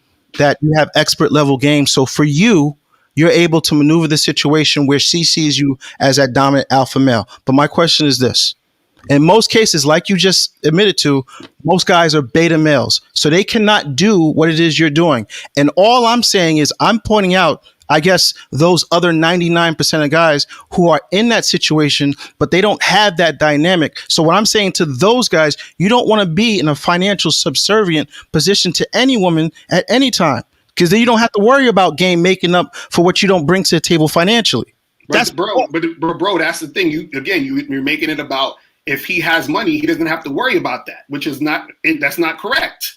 You're just going to be a beta male with a lot of money, and she's still going to run you. Let me ask something. Let me ask something. For those of you who follow me on the tube, I always say this. In my adult life, in other words, since I graduated high school, okay, including the relationship I'm in now, I've had 4 relationships. 3 of the women made more money than me, and I ran that shit. Okay, period. It's not dudes be so worried about and what it is. Men want leverage in relationships. Leverage your leadership. Dudes literally want to use money to control the dynamic in a relationship. I heard a guy one time say, if I make all the money and pay all the bills, I should tell her what to do. And it's like, bro, it don't work that way. Okay. Just because you make more money than your woman, that doesn't mean she's going to follow you or respect you. Never said that. Money does not equal, but you keep saying a man being subservient to a woman because he's making less money. No, all I'm saying is that's what you're saying. No, I'm saying is I'm sorry, but the way I grew up is a man, not just financially, but in also game and all this stuff that you guys talking about. I don't understand why we can't walk and chew gum at the same time. Just because you have money does not automatically mean you're a beta male. What I'm saying, how I live. Since we want to focus on me, money don't make you no man either. Wait, hold up a second. Since everybody wants to focus on them, okay, let's focus on me for a second. I am dominant financially, and I'm dominant on the women that I'm dealing with. No problem. I don't have this problem. All I'm saying is I see too many other men who are not in the position that I'm in. They're financially subservient, and a baseline disrespect most of these women have for these guys who don't have the game of a Locario. I'm just pointing out the facts, and I'm not saying anything other than that. I'm like, this is a fact. No matter how you spin it, there are men who make hold up. There's men who make less money than their woman, and they're getting disrespected based upon just that alone, along with other factors. I don't have this problem, fellas. I'm just pointing it out. Just like you said, not everybody has the game that you have. Good for you. But all the rest of the guys and all the women in the community, they have a baseline disrespect for the men in general because the men that they deal with are beta males.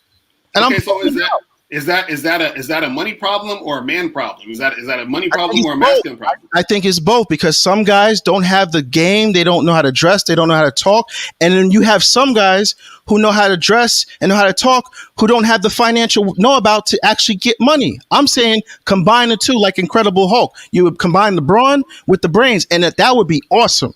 Not just, oh, I have swag. I'm saying dominate your woman financially, and yes, dominate her with your game. Oh, there's nothing wrong with that. Let's get Sir Izm in there and then give it to War Report. With Sir Izm, what you got to say, Oh man, I'm great, man. Great conversation. You can't make everybody believe what you believe. You know, men, be on your purpose. All these good manosphere talking points. Get your money, but be the king of your domain.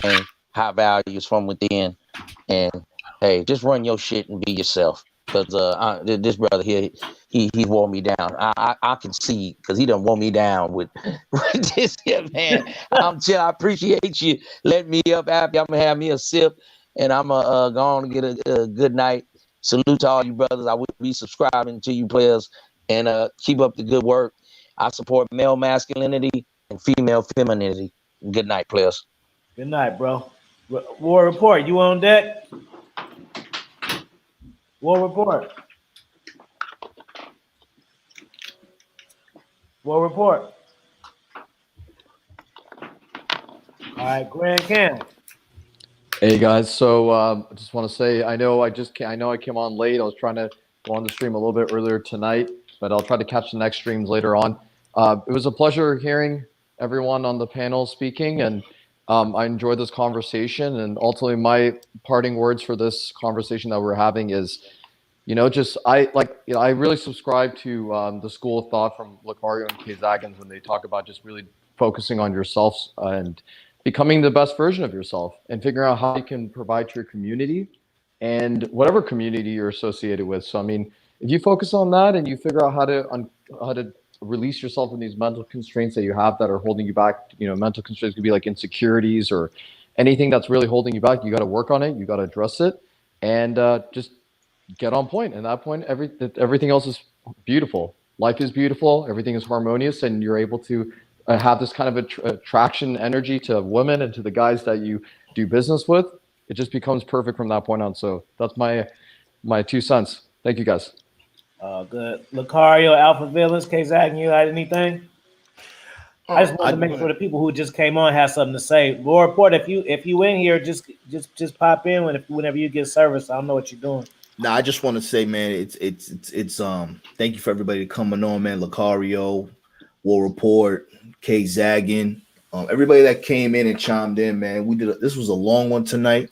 I'm about to be out, but I do want to say, at the end of the day, man, you know what I mean? You have to really try to live the life that you want to create, man. Fuck the stats. Fuck my experience. Fuck my receipts and shit. Make your own receipts. Make your own experiences by living your own life and level up in the process, man, because you can make your life. If you're trying to go after goals that are unattainable, man, you'll never be happy. So that's all I say about that. I just want to say, I want to caution dudes telling men, hey, if you want better opportunities with women, get your money up, okay? You can't. The problem with that is if these men don't learn what it means to be a man, then that money won't help them. All they're gonna do is get fucked up in the game. So yeah, so if you want to give men advice on how to better themselves for themselves, then one of the things you will tell them is, hey, make sure you have a comfortable lifestyle where if something happens financially, you can recover from it. And you're not running around borrowing money from people and shit like that. Okay, do that. But when you start talking about women and you start talking about, hey, if you want to be in a better position with women, get money. I think that's a very dangerous thing to tell guys. Now, again, but separate it. Do tell guys, hey, like you said, like the dude was saying, get a trade, get educated, start a business, invest money, do all of that. But when you start bringing women into the fold with that advice, it's going to fuck some dudes up, man. That's all I got. Yeah, man. Shout out to everybody on the panel. You know what I'm saying? And Marty? Shout out to you, bro, because you was you know what I'm saying, he was going in. But it's the thing, man. I'll say like this. you know, there always should be a balance in everything you're doing. You understand? So like, you know, there shouldn't, like when dudes is like on some, oh, just focus on your money, focus on your purpose, yada yada yada. That's all good, but that's imbalance. Now, if a dude is also saying, yo, just go and get chicks and go fuck with a whole bunch of girls, and that's all you're doing too, that's still not a balance. You understand what I'm saying? So you got to be well rounded in this. You understand what I'm saying? So yeah, get your money up. You understand what I'm saying? Work out, eat right, you know, have some hobbies, and mess with some women. You understand what I'm saying? So if you're a man, all those things should be, you know, something that you want to do, and you should, you know, make it happen. The problem though is that when it comes to like what Kid Czaggin was talking about, when it comes to dating and relationships and attraction, when it comes to women and guys always using money as like a Band-Aid for the situation, right? That is a dangerous thing, because what happens is that now you're taking away the work that the man has to do on himself in order to understand himself in relation to dealing with women. Because all that's going to happen is that if he's, you know, focusing on the money in relation to women, he's just going to attract women who are into him for that money. And therefore, he's going to have a situation where women are disrespecting him. Women aren't really with him because they like him. You understand what I'm saying? And all this other stuff. So, like, for example, this is why you have guys like Harvey Weinstein, you know, in the situation he's in. He had money like a motherfucker. He had shit, an empire built and all this other stuff. And he did have women around him. He had women, you know, doing things and making stuff happen as, you know, however he wanted it. But at the end of the day, it got him in this situation he's in now. You see what I'm saying? So in the long run, that's not going to really sustain or work out for you. So what I tell guys is that you have to understand that it's a different thing. A man could actually be in a situation where he has $0 and have women respecting him, having women cooperate, having women, just be sweating him. Now, that's not to say a guy should be broke because he can do that. What I'm saying is that understand that a woman being attracted to him doesn't really have anything to do with his money unless she's attracted to him just because of that. So guys don't necessarily need that thing. And the last thing I'll say, and this is what I said earlier, is that guys have to start respecting the dating and relationship aspect of their own lives, and just in general respecting that whole topic. Because in any other aspect or any other topic, nobody brings other things into it when it comes to it to mask the situation. If you're trying to work out, if you're trying to get a personal trainer, you don't tell the personal trainer, oh, but what about money? And what about, you know, fame? And what about looks? You're not talking about nothing else but the personal training.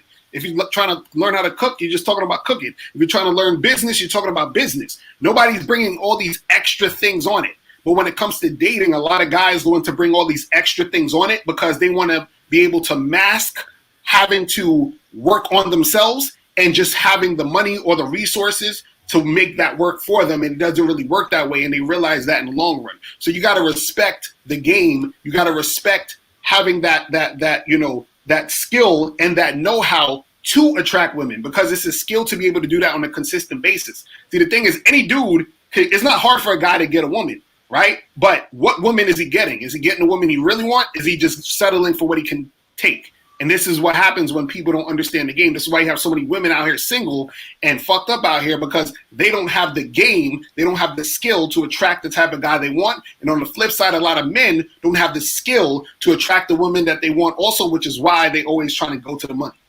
And that's all I'll say. Facts. Fire signs in the chat. Anybody else got anything that's itching them? I would just like to say one thing. I know everybody's going to go. I'll just reiterate one more time. I'm never advocating that if you just work on getting money, somehow your game will improve. Never said that. I never said anything about tricking, but these are constant points that I find to refute every time I talk, and it's getting tiring. All I'm saying is if we put equal amount of effort into everything, not just game, not just money, not just working out, that paints a more complete, well-rounded picture. And what I see in our community, I see too many men focusing just on the game impact, which is good. But I don't see them putting that same focus on the business end. We have outliers. We have some women who, yes, will accept a guy running their money, even though the women are making more and the man is making less. It does happen. It's not impossible, but I don't want to deal with just the outliers specific to this person's situation or that person's situation. When I have a group of women in general saying they have these in general problems about them not feeling safe, about how they feel about us as a group of men, and I'm pointing one of the problems out. Like, as a group of men, there's too many men who are in this topsy-turvy relationship where the women are making more than the men, and they're too comfortable because, you know, they can kind of work it out. But what I'm saying is, when you have too many people in the community too comfortable with this, we have what we currently see in our own communities. You guys can walk outside your house. How many stores does the average black person own in your community? Let's not talk about anybody else, your community. And we see it like when you walk outside. So all I'm saying is focus on your success. The women come with it naturally. You're going to fail. No, they don't. Listen. You're going to fail. And I always put that out because I'm not even putting it out to you like I'm some type of ladies man, but I get my fair share and then some. So all I'm saying is, for me personally, since everybody wants to be in their own personal bubble, I always say I've failed a lot of times with women, you know, but I've also won a lot of times. And through my failures, I kind of learned what not to do and what kind of works. And for me, it always helps when you're a well-rounded person. Like when you walk through the street, like, you know, I can buy that. You know, I can go here. I can talk to that woman because I do have a certain amount of game. I'm not awkward. I can sit here and talk to 7 men, grown men, some probably a lot older than me. And I'm sticking on my points. I don't sound stupid. I'm not really trying to curse at anybody. I have a logical base of what I'm saying, and I have receipts. Everybody says, oh, don't show receipts. No, I have to show receipts because when I'm talking to grown men and I'm saying, hey, when I go to other communities, I see how it works and I see why other communities are functional, and I see what the problems are. It's not just about it's not about comparing our communities to them, because every community has a problem. I'm not saying anybody's more perfect, but what I'm saying is, when you're at the bottom, you have to re-examine as men logically what's not going right here. So what you do, you don't ask yourself and be in the echo chamber, because a lot of times when I get on these panels, a lot of times everybody's disagreeing with each other. Everybody gives a high five on the ass. That's cool. But even when I stepped on, I said, I'm going to be devil's advocate and I'm going to break it up because I want to have an interesting conversation. I'm not just here to try to be some simp. I'm trying to challenge everybody here. Like, listen, I have a different point of view. And from what I see, I travel in, out. I have business deals. I have things going on. So I think somebody would want to know what I'm up to. I'm not just some random guy who's just trying to like get shine on here. I'm not a YouTuber. That's not what I do. I'm just a regular guy. And I'm like, I see these problems. And the problem that I see is it's very bad for our community, because when you have too many men comfortable and just being in this game situation, I'm not saying Locario is in a bad situation, but what I'm saying is, just like you have too many women overweight in the community, it's like 80% being obese, single mothers, that's a problem. So the solution is maybe they shouldn't have babies. So I'm saying for us as men, you know, to kind of like get some baseline respect in our own community, forget about getting pussy. I'm just talking about when you walk down the street and you say hello. Forget about getting pussy. Listen what I'm saying. I'm saying put that out of the conversation for right now, because everybody gets emotional when I start bringing in women. I'm saying when I go to other communities, you know, and when I go to other rich black communities that are well together and they do have businesses, the reaction that I have from our own black women in those communities is a lot different from what I see in the more rundown communities. And that's a direct result of the men being in a leadership position, both with the game, which I do appreciate, but I'm also saying they're also in a leadership position financially. And there's nothing wrong with combining the two. But, you know, a lot of problems when I start talking money like that, a lot of guys are not financially where they want to be or where they feel they should be. So it becomes like almost a sub ego attack. Like I'm somehow attacking them on a financial level. Like, no, I got the game. I can get the girl. I'm not saying there's nothing wrong with that, but I'm saying when you have too many guys, if you ask more women, they say they out earn their men. Now, those men might be beta men. Everybody doesn't have the game of a Locario. I understand that. That's why he's a dating guru. Not everybody's like that. So I'm going off the general populace. So if the general populace, you have more women out earning their men, there's a baseline disrespect, even when they're talking to a man who out earns them. So when I approach a woman in Brooklyn, in general, I'm making 10 times what she's making, but she doesn't know that. She has a baseline disrespect for the average black man. So I say, hey, good morning, how you doing? Fuck you, like, you know what I'm saying? Come on, we from Brooklyn. We're known for that. So what I'm saying is not like, oh, this guy, what is he talking about? I talk about reality, and it's harsh reality. Because everybody wants to paint just get some game, you'll get all the girls. It's not just that. And it's not just money. I'm saying, do the hard work. Do the hard work, get the money, and do the hard work and get the game, and be an Ultraman, be a Superman. And there's nothing wrong with that. I don't understand why there's so much pushback with that. But I'll just leave it at that. And I'm just like, I enjoy the panel. Appreciate, I was here to be controversial, and I said that from the get because I didn't want to just have the panel where everybody just agrees with everybody, because that's boring. Look, real quick, Locario broke it down in an eloquent way why you were getting pushback. Nobody disagrees with you, bro, about about the neighborhood and about our people and about building the community. Everyone agrees with that. Everyone agrees that men should seek to better themselves and put themselves in a financial position where they're winning. Nobody disagrees with you on that. Facts. It's when you start bringing women into it and telling motherfuckers, hey, if you make more or less money than your woman, then you're subservient and a woman ain't gonna want you. We're telling you that's some bullshit. That's all. That's the only thing because you just said, if you're successful, they're gonna come. That's not true. No, I didn't say that. You said that. That's what No. Let me be clear. I never said if you get money, automatically the women rain down. Never said that. No, you said successful though. That's what I'm saying is when you focus on success by life, and I said, I struggled in the beginning. I had a lot of losses, and since then I've learned, and I had a lot of wins and then some. So all I'm saying, as you become more and more successful through the choice, the winning, losing of just walking through life, you learn, hey, I should dress like this. Hey, instead of me saying that, let me try this angle. And by the time you're 15 years in, you're like a full package. You got your money together and you got the swag to talk to women. That's all I'm saying. And what we have today, and I'm not talking about you, Locario, I'm talking about in general, we have too many men, which means more than 50% of men making beneath what their woman makes. And not everybody has the game to game these women like Locario to let her know, like, I'm still a man. I get that. But most men don't have that.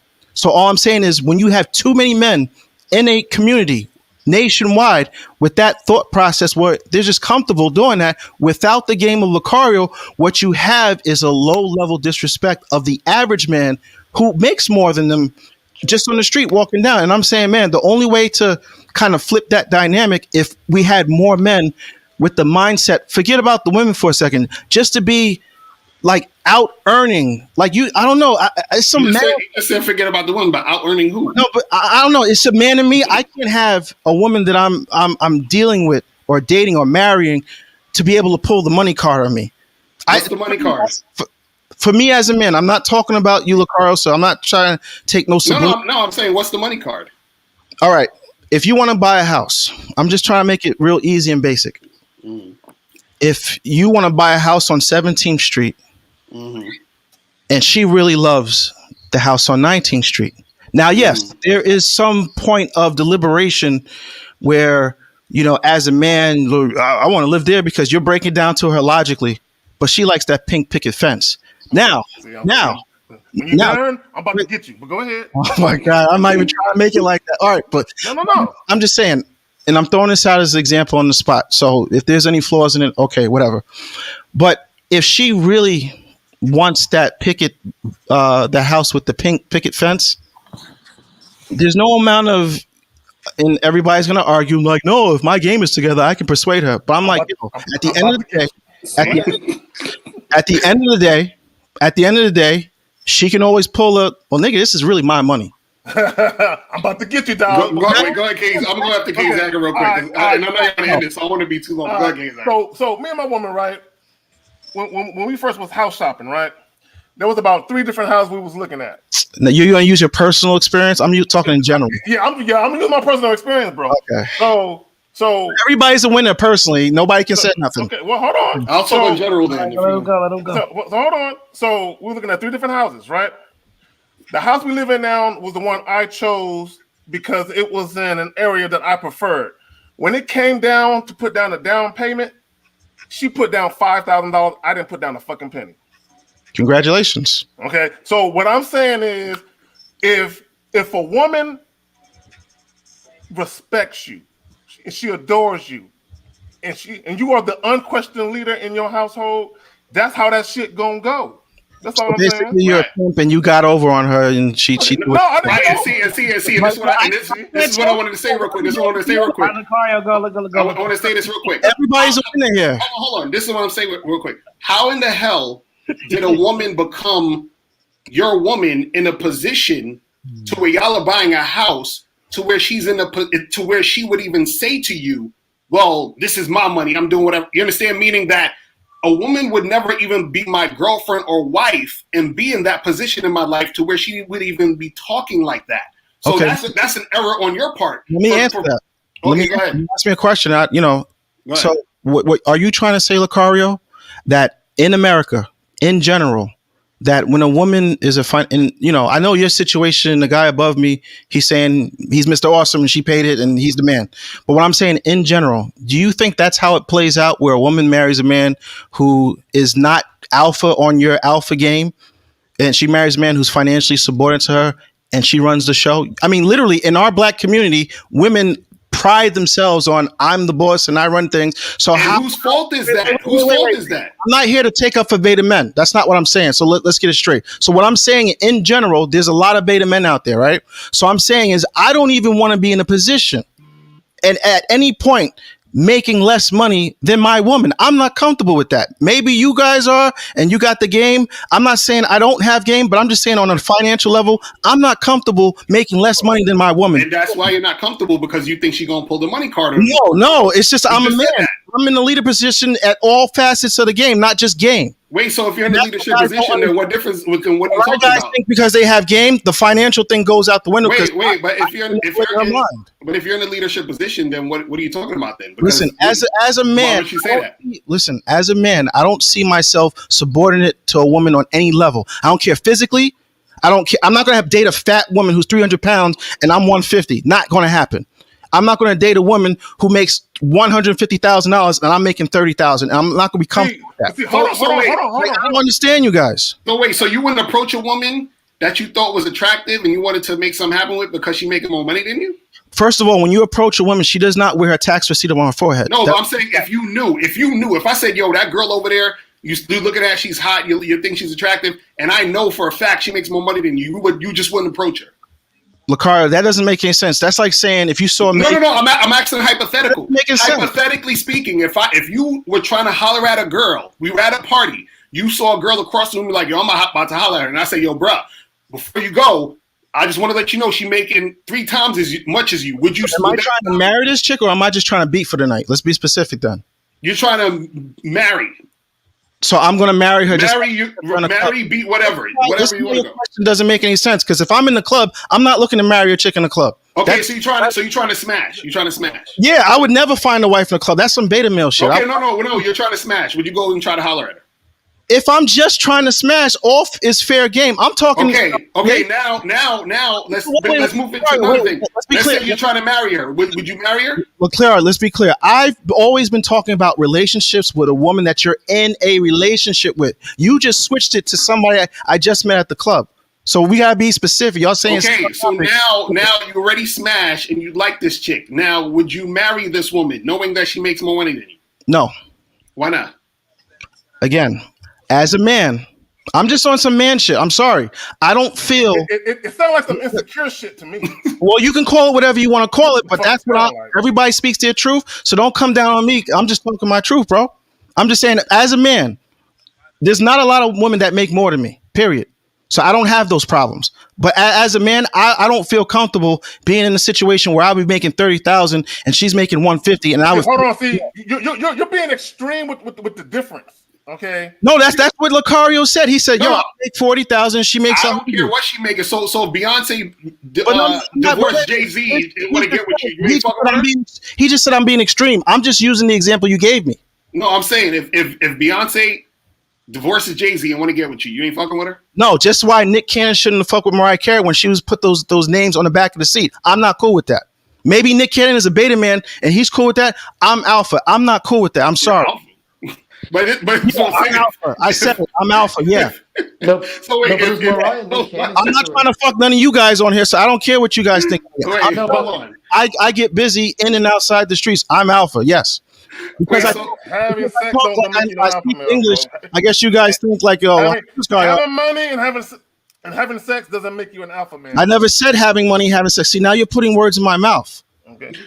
Oh man, come on. I'm sorry, Avi. I don't want to. I know you're probably tired. Should I?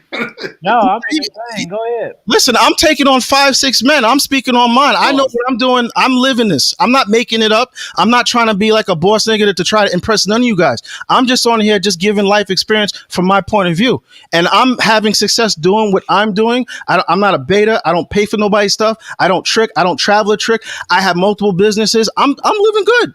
All I'm saying is like, hey, this is some of the problems I see in relationships in our community. Well, let me ask you a question. So when you fuck with these girls, are they fucking with you because you got money, or are they fucking with you because they just like to fuck with you? Like, one thing I don't do, and what the guy above me said, when you leave with your wallet, she'll take it and run with it. I don't know anybody who meets a woman and says, here's my wallet. This is what I have. Date me. I don't do dumb shit like that. I'm talking. What do you do though? I do what normal people do. You go up to a woman, you talk to her, you vibe out. If the vibe works, you get a number, and then you conversate later and you hook up. Okay, so does she disrespect you?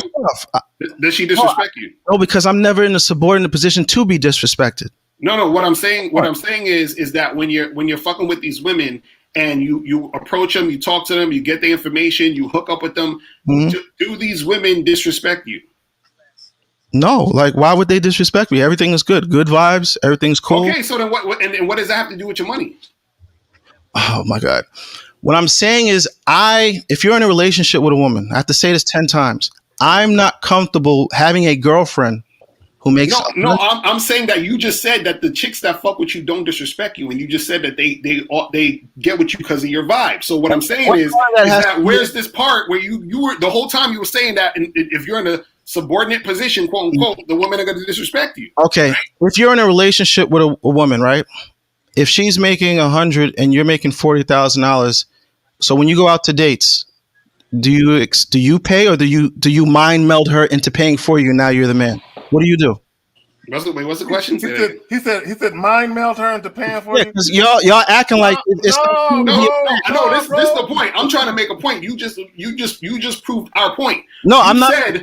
You said that when you fuck with these girls, you holler at them. There's a vibe, and they fuck with you. There was at no point did you say y'all were talking about your finances. Yeah, I don't talk about my finances. That's dumb. Okay, so then what are you talking about there? So where's this thing where broke guy? You don't have to talk about your finances because you live a broke lifestyle. No, but this is what I'm saying. What I'm saying is you just said. If more men had businesses and they had their finances together, that would put them in a more respectful position dealing with the opposite sex. They would feel more. No, it wouldn't. No, but this is what I'm saying. You just said that the chicks don't disrespect you, and they had no idea about your money. So if that's the case, then what is this? What is the flip side of you saying that they're only gonna respect you once that you're in a dominant position with the finances? Again, they didn't even know about your finances. You're going off to meeting some girl out in the street. I'm talking about somebody who's your girlfriend. You keep veering to clubs. You keep veering to somebody. Okay, and how does a woman become your girlfriend? Okay, if a woman becomes your girlfriend, obviously your vibe, right? And some men control access to relationships, women control access to sex. Can we agree upon that? Okay, we'll go with that. Go ahead. No, are we agreeing upon that? I want to be clear because I don't want to lose. All right, we'll agree with that for right now. But go ahead. Okay, so once it becomes clear, like she trusts you and she trusts your leadership, and you've demonstrated in various ways. I don't want to sit here and break down each way you can demonstrate leadership, but once she believes in your leadership, you as a man say, okay, I think that we can be something, whatever, and y'all make it official. Now, at that point, once y'all are official, now the real relationship begins. All that other shit that you was doing. Wait. You asked me for an explanation. Just let me finish. All that other stuff you was doing was your representative. You're courting the lady. You know, you obviously you're putting your best foot forward. Now, once you're in a real relationship, the real you comes out. Now, all your bad and good qualities, she's going to learn. Part of that is what you can afford and what you can't afford. So now, in the beginning, yeah, y'all weren't boyfriend and girlfriend, so yeah, you would probably pay for the dates. You look like a big shot. But once she gets in a relation with you, now this guy can't, he's making a third of what I'm making. We can't go out to certain places. So eventually, it doesn't happen overnight.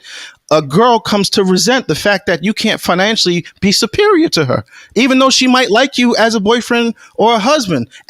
That's how women are. Wait. Well, okay. Wait. How long? Am I lying here? No, you are lying. This is what I'm trying to say. All right, I'm lying. No, you're not lying. You just don't understand it. What I'm saying is, how long? Hold on. How long between y'all are dating until you make her your girlfriend? Everybody's different. I'm just saying for you. You guys all night gave me, this is different. It's different for me. Now, when I say it's different, I'm asking you specifically. You specifically. How long do you do that? I don't know. Like give me a ballpark number. 2-3 months. It depends on how you vibe with the girl. Okay, so you said 6 months, right? I don't know. I'm not being specific because everybody's different. Remember, y'all said that all night. I'm saying to you specifically. Do you have a girlfriend now?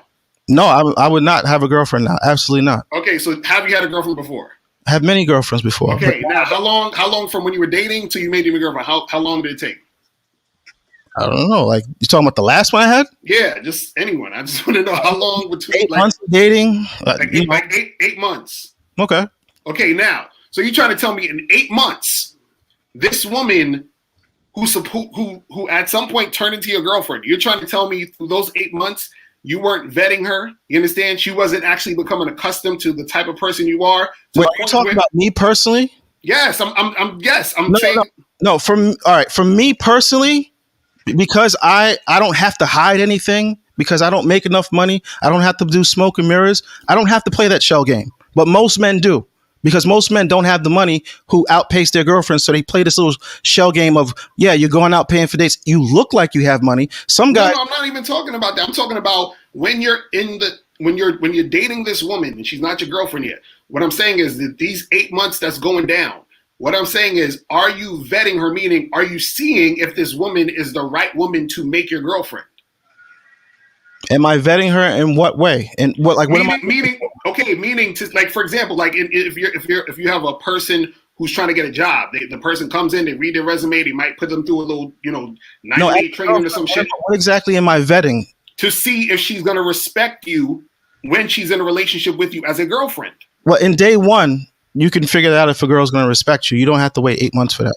Oh my Jesus! Okay, yeah, Are you guys seriously trying to tell me you don't know until 8 months if a girl's going to respect you? Is that no? We're saying to see if she's going to be a good girlfriend. That's what I'm trying to say.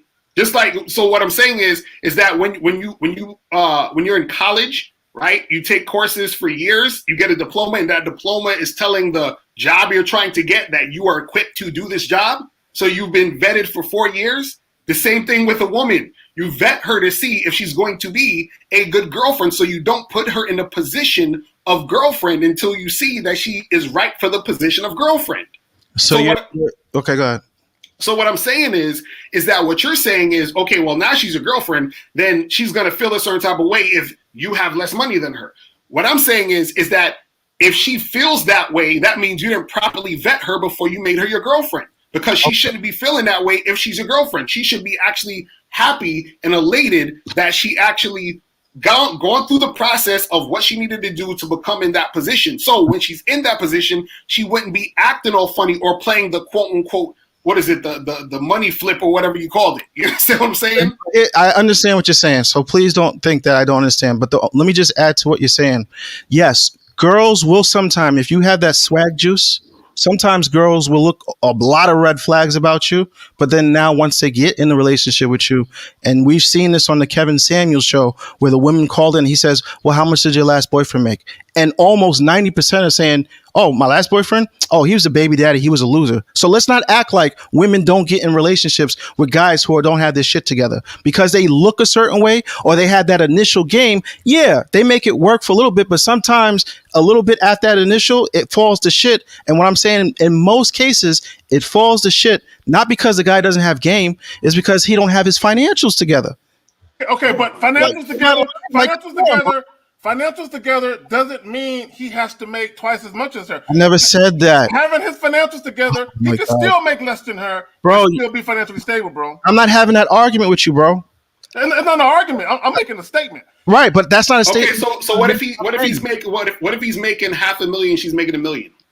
Is that not? Come on, are we dealing with outliers? I want to deal in reality. No. I'm just saying. No, I'm saying if seriously, I want to deal. Making all these. He's still making less than her. So I'm just trying to see. Does it matter the amount less, or does it have to be a specific type of less? That's what I want to know. There's always going to be exceptions to the rule. There's always going to be outliers in every scenario. So I'm not going to say with 100% certainty that a guy making half can't ever work with a woman. I'm not going to sit here and pretend like that's absolute certainty. What I am going to say as a man, viewing from the inside and outside, when I see too many men with this position of I don't need to outpace my own women in my community, it makes the community as a whole soft. And let me ask this question real quick.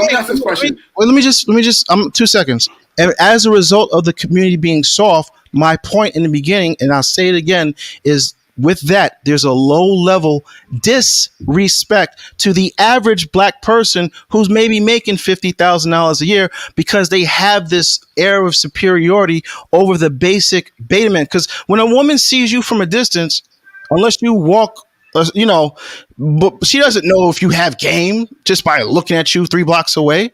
So there's an underlying disrespect off rip. So I'm saying is the reason why that happens is because most black women view men as financially subordinate.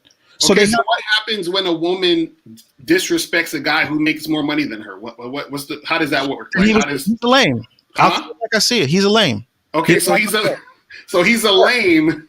I don't get disrespected though. That's not my problem. No, but that's what I'm saying. So basically, then the money don't matter then, because if he has his money up but he's a lame, then saying money doesn't matter is like me saying game don't matter. You can't do that, bro. No. What I'm saying is, you said I'm using your logic. You said that if he's financially superior to her, then she will respect him. Is that correct? No. What I'm saying, oh God, let me say this again. My point is, in our community, when you have too many women financially subordinate to their women, as a group, they look at you like you ain't shit. Because most of y'all niggas don't make no fucking money. So what I'm saying to you is, if most of us started making some money to the point where we can actually employ our own women, they would have a baseline. That doesn't mean she's going to give you a blowjob in the back corner. It doesn't mean she's going to date you. I'm saying there's going to be a baseline, higher respect for the average black man that walks the community, which we do not have currently. No, but what I'm saying, you're doing it again. Right, exactly. You're convoluting this shit again. And again, what I'm saying is, bro. All right. What I'm saying is, bro, is that because you're saying, okay, if the woman is financially dominant and he's subordinate, then there's going to be disrespect. Is that yes or no? That's what you said. Right? Not in every case. No, but that's basically what you're saying. I'm saying if you ask most women out there and you say, hey, what turns you on and what turns you off about a man? These are the main points they'll bring up. This is not okay. So now, okay, with that being said, so now what about when the guy is financially superior, quote unquote, to her, and there's still disrespect? How does that work? That I will argue to the adverse to that. I would say, hey, you got all this money, but you have no fucking game. So yeah, you're going to be taken advantage of. You need to get some game. Listen, I'm not an advocate of just money. I've never said, oh, if you have money, the world is your oyster. I said, hey, you should have some game, and on your way to making money, you'll date women, you'll make some mistakes, you'll win. So let me ask you this. So what is it about a man making less money than a woman that makes her feel disrespectful towards them? What is that thing? Why does that happen? All right, let me explain this again. It's not just about one man. One man can't move an ocean. That's not my argument. My point, see, I'm thinking bigger picture, and you guys are bringing it down to one man. What one man? I'm not focused on one man. I'm not focused on you, because I was talking about this before. Right, but if you're talking to a girl, you're one man talking to her. So what I'm saying is, if you're talking to that woman, how does that play into you or any one particular guy? We're not talking about the black community. We're talking about individual men and individual bitches. I'm talking about what I'm talking about, and y'all focused in on one man. But we heard that bullshit all fucking night. All right, then. So don't keep asking me about one man. Oh, man, goddamn. Y'all want me to bring it down to one man to fit a certain narrative that y'all want to push. Because every guy is an individual, though. If you have too many losers out there not making money, relying on swag and game, the community is going to continue to look like it does now, like shit. Period. And I don't understand what y'all don't understand about that. So are you saying that white men collectively, because they have? I'm talking about you. Hold on. No, I'm trying to go based off what you're saying. What I'm saying is, so basically, because what you're saying is this, I'm talking about the opposite. Because if you're saying that a bunch of black men who don't have a lot of money or whatever, or they're financially subordinate to women, the women are going to disrespect. So are you saying that the white men, because they are financially dominant to their women, that the women are respecting them? Is that what you're saying in their community? First of all, I'm not worried about what the white man's doing. No, I'm just saying, is that happening? So let me ask you a question. That's some bullshit. Do you think if we had more black entrepreneurs, businessmen owning the stores, the neighborhood, employing our own women, you don't think that would have an effect on our community? No, that would have an effect on our community, but we're talking about respect. And we're talking about attraction. But who's in our community? Men and women, right? Right, but we're talking about respect and attraction. So when your own woman comes to you for employment, you don't think that's a good look? I agree with you. I'm talking about respect and attraction. That's what I'm talking about. I'm talking about a low-level general respect for the average man, the plumber. Right, and so what I'm saying is the contractor. Right, and what I'm saying is that how come the white men aren't getting that same respect? Listen, everything is not a one size fit all. I'm not commenting on what's going on in the white community. I'm just talking about what is not happening in our community. And I don't understand why that's like a girl who's black saying, hey, like, yo, take the weave out your head. Oh, well, white women wear weave too. I don't give a fuck if they're wearing weave. I'm talking about you right now. Why are we deflecting outside? I'm like, yo. I'm trying to make a comparison because what you're saying is no. What you're saying is that the black men are getting disrespected. White men get disrespected too. All right. Okay, but they're financially superior to the women, correct? There's more of them not getting disrespected than them getting respected. No. You ever heard of MGTOW? You ever heard of MGTOW? Listen, that MGTOW. Have you ever heard of MGTOW? MGTOW does not represent the majority. MGTOW is white man shit. It is not the majority of white men. Get it straight. Yes, it is. No, it is not. MGTOW is white dudes, bro. The manosphere doesn't represent the majority of black men, and okay. So then, what you're talking about doesn't represent the majority of black men. The majority of black men have money. No, they don't. You just told me. Bro, what are you talking about? Listen. Most men in the black community are not making over what their counterparts are making. This is a fact. What are you talking about? No, most black men have money. Do they not, or do they have money? Having money. Let's get that straight. What do you mean having money? What I'm saying is that no. What do you mean having money? That means they have money. They can pay their bills. They can eat. They can put a roof over their head. That's money. That's not money to me. That's surviving. That's not money to you. What I'm saying is they have money. See, most men in the black community are just surviving. I'm not talking about that. I'm talking about real money to build businesses, to open up and employ your own women. That's real freaking money. I'm not talking about paying your lunch bill and your cable bill. What are y'all talking about? How many black men? What are you talking about? How many black women do you employ? How many black women work for you? Again, I am not a mogul. I'm not a YouTuber. What the fuck you talking about then? I said this from the beginning. Don't try to make a case out of me. I said I disagree with King Drake, but shout out to King Drake. I said I was a guy who's a regular guy just like you and me. I'm just pointing out things I see that are detrimental in our community. And I'm just pointing out I'm not Malcolm X, so don't try to throw that on me. That's what black people try to do. When you travel, they try to say you're a simp. When you try to improve the community, they say, what are you doing? I don't care about the travel.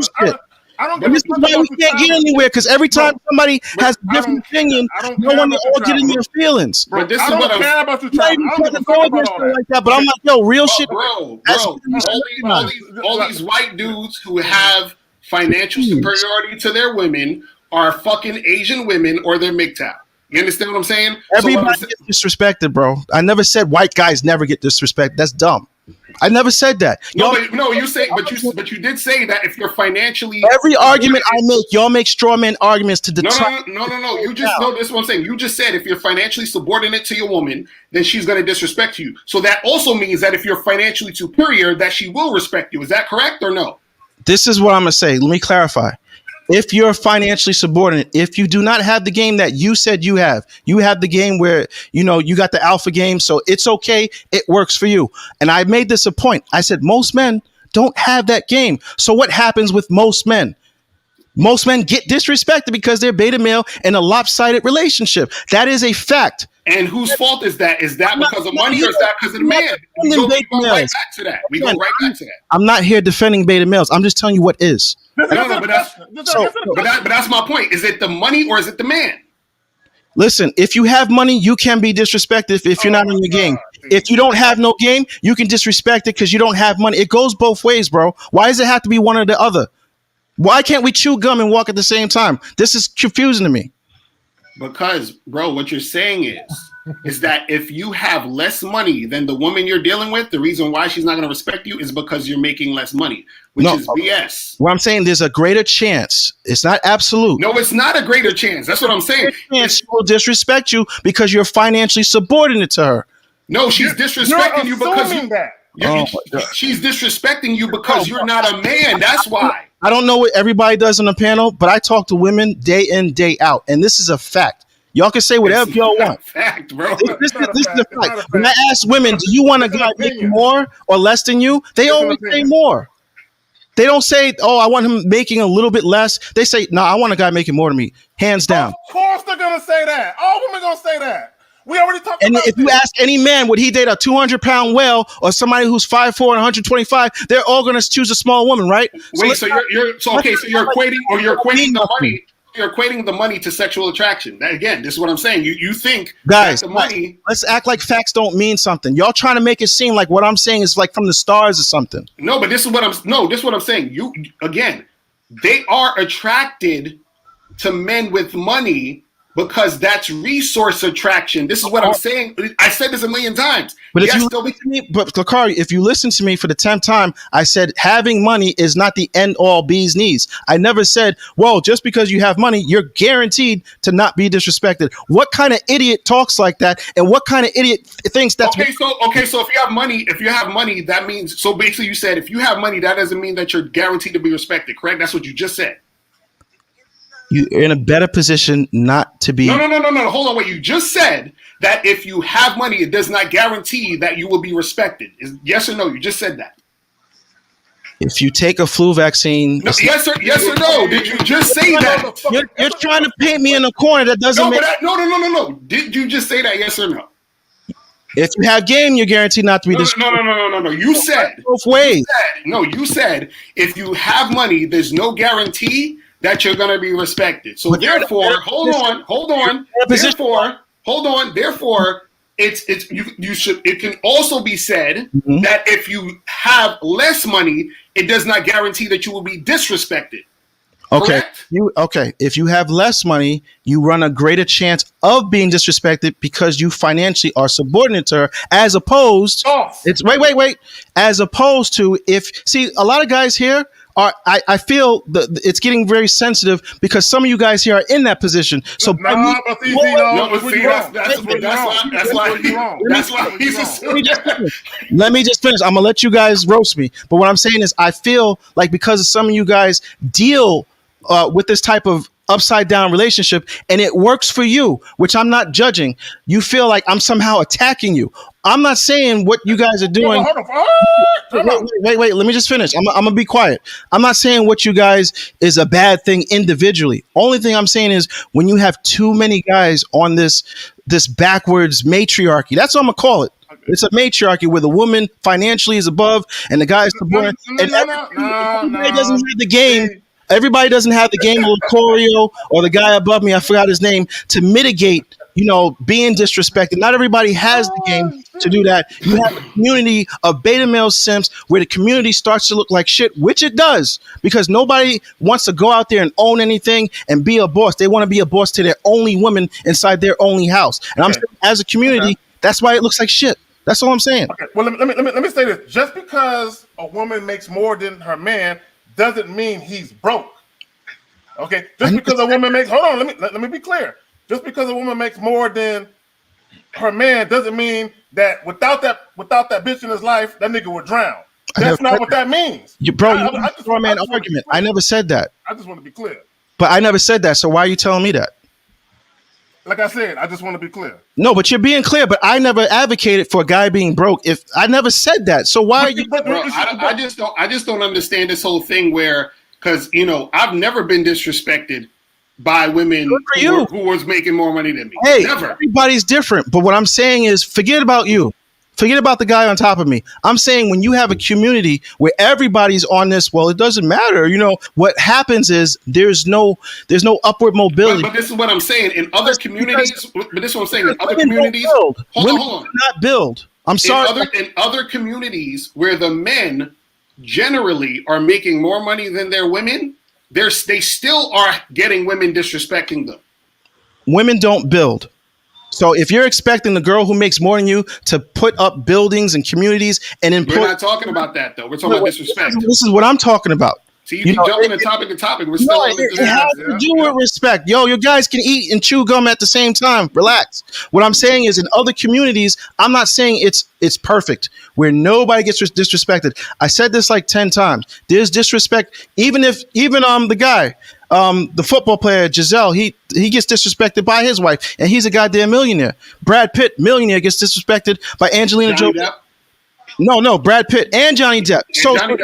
So even if you have money, I already stand it. Guys, I understand exactly what you're saying, where it's like, you got to have game to be able to be able to deal with these women on another level where you're not being disrespected without money. I get that. I agree with you guys, but that's not the point I'm trying to make. What I'm saying is when you have too many guys who don't have this level of game in our black community, and we all have eyes. We can see the women who are overweight. We can see there's no Whole Foods in our neighborhoods. We can see the base level disrespect the average ugly black woman has for a guy who's pretty decent. And I'm saying the reason why that is because you have too many men on this topsy-turvy matriarchy, and women don't build. So how are you going to uplift your own community and have your women respect you when you can't even dominate your women financially? That's crazy to me.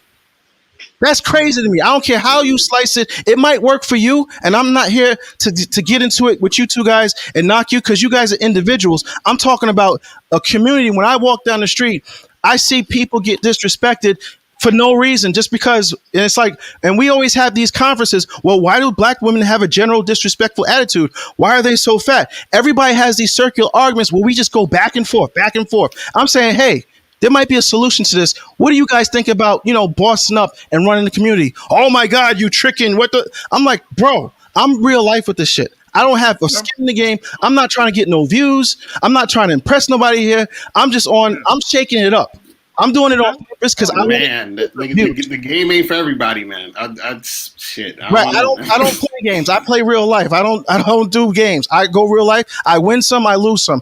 I'm not a boss. I'm not going to be the guy that gets up here and says every girl I close. That's not me. I keep it 100% real. I take L's, but I win more than I lose, and I learn from my mistakes. And this is how I made it from zero to hero. And wait. Let me ask you a question. Do you directly trick? No, why would I need to trick? Because you're making a lot about money. So what I'm saying is, I'm a boss. We do boss things. What's the boss things that you do? Again, I'm a boss too. So I mean, I'm not saying you're not a boss. This is not a me versus you. No, I'm just saying I want to know what the boss things you're doing because I'm a boss and I might not do the boss things you're doing. When bosses talk together, they really talk about money. Like how can we work together to get more money? See, that's what they do in other communities. In our community, we bicker about dumb shit. And I'm trying to get past that. So now by you asking me a boss, you're trying to reaffirm like, okay, this guy says he's a boss. Well, shit, prove it to me why you're a boss. No, I'm asking what is you said you do boss stuff. I want to know what that is. Okay, in my definition, I own multiple companies. Mm-hmm. And what do you do? What I do, like, all right, What's your company's about? Multiple companies. One of my companies, I do music. Other company, I do photography. Another company, I do 2 separate real estate ventures. And part of me traveling is to buy properties in Colombia. That's what I'm working on. I'm working towards that. I'm learning the customs. I'm learning the language. I'm learning the tax laws. I started a bank account out there. See, when I travel, I don't go for just hoes. What kind of music stuff you do? Movie scores with artists, commercials, anything like pop, rock, literally anything that you can think of. If you turn on your TV program, a lot of the music that's playing on there in any given show, whether it be Fox Sports, CNN, HGTV, Channel 4, a piece of my music is on there. And I get paid, accordingly on the quarterly statements called royalties, basically residuals. So this is what I do apart from my other businesses. And I'm just saying, when I deal with other people's in and outside the community, we have different discussions. Like the stuff that we're talking about now is like, people already know, like, yeah, you gotta boss up on these women, both in game and financially. It's part of being a man.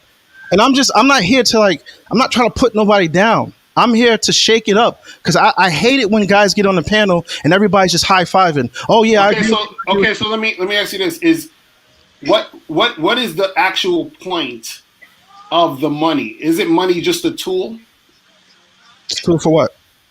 A tool, meaning a tool to invest, pay for stuff, build stuff with. Isn't that a tool? I mean, money can be whatever you make it. Are you saying for me? No, I'm just saying in general. Like, what are we using money for? Well, yeah, I mean, in general, you use money to invest to I would hope that if you make money and you say you're a businessman, you're investing money so later on when you're not as active, you can kind of live off the residuals of whatever investment you made. That's why people. Okay, so now with that being said, why is it that a woman is quote unquote going to disrespect you if she's making more? Because in a woman's brain, mostly in the black community, because in the Latin community, they don't really have this problem. But mostly in the black community, they've been taught over the last 30 to 40 years, you don't need a man ain't worth stuff. They have movies, they have songs. They actually have Oprah for the last 30 years saying, oh man, black men ain't nothing. So what I'm saying is all that carries over. So now you come out and the average man makes, Kevin Samuels said it, about $45,000 to $50,000 a year, right? My only point, and we keep on missing this for some strange reason, I'm saying at an 18-year-old man does not in general have the same financials and opportunity as an 18-year-old woman. Because why? She, before COVID, she was able to get jobs where she was bottle servicing. We're not even talking about the strippers, but okay, she was a waitress. And these jobs in New York City, because you're from here, I'm from here. If you're pretty, I'm not talking about the ugly girls, the pretty girls. They can make $3,000 a night easy, 4 nights a week, almost averaging $400,000 a year. So what I'm saying is, my point, I'm going to let you talk. So my point in the original, what I was just saying is like, I understand. I don't say I agree. I said, I understand, because a lot of men come to me saying, oh man, well, why do these women act this way? I just said hi. How come I can't talk to this woman? She's not even paying me attention. I'm not saying it's the one reason to solve all. I said part of the reason is because that woman who turns 18 has all the opportunities opened up to her, and she blows past the average man in terms of finances. So that, coupled with the 30 years of black men ain't shit, and we don't own stuff, and talking to a lot of guys here, nobody's trying to own nothing. They're cool with just being, equal or less than their woman. I can see why the average woman. Hold on, my nigga. Wait, There you go again. There you go again. I'm not. You're making assumptions. No. Right. Let me just finish. I'm gonna let you talk. I'm just saying I understand. I'm not saying it's right, but talking to women. See, I'm not just up here in my bathrobe thinking some things I haven't experienced in real life. I said before, the girls that I work with, whether it be internationally or nationally, I ask questions, and some of the questions I ask is, hey, what problems do you have? And can you give me like your top 4 or 5 reasons that you have a problem with the average black man? And they told me, and this is not one girl, this is multiple girls. Now I understand a lot of girls. And did you ask those same girls, are they fucking dudes right now? Yeah. A lot of times. And are the dudes all the ones with finances? This is what I already know. A lot of women, they'll have their dude that gives them the D, and they'll have their sugar daddy on the side. I know that dynamic happens. Okay, so now what's more powerful, the guy giving her the D or the sugar daddy? Why would a sugar daddy be powerful? No, I'm asking. What's What has more influence, sexual attraction or resource attraction? You're assuming that I'm advocating sugar daddying. Where did you get that from? I never said that. No, I'm saying what that's still in the same vein of money. That's in the same vein of resources. I've been talking for 5 minutes. I said nothing about sugar daddying. It's in the same category of what you're saying. What I'm saying, yes, it is. What I'm saying is, what is more of a alluring and powerful attraction, sexual attraction or resource attraction? Which one? So are you trying to tell me being in the financially superior position to a woman equals sugar daddying? No, I'm saying that sugar daddying is in the same category. Yes, it's in the same category. How is it the same category? Because you're involving finances and resources. You're involving resources, finances, money. Wait. Can you define sugar daddying and also define with a man being in a financially superior position? How are those the same? Please. It's not. What I'm saying is in the same category. Just like sexual attraction is in the same category as looks, because some guys' looks can make a woman sexually attracted to him. The same way as sugar daddy is giving this woman money and resources. I never said anything. I've been talking for 5 minutes. I never said giving a woman anything. But you're talking about money, though. I said, as a man, you should be in a financial superior position. I never said buying a car. Okay, what are finances? What are finances? What are finances? Money, right? If she makes 100,000 and you're making 50,000, are you in a financially superior position? Yes or no? Finances are money, correct? Answer the question. Are you in a financially superior position? I'm asking you a question. Finances are money, right? I'm asking you a question. Could you just answer the question? No, I asked you this first. Finances are, because you said it's not the same thing. Finances are money, right? No, I said sugar daddying and being in a financial superior position is not the same. No, what I'm saying is that I said, don't put words in my mouth. Okay, I'll answer for you. Finances are money, and sugar daddy use money, so it's in the same category. No, it's not the same exact thing. No. Sugar daddying is like tricking, where you're paying for sex and you're paying for the girl's attention. That is different from just having your shit together. Get it right. Okay, so basically, what you're saying is you don't need to spend the money. So why don't I just lie to a girl and say I got a lot of money then? Do I really need it? Listen, let me say something.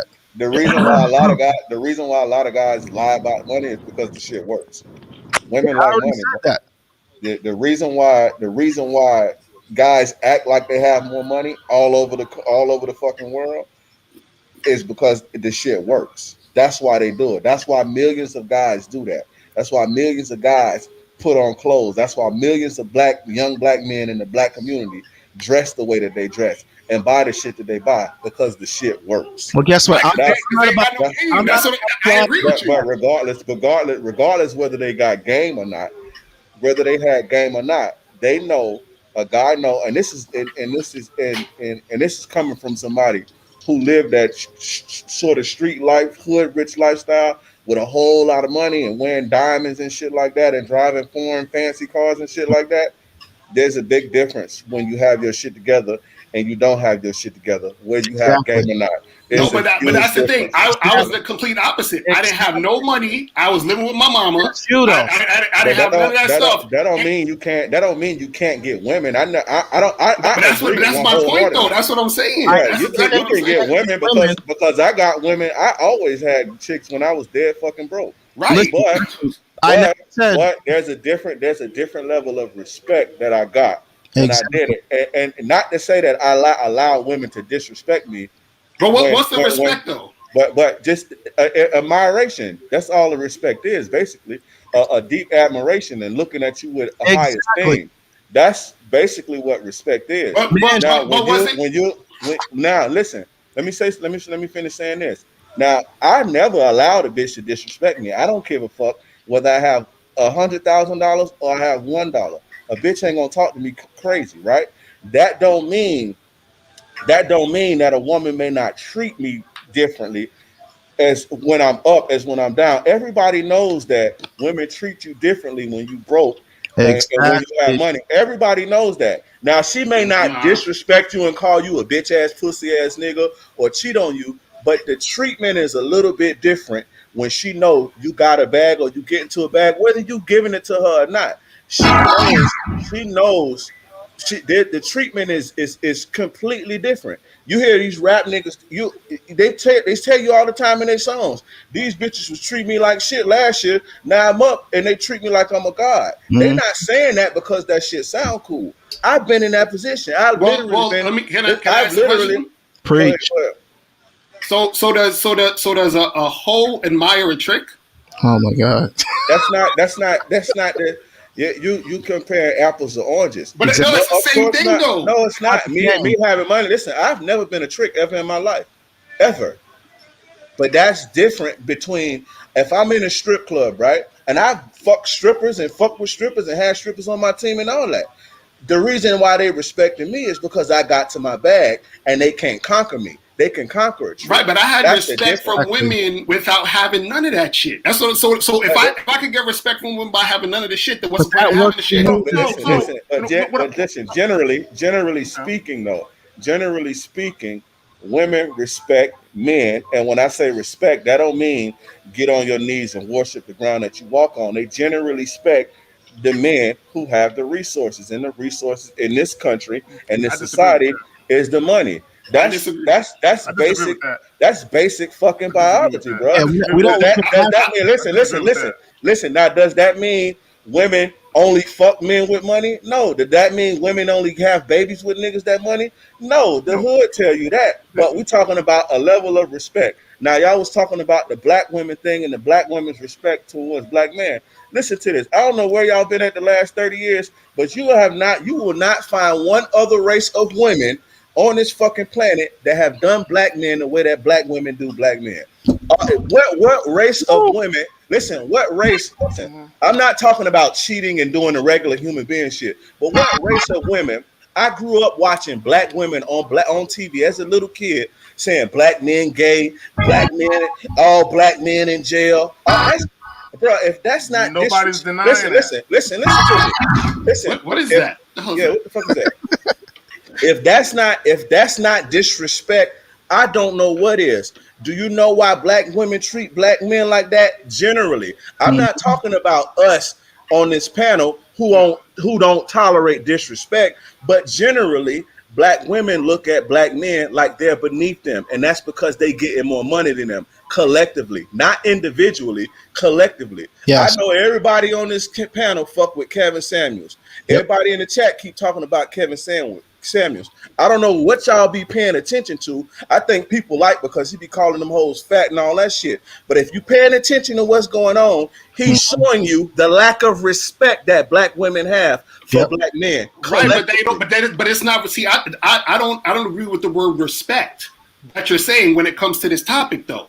Because it's not respect that they have for you because you got money. It's, I could use this nigga because he got money. They don't respect that. They don't respect the fact that you're a dude, that a bunch of dudes they could use for money. They respect the guy who is above the rest, the guy that stands out, the guy who's actually on point. That's the guy they respect, the guy that they actually see as a man, not a guy that they use for money. What's a part of stand as a man? What's a part of standing in this society? What's a part of standing out and above the rest? Not your fucking muscles and not your fucking game. Yeah, your game is very important because a man without game, a fool in his money shall part. We all know that. So your game is very important once you actually get the bitch. But if she don't know you got no fucking game, then what the fuck does that even matter? You understand what I'm saying? What separates you is a combination of things, bro. How valuable you are. That's what separates you. And your game, the value isn't in your money, though. But it's a part of your money, though. And the value, yes, it is, bro. Listen, and it goes hand in hand. One is not more important than the other. I'm not saying that game don't fucking matter. I'm game all day. I'm Izm all fucking day, right? I'm not taking that away, but you can't take away what money do. You can't. That's why we fucking work. We ain't fucking sitting here doing this shit because we like doing that shit. I ain't doing it for no bitches, though.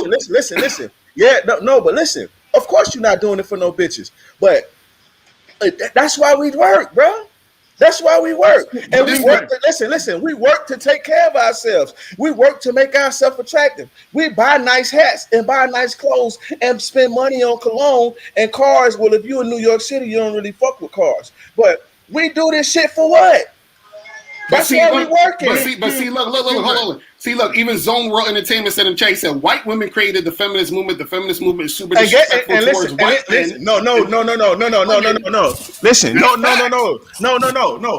If you look at every fucking campaign, and you know it's crazy, I woke up out my sleep after I got done with my show. I woke up and I turned straight to this shit. Now I'm wide awake at 4 o'clock in the morning. Listen, if you look at every fucking campaign that them white feminists have against men, who's the face of that shit? Black men, not fucking white men. You ain't never heard no white feminist bitch. You ain't never heard no white feminist bitch say, "Oh, white men this, white men this." They say men and toxic masculinity. Who's the face of toxic masculinity? Who's the face of sexual assault? Who's the face of street harassment? Well, that has to do with white supremacy. That has to do with white supremacy. Okay, and let's go to white supremacy. But it still affects white men. This is where white men is scared of the whole Me Too and all that other bullshit. But what I wanted to say though is that you were saying that the money is going to make you stand out. But how does that make you stand out when there's a bunch of other dudes that got as much money as you or more? Lucario, I know you live in New York, so you don't really drive. Lucario, if you came to Florida, right?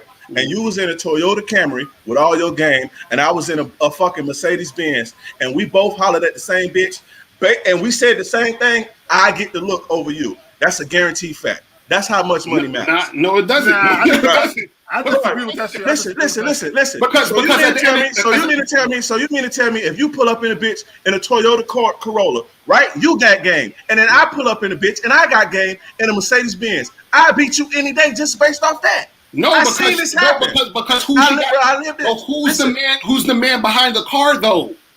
Me. That's what I'm saying. That's what I'm talking about. Listen, so that ain't got nothing about. It have nothing to do with your car. Now. Let's say I ain't got no fucking game. And I got a Mercedes Benz, and you in a Toyota Corolla, and you got all the fucking game in the world, and you walk up here and you spit your game, and I say, hey, let's go out to have dinner on Friday evening. She'll flake on you to go see what I'm talking about because I got money and you look like you don't. You may have $1 billion in the bank and I may be faking it. She won't fuck you though. Hoes get fake. Listen. Hoes get fake. The point is, I get the look just because I look like I got money. Right, and she could be using you for your money. Now listen. In that scenario, that's how you answer the question. That's how you answer money. Lucario, that's how you answer the question. Well, how would she know? Or that shows you how money is important. That niggas no. But my point is, she could be using you.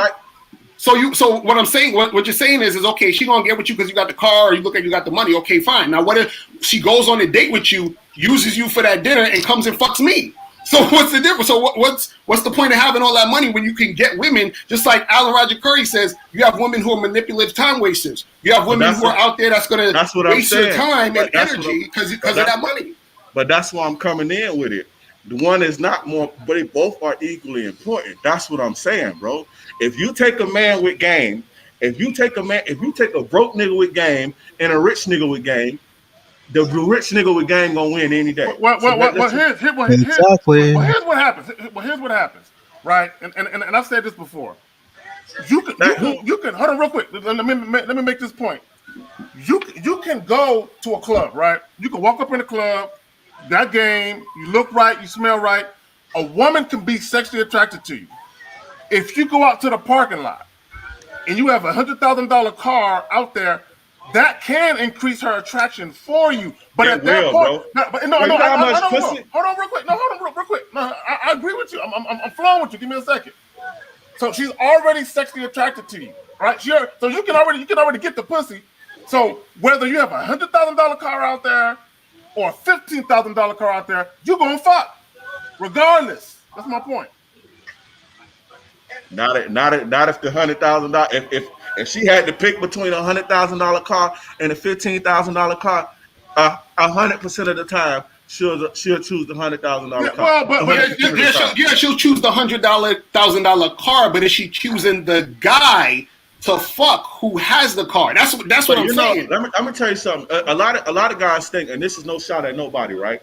A lot of guys be thinking that guys with money be caring about this shit. I come from a world where niggas don't be caring about the shit we be saying on this internet about, oh, well, she only fucking you. I got so much pussy because I used to wear Rolex and diamond earrings and drive a BMW and shit like that. You know how much pussy I got? I don't give two fucks if she was fucking me because she That's because you got game, brother. That's because you got game. Listen to me. Listen to what I'm saying. I don't care if she fucking me because she's superly attracted to me. I don't care if she come or not. I'm getting my nut. I'm mad me a notch under my belt, and I'm gone. I don't give a fuck about none of that shit. This is how niggas think. That's because you got real game, but understand. That's not just me. But I got homeboys. Listen, I got homies, right? My homies that I used to run with. Them was the biggest tricks in the world. They'll pay your bitch $500 to fuck her. They don't give a fuck about being looked at as no trick. And these ain't no sucker niggas either. These ain't no suckers or no busters, right? They'll pay your girl $500. I got a homeboy here buy your girl a mattress and everything. You can't call him no trick in his face. He'll blow your fucking head off, right? He ain't no sucker. People just don't care about that type of stuff. Now, I may look at him like, bro, you the biggest trick in the world, and the bitch may be looking at him like that. But most dudes, they don't care about stuff like that. That's what I'm saying. Right, but what you're not, also those are the same dudes that just because they got the money doesn't guarantee that they're gonna get the pussy. I know hoes listen, they fucking, bro. No, just because you got the money don't mean you're gonna get the pussy. Because I know hoes that's not giving niggas pussy even though they giving the money. If you offer a bitch some money, they gonna fuck you, bro. 9 times out of 10. If you offer her enough, and most of these hoes' prices are $200, they could sit here and talk all this shit about I ain't like that, and they don't have to be prostitutes or strippers or nothing. Because I got homies that'll look your bitch in the face and say, "What's up? I got $500 for that ass right now." But that's all right. So then they tricking. But I'm saying, I'm not talking about tricking. We talking about like Marty said. We talking about a dude who has finances and that making him more sexually attractive or attractive to the woman. That's what I'm talking about. And game. Get it straight, y'all. Money does not make you sexually attractive to women. Finance game. Why can't we have both? Y'all saying it's like you can't have money and have game. What do y'all? Nobody said you can't have money and game. Nobody said that. You're going to say my argument. No. What you're saying is that women are going to disrespect you if you make less than them or you're financially. That's what I'm saying. I'm not saying they won't.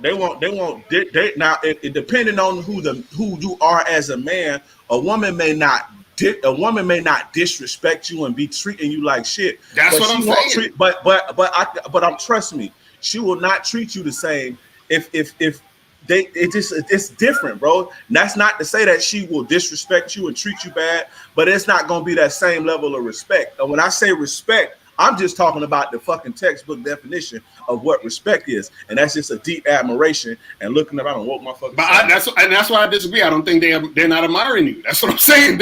You're just another dude they could use for the paper. But look, now if they give you pussy because of that, then hey, it is what it is. But what I'm saying is that it's not a respect thing. Now you could just say it's semantics or whatever, but that ain't respect.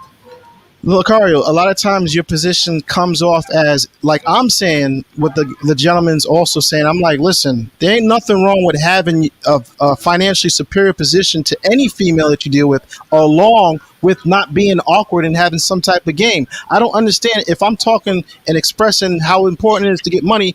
That's somehow default. No. You just said you wouldn't fuck with it. Locario, let me just finish. I'm gonna let you go. Just let me just finish. What I'm saying is, just because I'm saying what most men don't do in our community, that's why I'm pushing it to the forefront. Not to say that's the only way to make it, but a lot of guys rely strictly on game, but they forget about the money part, and that's why. Like the guy said, there's a low level disrespect for the average black man who probably is making 75 and above.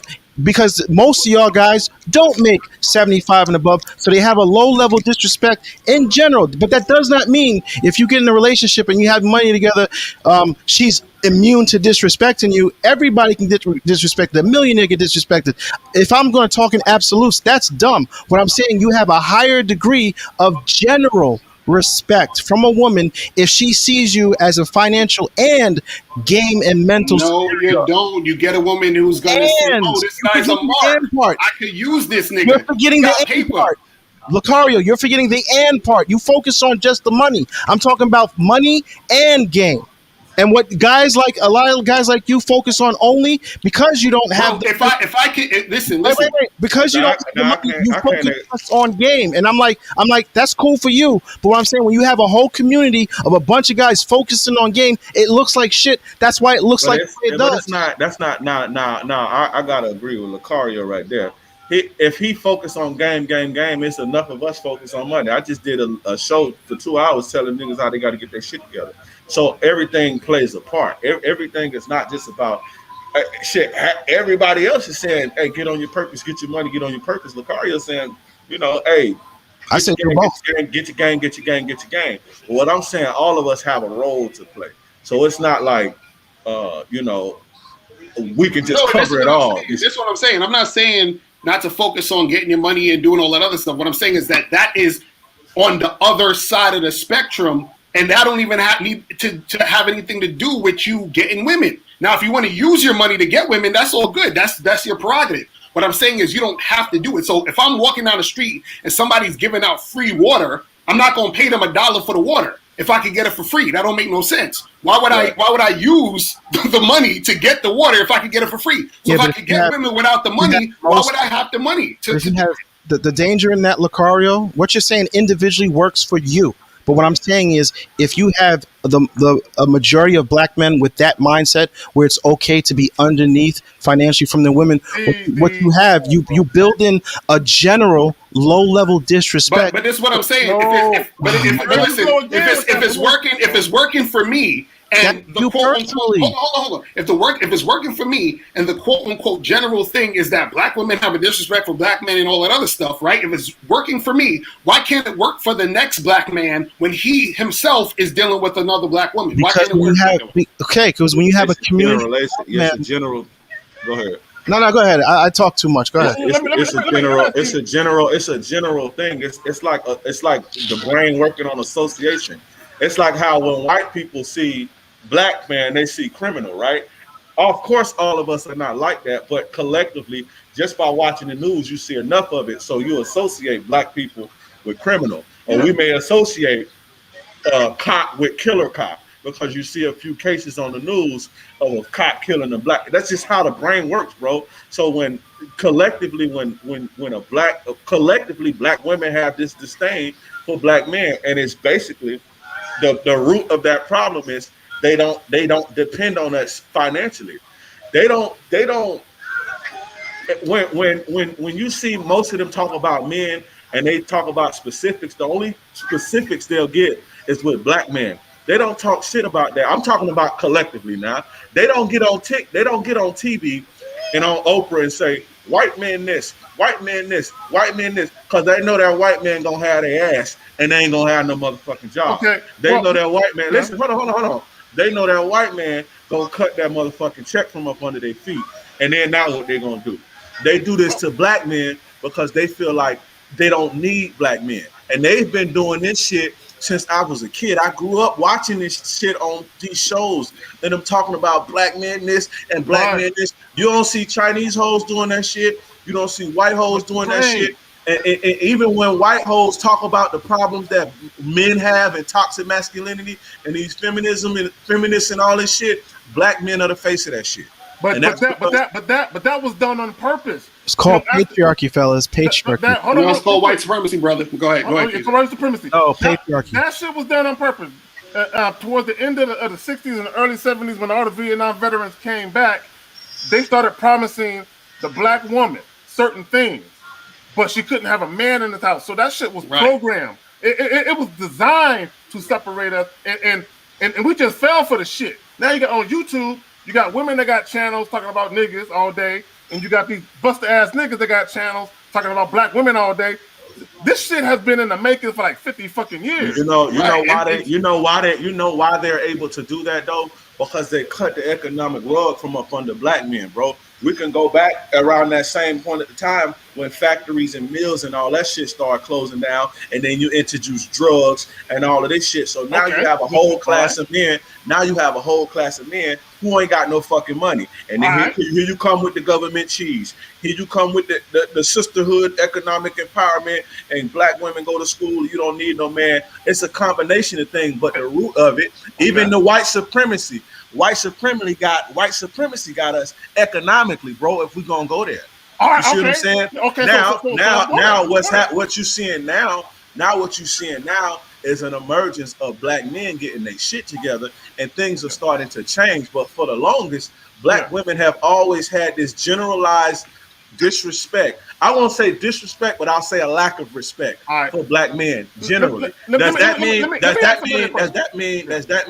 that bitches was disrespecting Dre, a black man? Of course not. Does that mean bitches was disrespecting Locario? Of course not. But generally, collectively, when they see black men, they see enemy. And they see enemy because they see no protection. They don't have protection because they make more money than us and they feel like they don't need us. Okay. I get you all the way until you got to the money. That's what I'm saying, where I understand what you're saying, Dre, but at the same time, this is why when we trying to teach men how to be men, the man comes before the money. You understand? This is why you got pimps. This is why you got pimps that can fuck with these hoes, and the hoes is actually respecting the pimp, and she bringing the money to him because he knows how to manage that hoe and tell her what she need to do and how she need to act for the shit to build. So what I'm saying is that us as men, right? It's about manhood. See the fucking white dudes, what they did is that they took the money, you feel what I'm saying? And then they used that as a tool. Again, like I said, Marty, it's a tool. They use that shit as a tool for control. But what happens is that, and especially this is why I talk about game, because when you have game, you have a woman's mind. You understand what I'm saying? And then if you have her mind, you can build with that chick.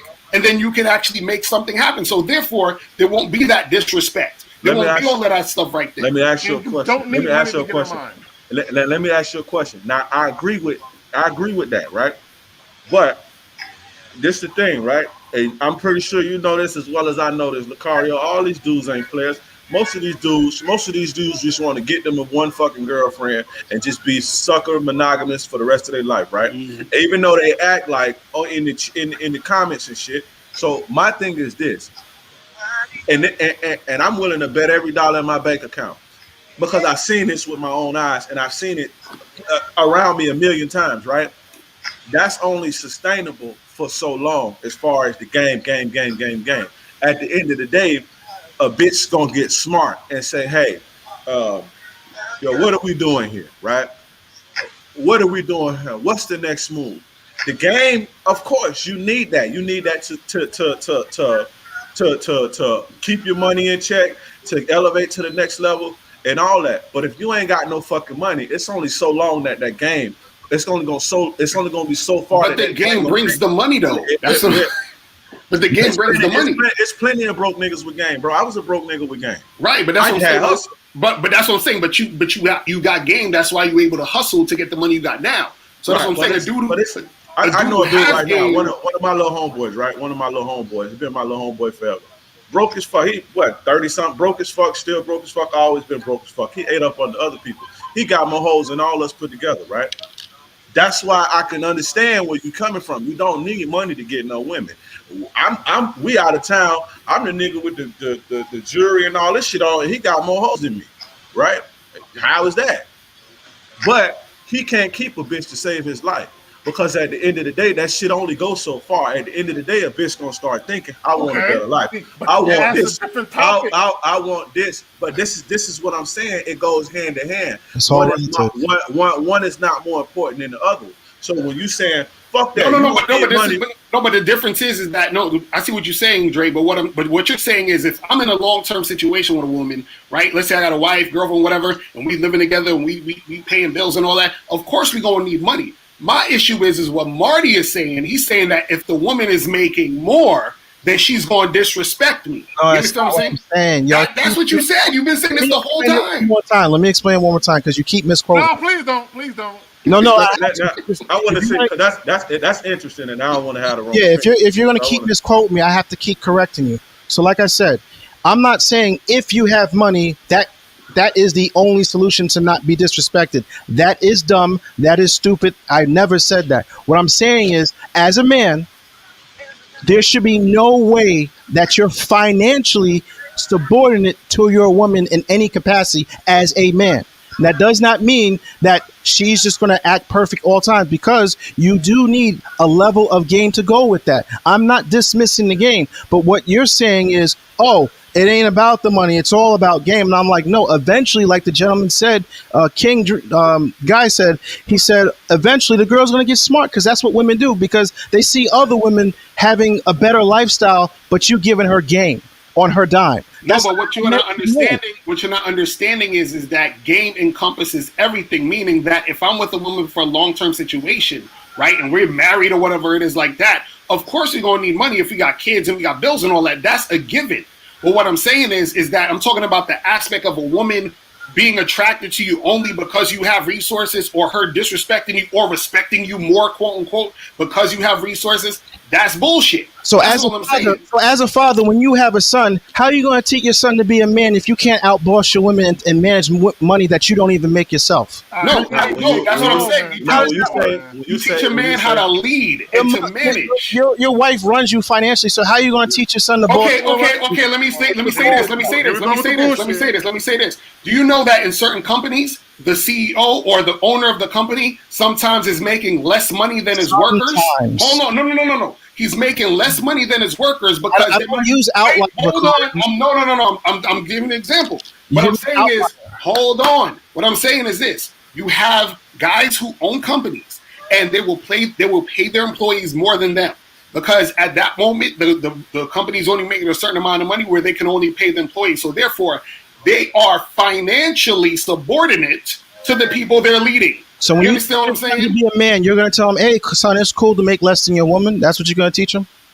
Bro, it's not about more or less. It's about can you lead? When you have a baby with your woman who makes more money than you, how are you going to teach your man to compete? Because at the end of the day, it's not about competing. Let me finish. I let y'all talk. I didn't interrupt you. Go ahead.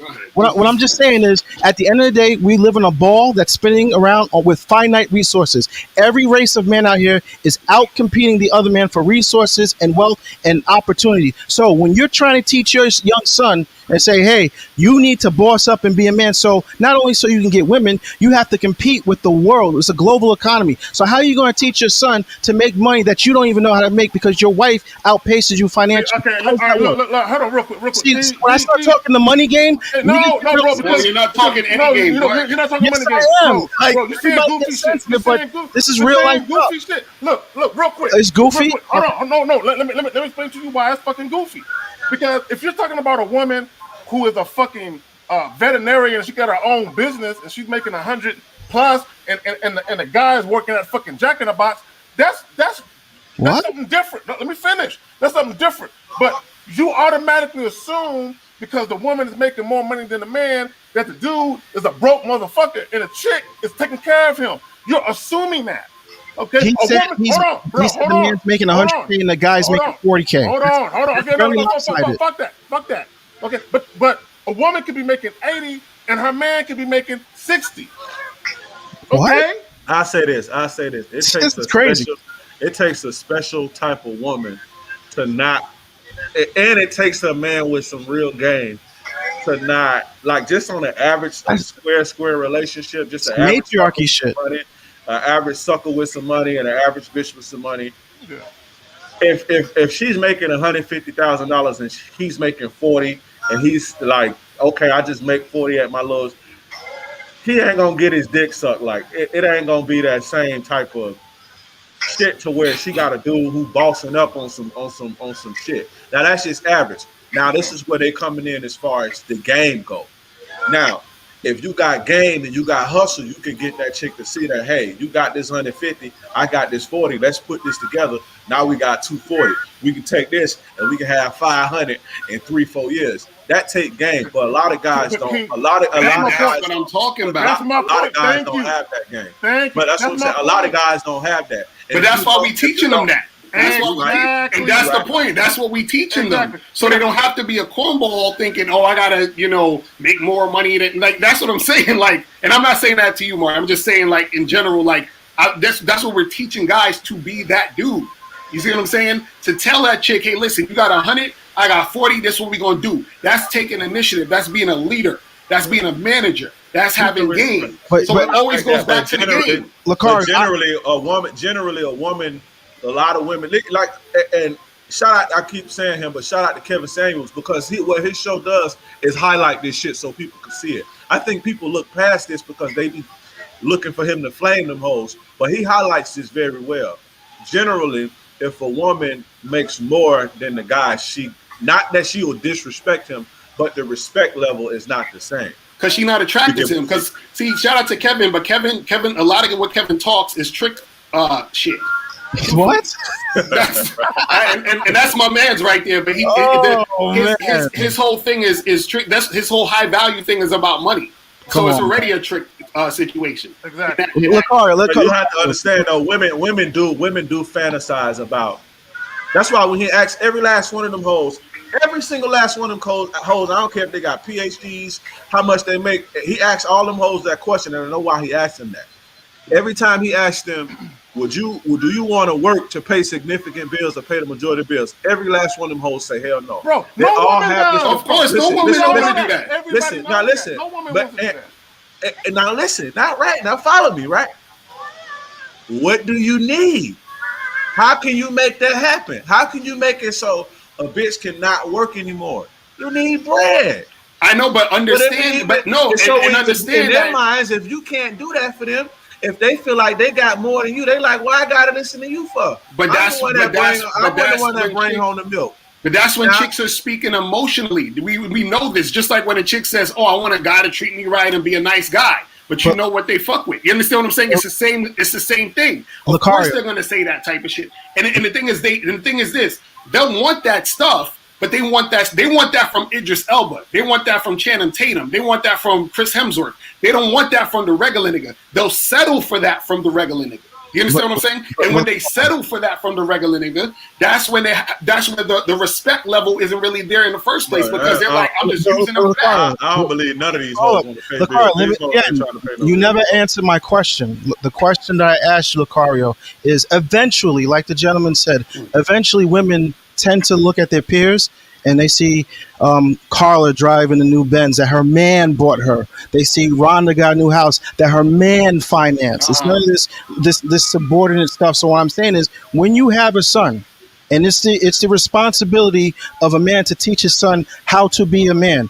Part of being a man is being ahead of your woman in all aspects of life, not just mental, not just physical and having game, but also what a lot of black guys have a problem with is being ahead of their women financially. See, when you're talking about finances fluctuate, my brother. Let me just finish. I'm not talking about guys who can lose their job. I'm talking about pretty much high value men. So anybody could lose their money. Finances fluctuate. So if you with a woman and having money doesn't make you let me finish my point. Let me just finish my point. I'm gonna let you rock. Let me just finish. All I'm trying to say, there comes a point in time when a woman becomes self-aware, like the Borg, if you know Star Trek. So eventually she's gonna say, damn, like this guy's gonna raise my son, but he makes literally a third of what I make. How is he going to, it's like a woman raising a son. How is a man who doesn't out-earn his woman going to teach another young boy to outpace other men who do that naturally?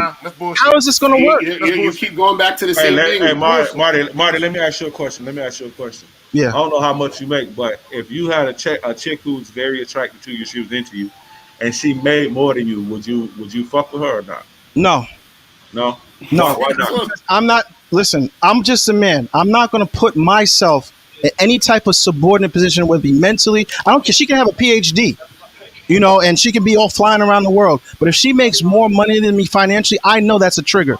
If you deal with enough women, you know that if you're not in a financially superior position, you open yourself up. Now, I'm not saying like you security talk. Let me just finish, bro. Like, I'm not saying she's gonna wake up in the morning, fucking piss on your forehead because you don't make enough. I'm not saying that, because these dudes, they're going to the extreme. What I'm saying, there's a low level hum of disrespect that women have when they know financial. I won't say a disrespect, but a lack.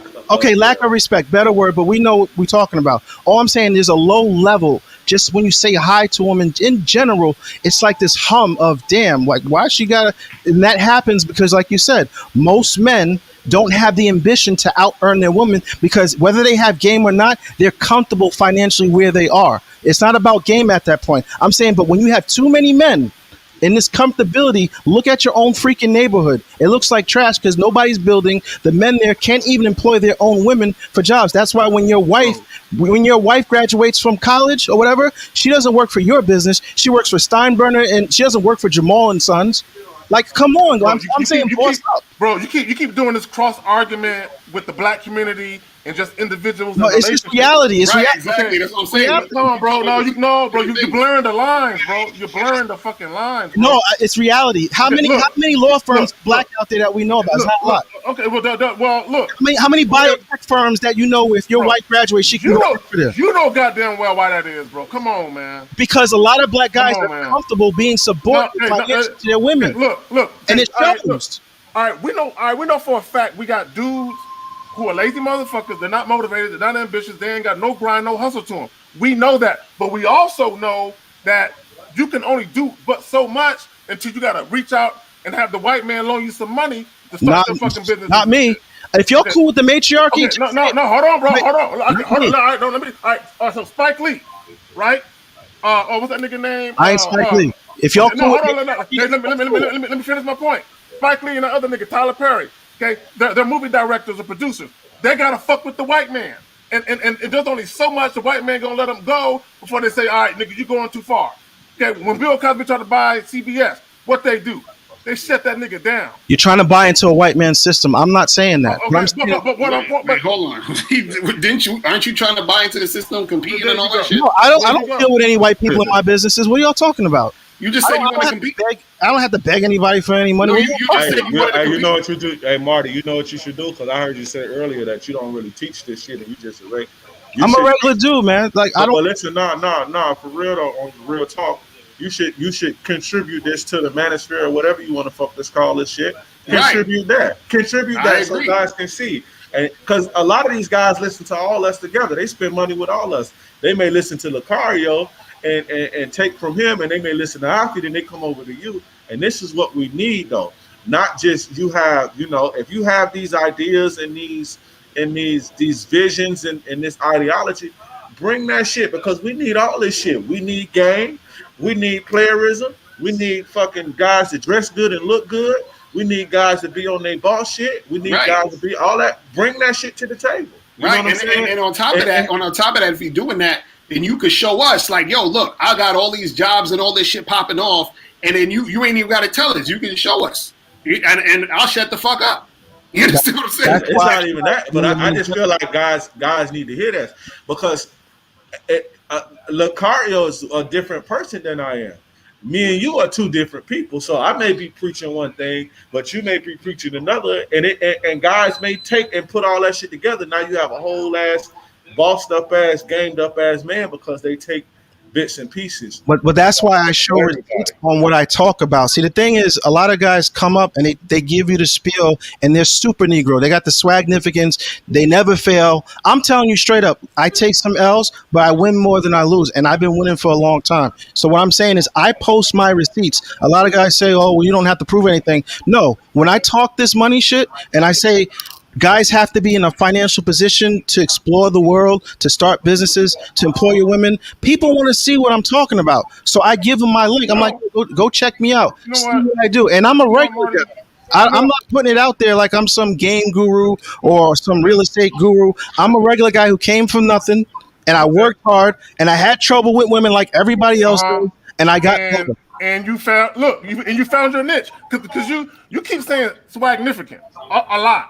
So, I use that word a lot. What that tells me is you was one of them guys that didn't have no swag. So no. I just hold on. Let me finish. I could be wrong, but let me just finish. Okay, you are wrong though. Okay, but all right, that's cool. Let me finish my spiel. Okay. So you sound like one of them dudes that say, I don't have charisma like that, But I know one thing I do got. I got this fucking grind. I got this hustle to make the bread. I Let me didn't use have that. charisma, but I built it over time. That so you always mistaking my words. Okay, bro. I just told you I could be wrong. Listen. When I came out the womb, I wasn't a player like some of you guys. Okay, nobody was, bro. But what I'm saying is, listen. What I'm saying is, when I started off, like everybody on the panel, you know, you took L's. You might have took a girl out and she just took you for a date and you learn from that. So the next time you don't make those mistakes. And what I'm saying is, over time, a 15-year span, I perfected what works for me. But what I also see in doing that and the jobs that I have, I talk to women. See, I don't approach women like most of you guys do.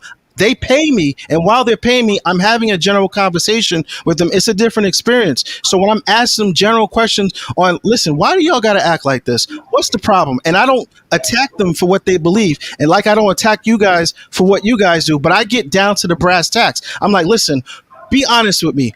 What can improve this situation? And more often than not, a lot of the women have a problem with the men not being in a leadership position outside of game. So that in my brain, I was like, oh, okay, so let me talk to a bunch of niggas now. So when I talk to a bunch of niggas, it's all about game. And when I ask them, I'm like, yo, do you got a business? Do you got an LLC? You know, have you thought about starting a business? Nah, man, I'm just fucking this girl and, you know, I got her up on my wing. I'm pimping, bro. And I'm like, yo, that's after a while, after 18, 19, 20, that shit in a man's world is corny because a man, by definition, should be ahead of his own woman, let alone compete with other men because at the end of the day, we're in a global economy. We can spin this any way you want to, but we have to compete globally, financially with other financial markets. And so we have a bunch of beta men financially who can't outpace their women. Where is our community going to go? Look at your community now. This is what you see. You see chaos. So basically, so the thing is though, is that if you got a girl and she is like, are you paying your girl? Like, is she working for you? Why would I be paying my? Oh my god! No, is she working for you? That's what I'm saying. Is she working for you? If I had a girl, you can only have one master. I don't want my girl 10 hours a day smiling her face to some other dude that's giving her money. Yes, I will financially put her under my wing and she will help grow my business to a level. I have enough resources where I can do that. What I won't do is have a woman getting more money from somewhere else and interjecting that into my own home, being superior to me financially. I will not have that as a man. I'm sorry. Bro, I'm not with the matriarchy. You're still insecure as fuck to me, bro. I'm not with the matriarchy. That's the most man shit I can say to you guys. Patriarchy all the way. What are you talking about? No, I don't think that that's talking about. I don't want my woman to run me, so now I'm insecure. I'm talking up to a bunch of grown men who have a problem with leading in front of their women. Are you? This is crazy. No. You keep conflating. You keep conflating leading and everything else with money. To boss up ahead of your women. This is crazy. Yes, I agree. Boss up, but that ain't got nothing to do with the finances. What? I 100% disagree with you on that. Listen, I can have $1 in my goddamn bank account. My girl can have $1 million. Guess what? That means I got $1,001,001. If y'all are cool with it, that's my money. If y'all are cool with patriarchy, I have nothing to say because it sounds like what y'all advocate for. Y'all cool with this reverse role situation. I'm not cool with that. And most of the women that you talk to, they'll tell you to their face they're not cool with it either, but they'll settle for you if you have game. But they'll in the long run, that's not going to work out for you, bro.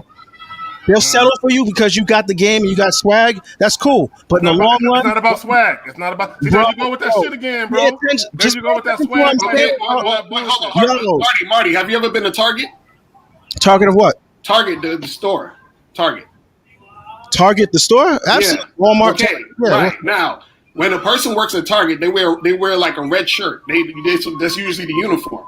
I actually used to work in a Target. I was one of the regional managers in the store. They had red world, blue world. Right. So they wear a uniform at Target. Yeah. Now, the reason why they wear a uniform is because when they're at Target, right, they're a part of Target's team. You understand what I'm saying? They're working with Target and they're working for Target. So it's the same concept when you have a woman and you're an actual man. When that woman is with me, whatever, she's on my team. So whatever she has is mine.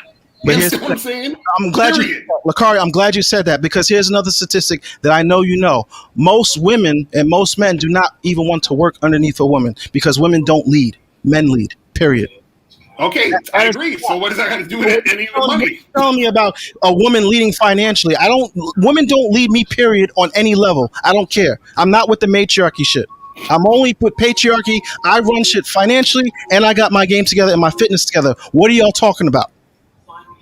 I don't know, man. What But are yo, y'all talking about? it's getting late. I gotta head up out of here. I mean, we can agree to disagree, but I'm not going to agree on a woman running me financially or any level. I'm sorry. I ain't got enough game to be sitting there buzzing my brain on how to fake a chick out of her money. I'm going to be the leader. How to I'm going to be fake the a boss. chick out Period. of her money. Wow. I'm not finessing no chick out of. I got my own shit and I run shit. I don't know what everybody else do. I'm not with the matriarchy. Ah, shit, this And is y'all what that call me is. sensitive because I'm telling everybody to boss up. Come on, y'all. Hey, that's come on. And I got Ain't nothing wrong with getting your money. Ain't nothing wrong with wanting to be a leader financially. I don't see anything wrong with that.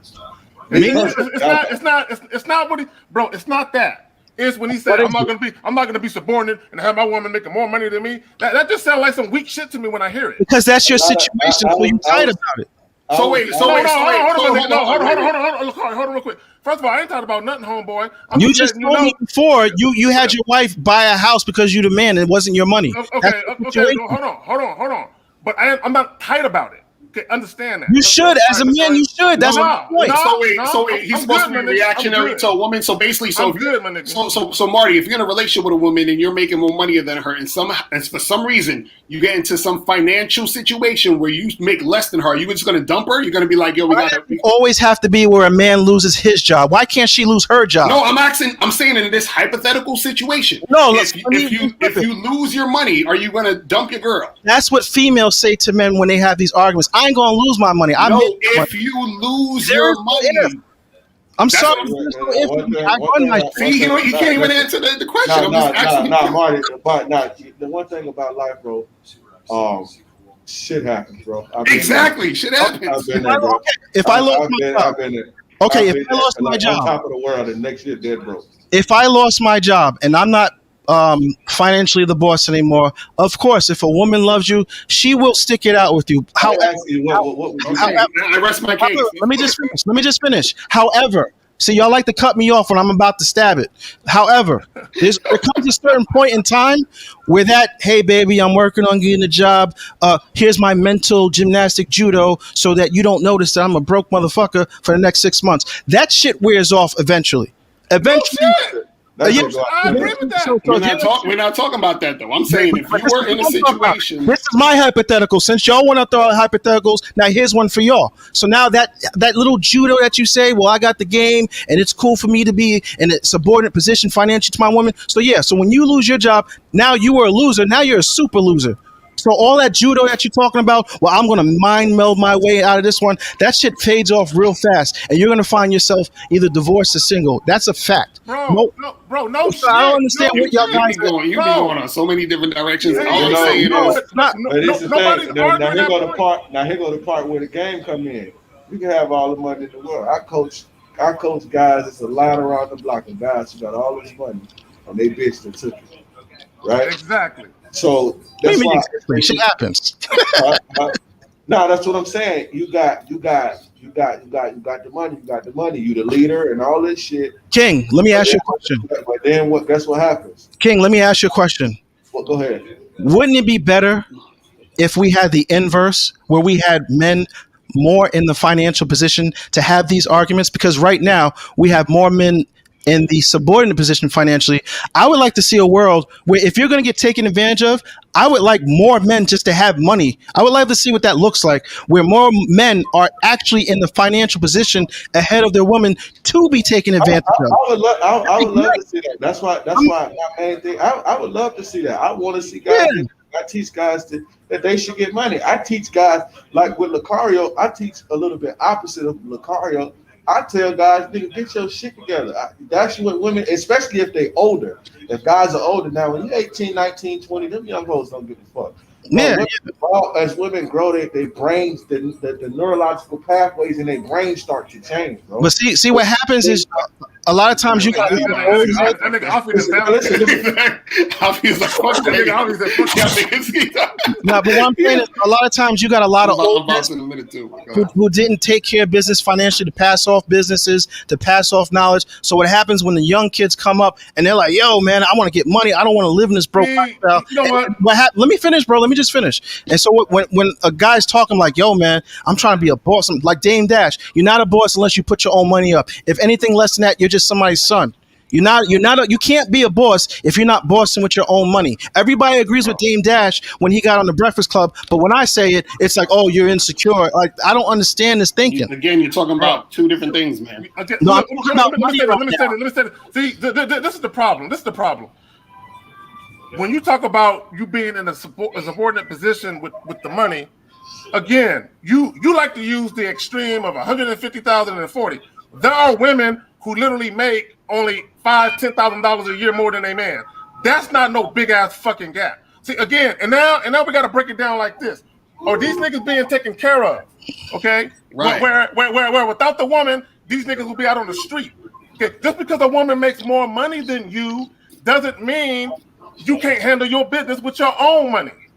But for whatever reason, you always on this extreme shit with that. No. One case here and there, no problem. My point is, from the beginning, if you have too many men comfortable with their men out earning them financially, you have a community-wide problem. Because right now, you're telling me like, oh, most women only make $5,000, $10,000. I don't. This is the problem. This is the issue with that, right?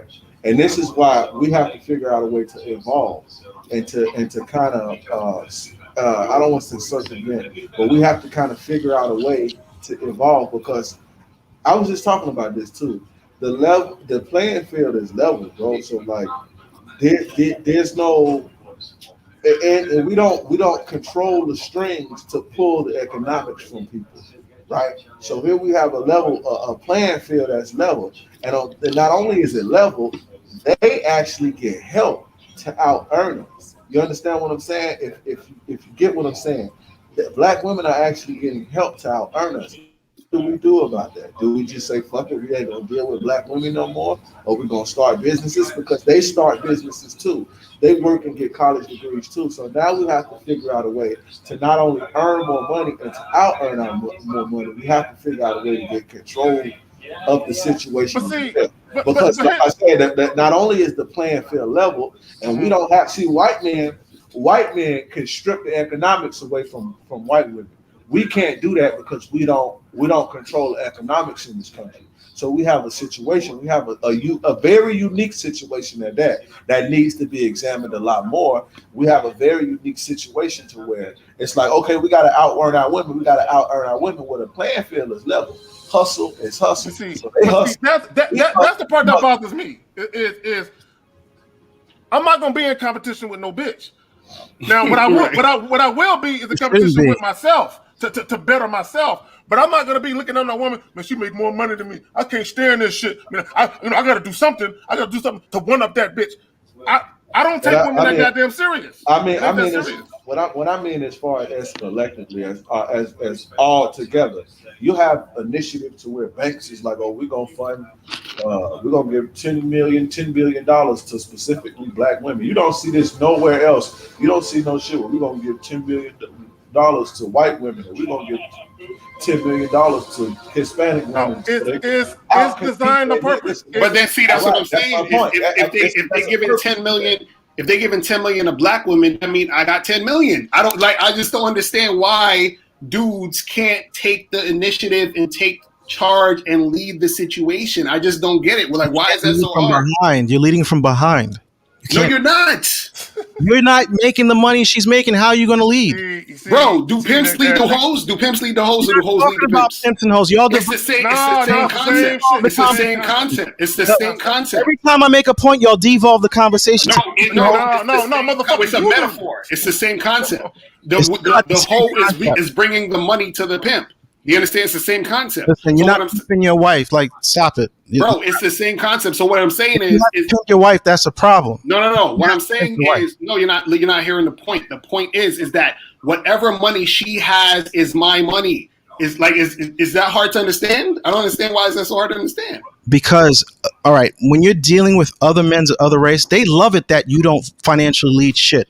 They love it that you have to ask your wife to use her money to make a move. No. It's no asking my wife nothing. No, see, that's what I'm saying. You see the language you're talking using? about as a group, not you individually. I'm not. No. I'm talking about even. No, that's what I'm saying. I'm not even talking about me. I'm talking about the language you're using. It's like, well, I gotta ask my wife permission to use her money. No. In general, women run the household generally when they make more than their men. Not every. That's what I'm. Oh my god! Why are y'all so scared to let me talk? Let me just finish. I'm saying in general. Bullshit. Okay, fine, but I let you say what you had to say, right? So, like I said, anyway, a woman in general, when she's in the lead position financially, she usually has the final say so. And let me tell you something: men of other races love it. They love men who are in this insubordinate, financially weak position. And more importantly, you're going to teach your son what? How are you going to teach your son to be a boss when you can't outboss your own wife? Who allows a woman to have the final say so? Again, if you outboss your own wife, who allows a woman to have the final say so? In the real world. What? How does this work? No, who allows a woman to have the final say so? Manage money you don't make. Because that's your woman and she adheres to you. This is what I'm trying to, bro. Again, you just earlier you talked about making a girl your girl just because. What I'm saying is that if a woman is your woman and y'all are together, that means she's already been trained to give you the money. But this is what I'm trying to tell you. If your girl makes 100 and you make 40, who really needs who to survive? Bro, she needs me because I'm a man, bro. This is what I'm saying. She makes more money than you. Y'all don't value yourselves as men. That's why you're always worried about this goddamn money shit. What? Yo, this is crazy. How are you going to teach your son to make more money when you can't outboss your wife on the money end? How does this work? Explain this to me. Oh my Jesus. We're in a global economy. We got to deal with other men who don't have this problem with their women. Tell me how this works. Bro, they have problems with their women. I don't know what you're talking about. No. That's not what I said. Don't pervert the conversation. I said men in patriarchies don't have to question whether or not they should be outpacing their women mentally, physically, and financially. So how are you going to teach a young son coming up in this world that we're in to outboss another man when you can't even outboss your Why is he trying? He don't need to outboss no other dude. What? He needs to worry about himself, and he needs to have his woman follow him. Period. That's it. You're saying you talk about all this other shit in the global market. You're cool with him not? Bro, listen. I'm not competing with nobody.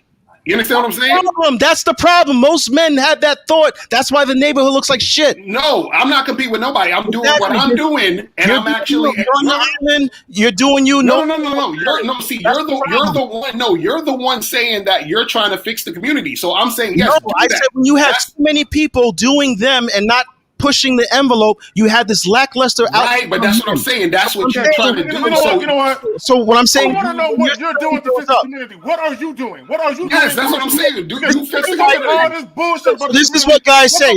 They automatically turn it on you when you point out the problems in the community. The old niggas, the elders, say, "What are you doing in the community?" I ain't gonna say what you're doing. I'm gonna suggest that people do need to hear this. I suggest. Yeah, they try to shut me up because no, nobody's trying to shut you up. What I'm saying is you're championing. You're the one that's championing the whole community. I'm pointing out a problem. Hold on a second. I'm just pointing out a problem I see in our community and what's not being done. What I don't need is older men who didn't make a pathway for younger men like me to be like, "What are you doing?" Most older people didn't do nothing. They sat.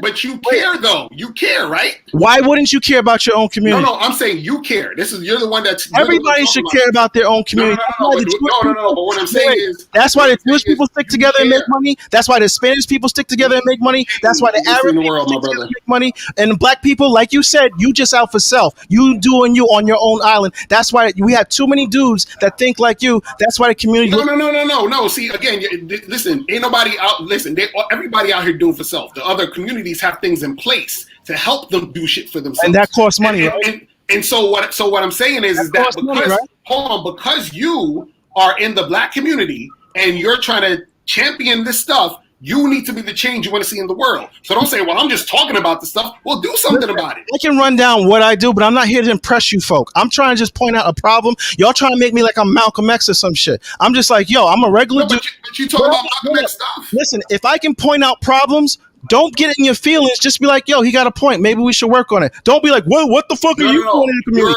That's some But this is what old I'm man saying. shit. You're the That's one. some, Let me say that's some this. old man shit that doesn't get us nowhere, because now you stifle a conversation. Like, I can't point out some shit that's clearly a problem, and when I do, I get the pushback. You a trick. What are you doing for the community? That's bullshit. I think when people say, "Oh, so what are you doing?" I don't think he's meaning it is like, "Oh, well, let me see what you got." I think, and I can't really speak for him, but I would say, I think, because this is what I'm saying. I honestly believe, and because I'm feeling what you're saying, I think you should contribute that so guys can hear it. 100,000 people ain't gonna see this. Make videos, make fucking clips on YouTube, make YouTube videos on Instagram. Show these young cats how you living. Show these young dudes how, because that's what I try to show them. Show them, and so they can understand what's going on. Because you telling us don't mean shit. I know. You telling them it don't mean shit. I understand what you're saying. I get what you're saying. I agree with what you're saying. I agree with what everybody's saying. But what I'm saying is, I'm not gonna say and be like, oh, I'm not gonna say, because I understand. Because initially that's what my thought. Well, what are you doing about it, right? But I instead of saying that, I think that you should contribute your insight to the community so people can learn from you and you can inspire the change that you want to see. Because Yeah, I just before I started doing what I was doing, I didn't like the way women was treating men. I didn't like the inconsistencies and the double standards, and I did not like the way men were on the bottom. I didn't like that for a long time. And I was just talking to my hoes about it, talking to my homies about it. I said, well, let me if I want it, if I don't like it, let me fucking contribute to changing it. And I turned my fucking camera on and I started making fucking videos. You see what I'm saying? And it grew into something else. But my thing was, I had to contribute and spit game to younger cats so they don't get taken advantage of. So they not out here down in the dumps and their self-esteem gone behind some bitch who taking advantage of them, shit like that. Don't talk about it, be about it. Hold on, King Dre, I gotta give you props, because you the king of TikTok right now, my brother. I was like, God damn, King Dre, you be going in, so appreciate it, bro. So but man, it's crazy. But yeah, I think you should, and you passionate about it. You sound passionate. So I think you should contribute that shit in some type of way. I ain't saying make YouTube videos, but teach young men this, because Kzaggin may not be I don't know his finances. I don't know Lucario's finances. They may not know money the way that you know money, or money the way that Grant Cardone know money or some shit. But you may not know it, and that's the piece that the community needs. But the community also need to know how to deal with their women when they get money. And that's what a guy like Lucario come in at. That's what I do agree with the game part. There's nothing wrong with having the game. I'm talking about, see, to make money, that's some hard shit, because you're going to have to invest time and possibly money to get where you need to go. Nothing comes to you for free. But what we have in the community, we have too many people relying strictly on game, where they get a woman who makes more money, and instead of them being like, shit, I don't, as a man, and again, this is not against Lucario. I've been saying this before Lucario even got on, but as a man, they get comfortable because they have this lip service to maneuver the situation, to be like, if I can show her I'm a leader, I can lead the finances, but I'm saying, as a man, when I deal with outside our community, they don't have these situations. Like, it's already. Why don't? Now you have a lot of maybe not enough one. No, because I do business in and outside the black community. So, unless people here are doing business with blacks and outside the black community, I'm just trying to bring a different perspective on how other people. I know non-blacks where the woman is the breadwinner and the guy is the stay-at-home. But listen, hold on, wait. Listen, finish, bro. Let me say this though, bro. That's what I'm saying. Right? You got to understand. Now it's like, oh, well, guys in this community, they don't know, or all they want to do is this, all they want to do is this. A lot of times, and a lot of people speak on these communities and never lived in them. I lived in these communities my whole life, right? So I come from that. A lot of the times, most of these people just don't know any better, and all they need to do is hear somebody talk about it. So it's not like guys just don't want to, don't want it. A lot of people don't know, and they only know their world. They only know the world that they live in until they venture off one day and they fall asleep with YouTube on, and then they wake up at 3 o'clock in the morning and they hear Marty McFly talking about some fucking money. So they like, hold on, because I'm pretty sure 15, 20 years ago, I don't know how old you were, you wasn't thinking like this until somebody inspired you to think like this. Absolutely right. And I took so many L's, like you said. I was like, damn, how is it that we losing out here? And I didn't have a part why these women are disrespected. I didn't do nothing. So let me figure out what is the total picture of what's going on.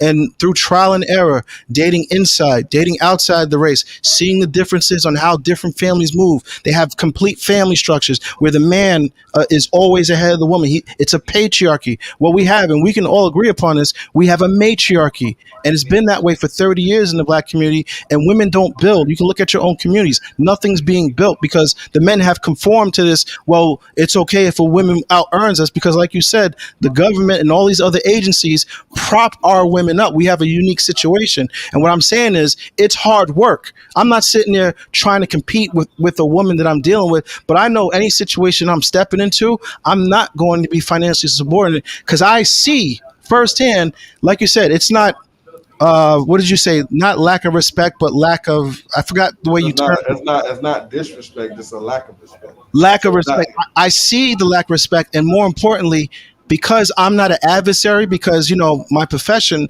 I can actually talk to them, whereas like a guy like you or somebody else is trying to get their number, so they're not going to give you that that openness. So when I'm just relaying information back to you guys raw, I'm saying like, listen, the girls that matter. I'm not talking about the fat, out of shape mothers of 3 kids. I'm not talking about broke dudes. I'm talking about dudes at least 50,000 above. You know what I'm saying?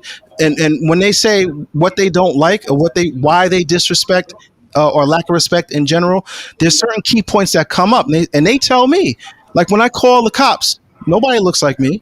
When the fire department comes, nobody looks like me. When I go to the bank, I have to beg somebody else for a job when I should go to my own community. When I have a medical problem, nobody looks like me. So what that tells me is that we don't own nothing. Therefore, we don't run nothing. So I'm like, well, to get the low level lack of respect up a bit, I'm saying, hey, if men came together, like you might run a channel and have a business, Locario clearly has a business.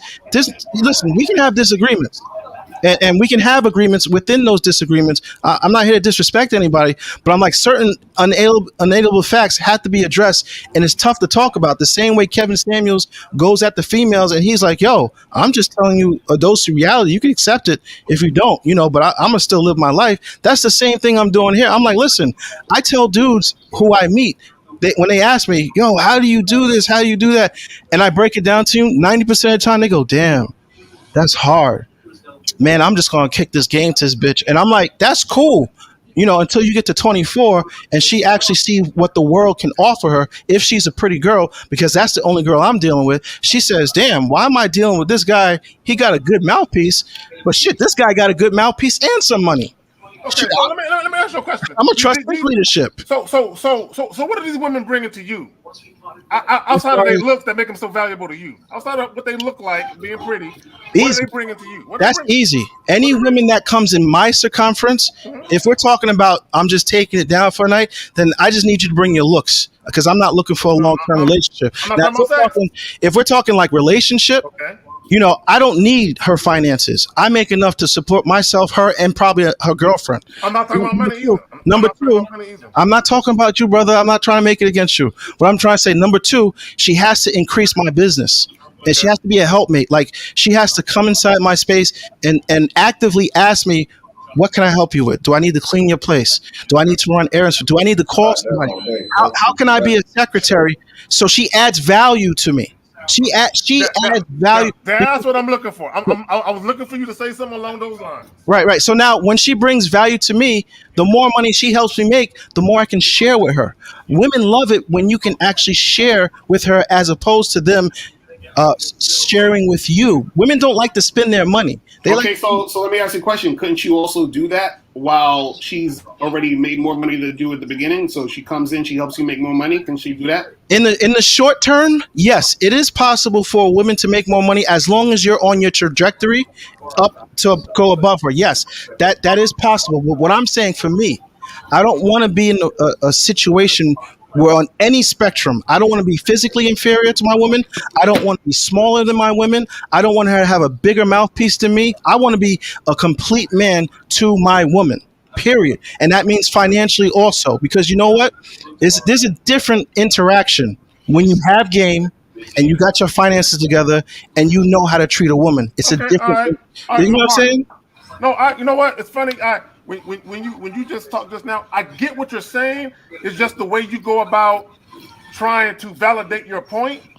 It's off to me. You know what I'm saying? But I get what you're saying. Now, you know, Lucario made a point earlier. He said when he first got with his girl, that you know, she was in a position where she was making more money, but she helped him with his business, and now the tables have flipped. It's not about being okay with a woman making more than you. If I meet a woman and she's a good chick, she's a down ass bitch, and she make more than me, I'm not gonna be like, oh, I can't be with her because she make more than me. No, I'm gonna utilize. Hold on, I'm gonna utilize what she has to bump my shit up, and I'm gonna come up off of that shit. I'm not gonna just sit back in a cut and be like, well, I'm just gonna stay here and make this money, and she make more. No, I'm always trying to rise and come up. See, what we're talking about is men being ambitious, motivated, having a grind and a hustle.